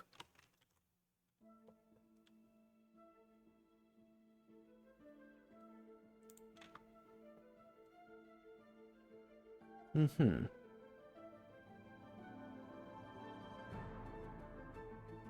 Oh yeah. Yeah, I've thought about something, I guess, similar to that, where like it's like graphs of dependencies, basically. But yeah, I was satisfied with tags, basically.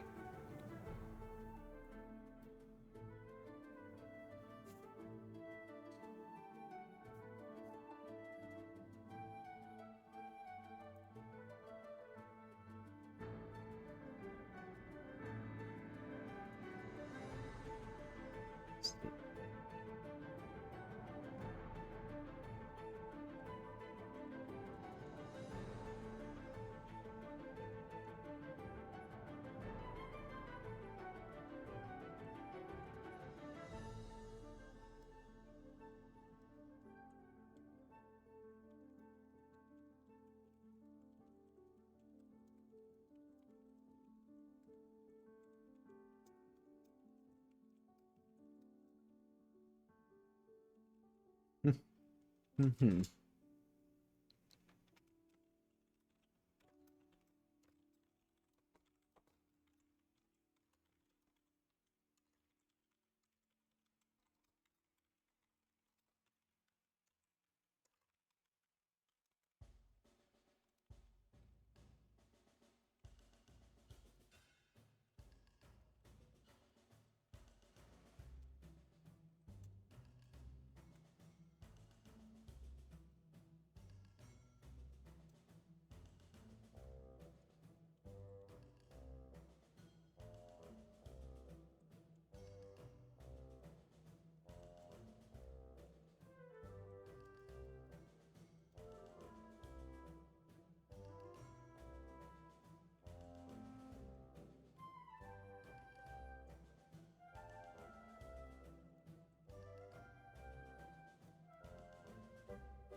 Guess that's okay. Or maybe, there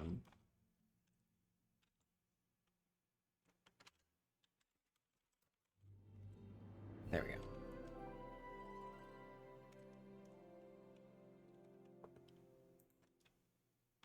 Let's see.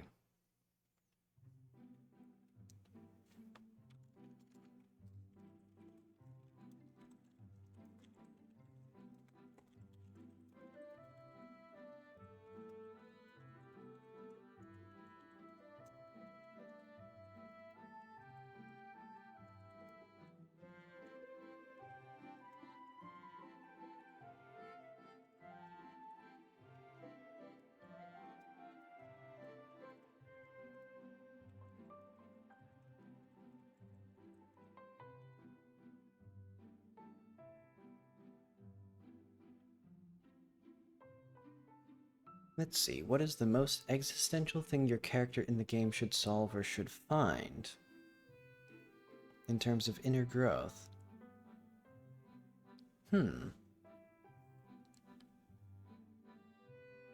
Let's see, I've been sort of thinking about that.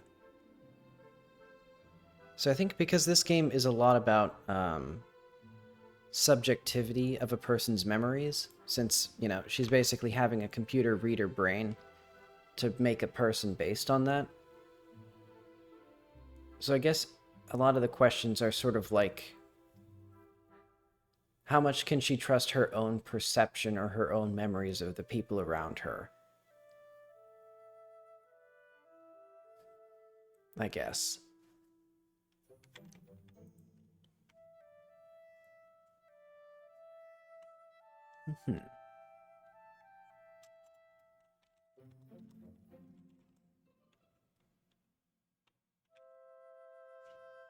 Thanks. Yeah. I've been trying to hone in on something that I find like interesting to think about. So I've pulled from a bunch of different sources for like different variations on this theme. Like eventually I need to read more of either the critique of pure reason or just like arguments around the book, because I think that's also an interesting thing and like related, like because it's basically like about the collapse of like rationalism versus empiricism, you know, like, you know, the idea of Plato and Aristotle that you could just sit down and think really hard and understand the entire universe from your own room, versus the idea of like, no, you have to actually go outside and look at things because your brain is not like capable of just creating the information that you need to understand the world. Because I think that's kind of related to what's happening here as well. In some way. See, and I think this gives me enough here. So the medium is very certain that specters are attracted to blood. To like a concerning degree.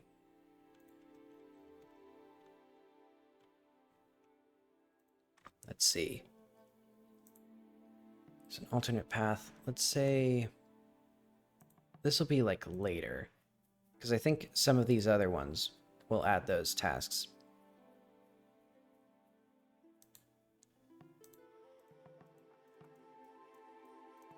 So I think the rest of this will be later. So now we need an old feeling. So this is all about chunk 62.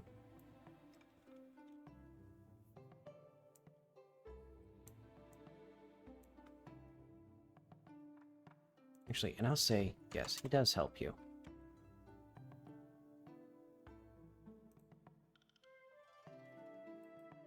And let's put this at, like, that for now.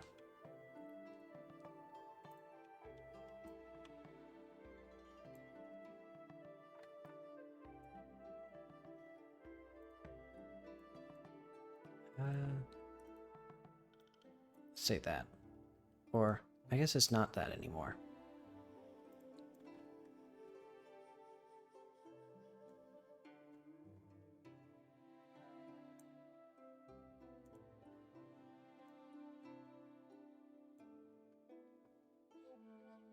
Actually, what should this be? Okay, so now, the next part of this quest is going to be, or the next part of the game,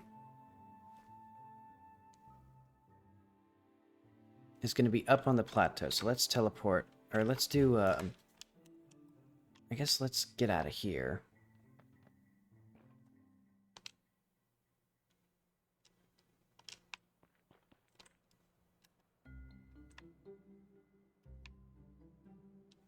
Actually, I wonder if I can...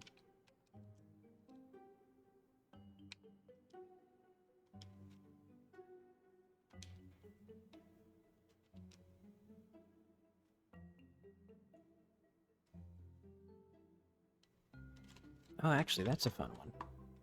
So what node is that? So that is Armstrong. Actually, before I get too deep into all this other stuff, so let's do desktop project.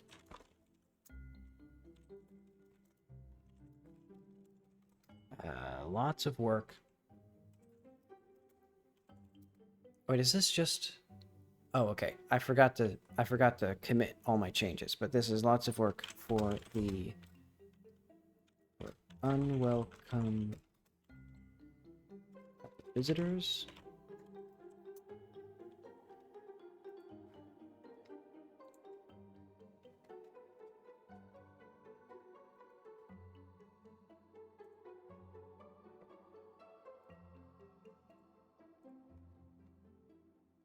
Oh yeah.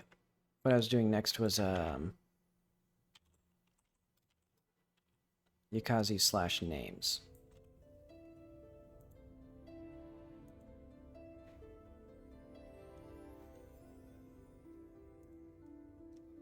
So let's go to like all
right.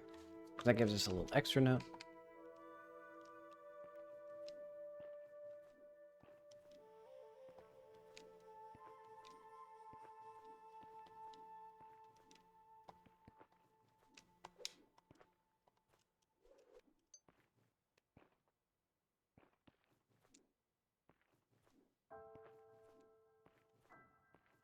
Actually, let's just teleport up here. Teleport to like 62.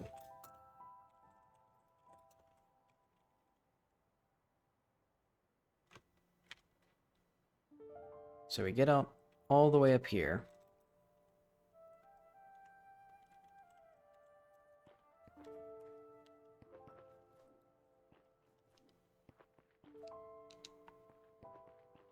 A lot of these meshes aren't quite right. I'm seeing, because we can see up there. Something janky with that.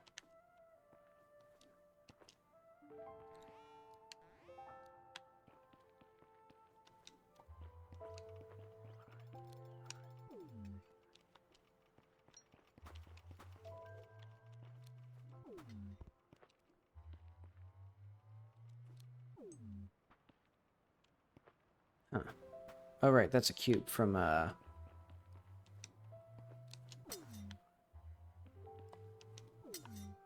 had to have those when Blender exports nodes for some reason. But okay. So basically now, this town is going to be where the next like main quest is. So I got to figure out what's going on in this town. Where is the guy? And what is the quest? Because I think it's going to be... I want it to be a different structure. Like, probably more linear than the other one, just because I think that would be a nice change of pace for the player.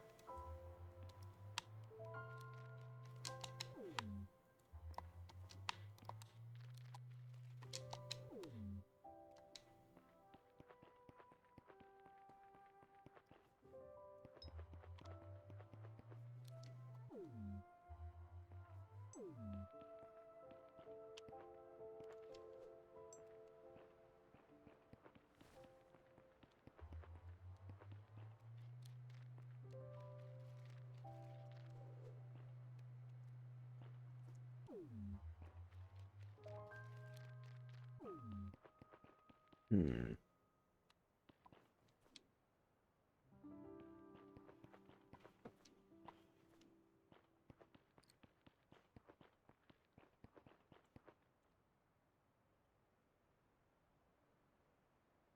Oh, yeah. Yeah, so to answer your question, it does get increasingly specific as the game progresses, but there are some things that actually just get more and more ambivalent as you get more information, or ambiguous. There's like something crazy going on outside. I don't know if it's... It's like someone like is spraying like a fire hose at a door or something. But anyway, yeah, there are some things that get more clear and are pretty clearly answered, but other things that are actually like you come away feeling like you know even less than you did before, basically.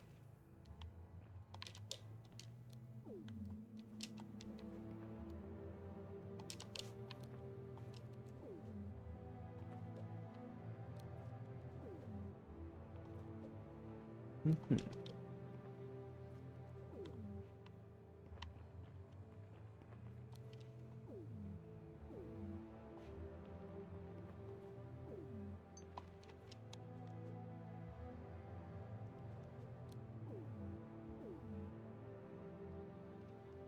Huh.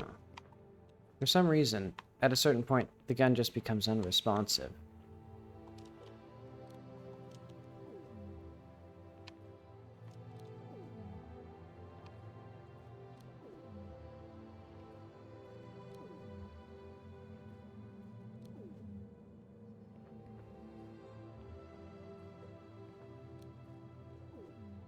Dude, I wonder if it actually is a fire hose outside, because...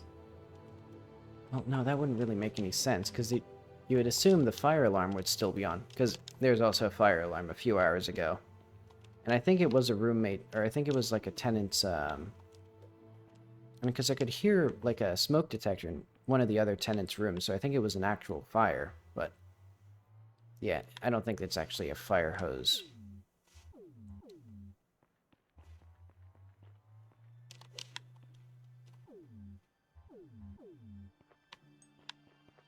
Yeah, right now, this is where the guy is.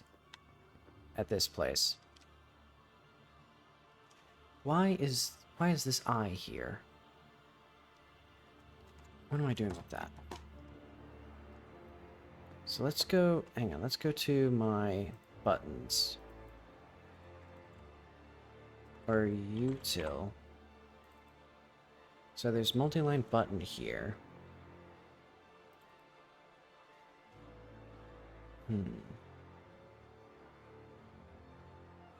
Which is calculating like the wrong things right now.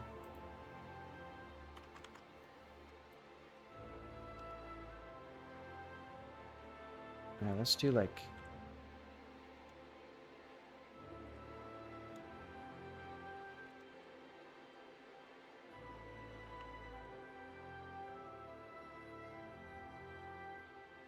So what is rendering here?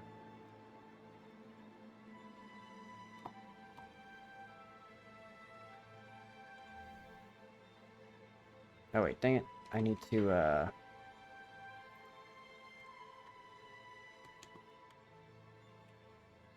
stats. So we have talked slash, or stud, I think.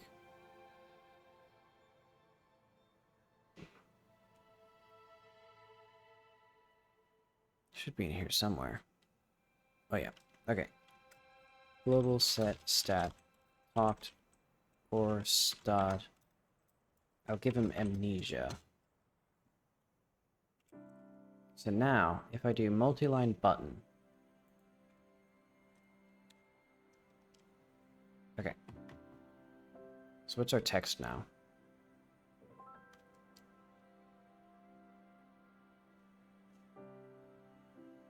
Oh. Okay. That's why that's wrong. Because I actually do it,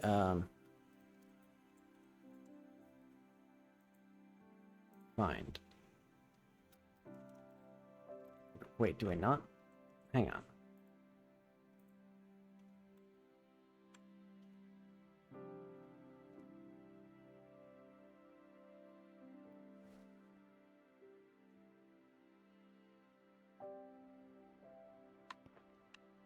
Yeah. It seems like a tenant's apartment was actually on fire and is getting cleaned out right now. Oh well.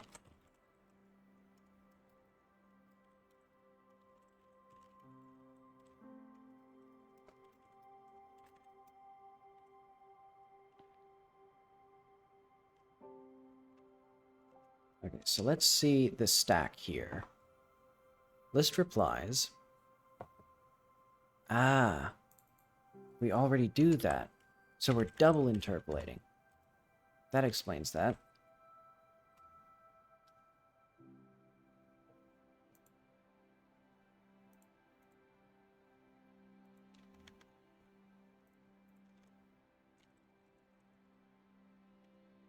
And we don't need that here either, because, yeah, we actually just... Yeah, inserting labels, that's good.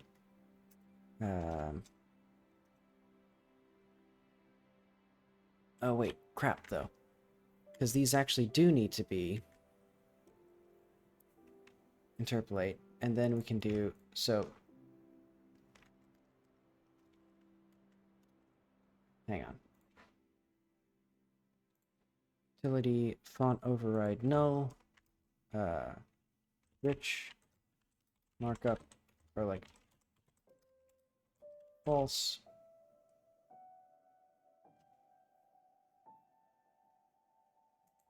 So we'll do like if markup.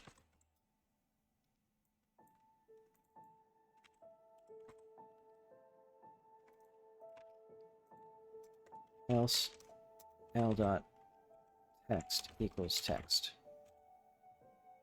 Oh, no, and this should be true by default.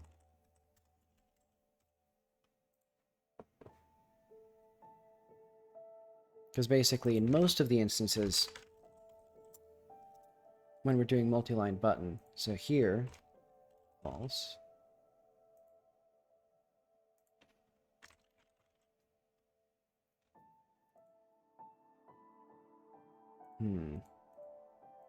Okay.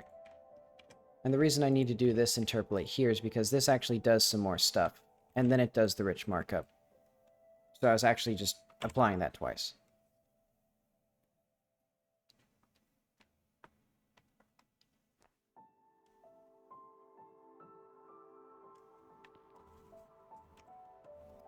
Okay, now we can do set stat,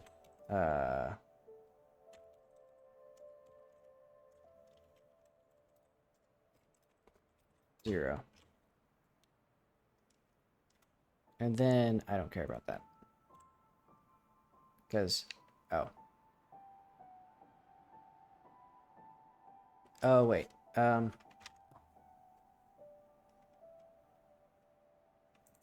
Okay, so we still actually need this. Because...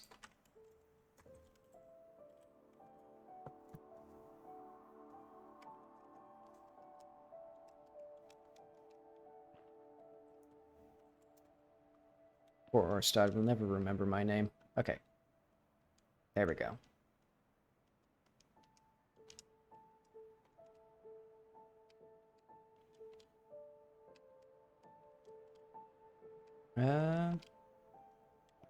Okay. So that stuff... Right now, when you talk with Orstad, he just kind of dumps everything at you. And what I think it's going to be is he'll offer to help you travel across the plateau to the village over there. Because eventually there's actually going to be a pretty large city. Which I guess I gotta make now. Or sooner rather than later. Alright, let's see. Frank Hubert's plans inside plans inside plans.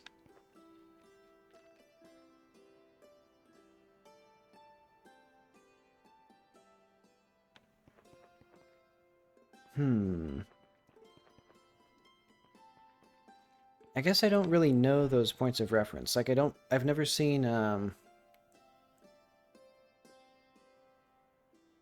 because I don't really know Frank Hebert, or Herbert. I haven't seen Shutter Island, and I'm not really familiar with, like, Maya or Avidya as concepts. So I guess I don't have much to, offer on those.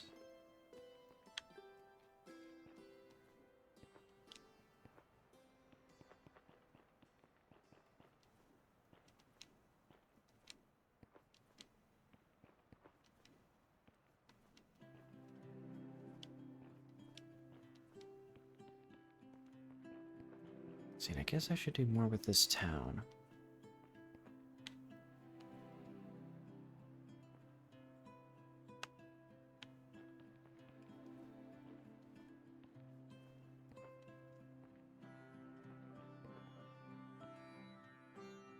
Okay, so a character is living in a world he thinks is real, but is doubtable by hints.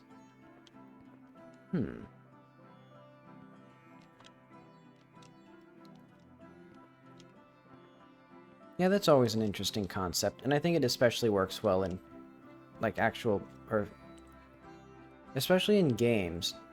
I think it's, it can be pretty interesting to work with, because that's kind of, well, I don't know, I guess it's not kind of what Undertale does, because Undertale does the other, almost sort of the opposite, where it assumes the player is part of the fiction, basically. Like, they are a character in the story. And it never pretends, or it never treats the world as if it isn't real. It just treats the player as a real part of the story. Or like something that's bigger outside of their world, basically. Yeah, I do think that is sort of a frequent theme of, I guess, meta games, or games with meta narratives. Since there's a lot of, like, artificial elements to games that make it easy to, like, have a character doubt their world.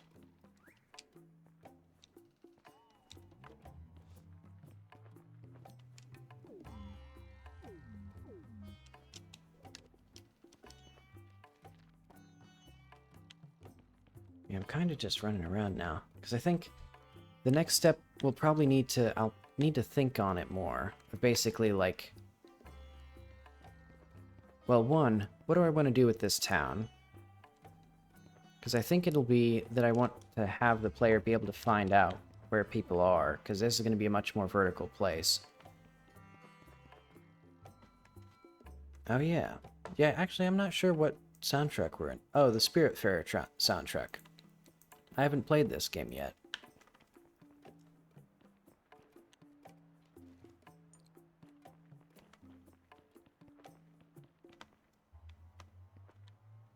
Oh. This one's just, like... There's a gap on the ground.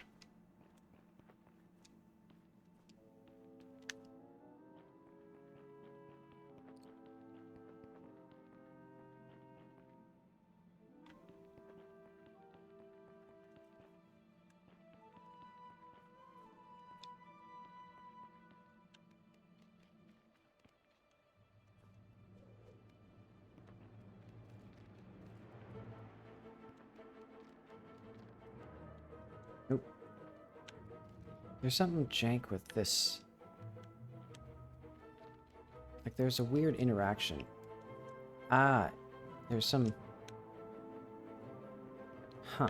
There's some, like, combination of ledge grabbing, rolling, and attaching to a wall that doesn't feel right here. So if I do... Because Because I think I was moving with the speed of a roll, but I wasn't actually animated with a roll. It was some other animation.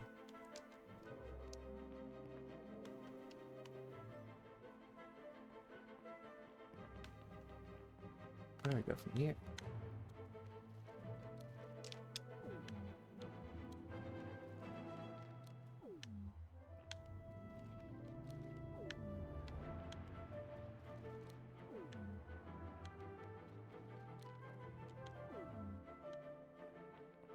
Hmm.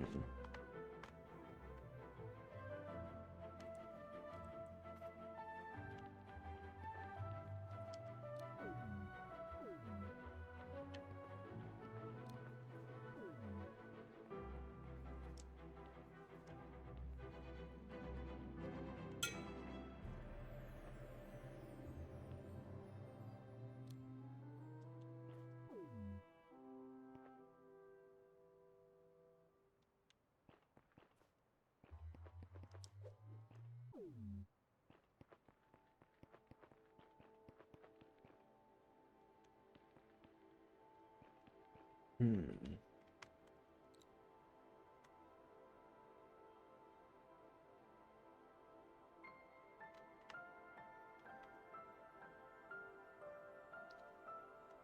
Mm-hmm.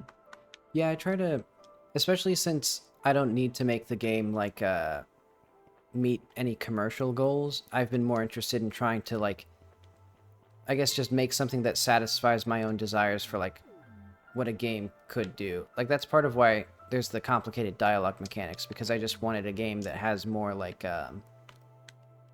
interaction or like rewards curiosity more. And that's also a lot of the actual like themes of the game are just things that I've wanted to talk about, I guess, rather than things that I think will actually be like a commercially successful game.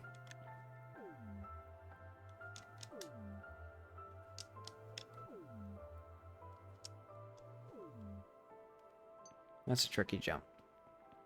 But if you miss it, you just go to like the remedial school down here, and you have to learn it anyway.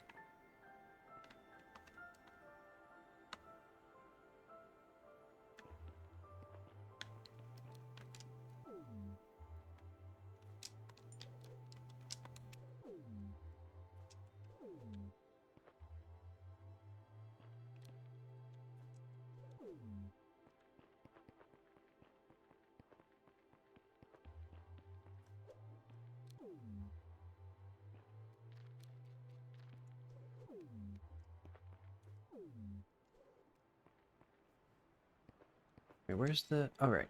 It's down here.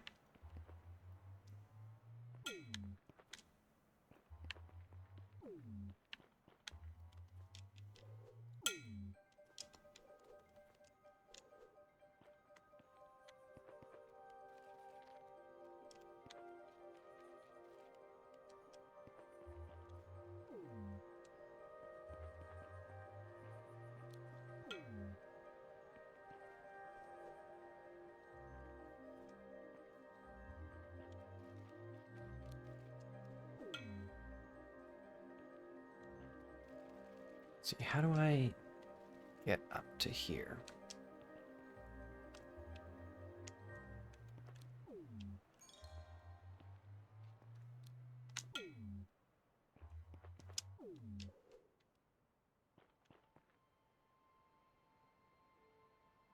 Hmm. Well, I guess for now that tower isn't really important.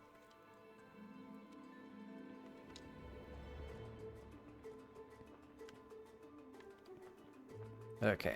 So Orstad is over there.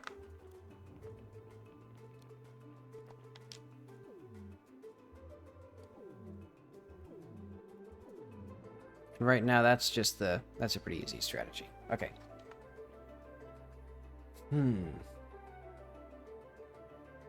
So I think what I need to do is spend a few days writing off stream. So I'll do that for this week. And then when I'm back, probably Wednesday, I keep forgetting what my schedule is. I think I scheduled myself for at least Well, I know Thursday, Friday, and Sunday. Or maybe Wednesday, Thursday, Sunday. Who knows? I'll be back sometime later this week, though. Because I think what I'm going to do for now is save this, commit all the changes that I have. Let's just add...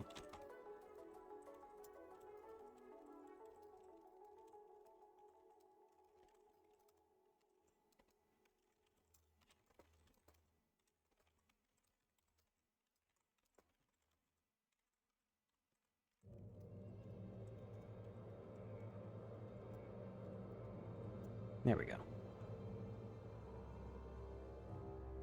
Yeah, since I've reached basically my maximum productivity. Wait, let's see this last message. Project about a submarine.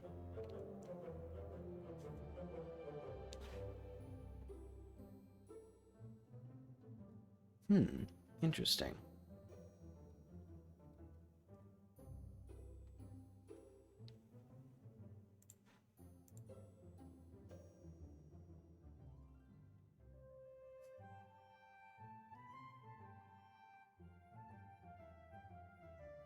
An exploration of deepness of perception.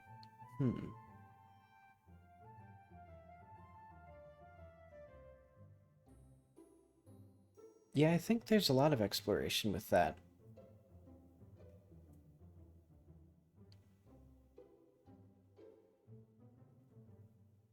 Yeah, a lot of interesting stuff to think about, and I hope your project goes well. Yeah, I guess that's going to be it for today, because I'm all written out. I should be back on Thursday or Wednesday with more plot stuff. Game frozen. Okay, so the game is called Frozen. Yeah, I was wondering if it was... Okay, that makes sense. I was wondering if the game was called Frozen, or if you were saying that it's frozen as in, like, paused for development.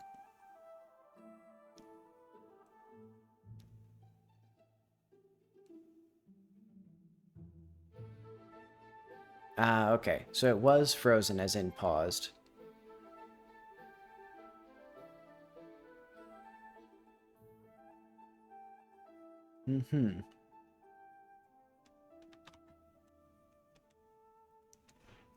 Yep. Hopefully you'll make it work. I think you can.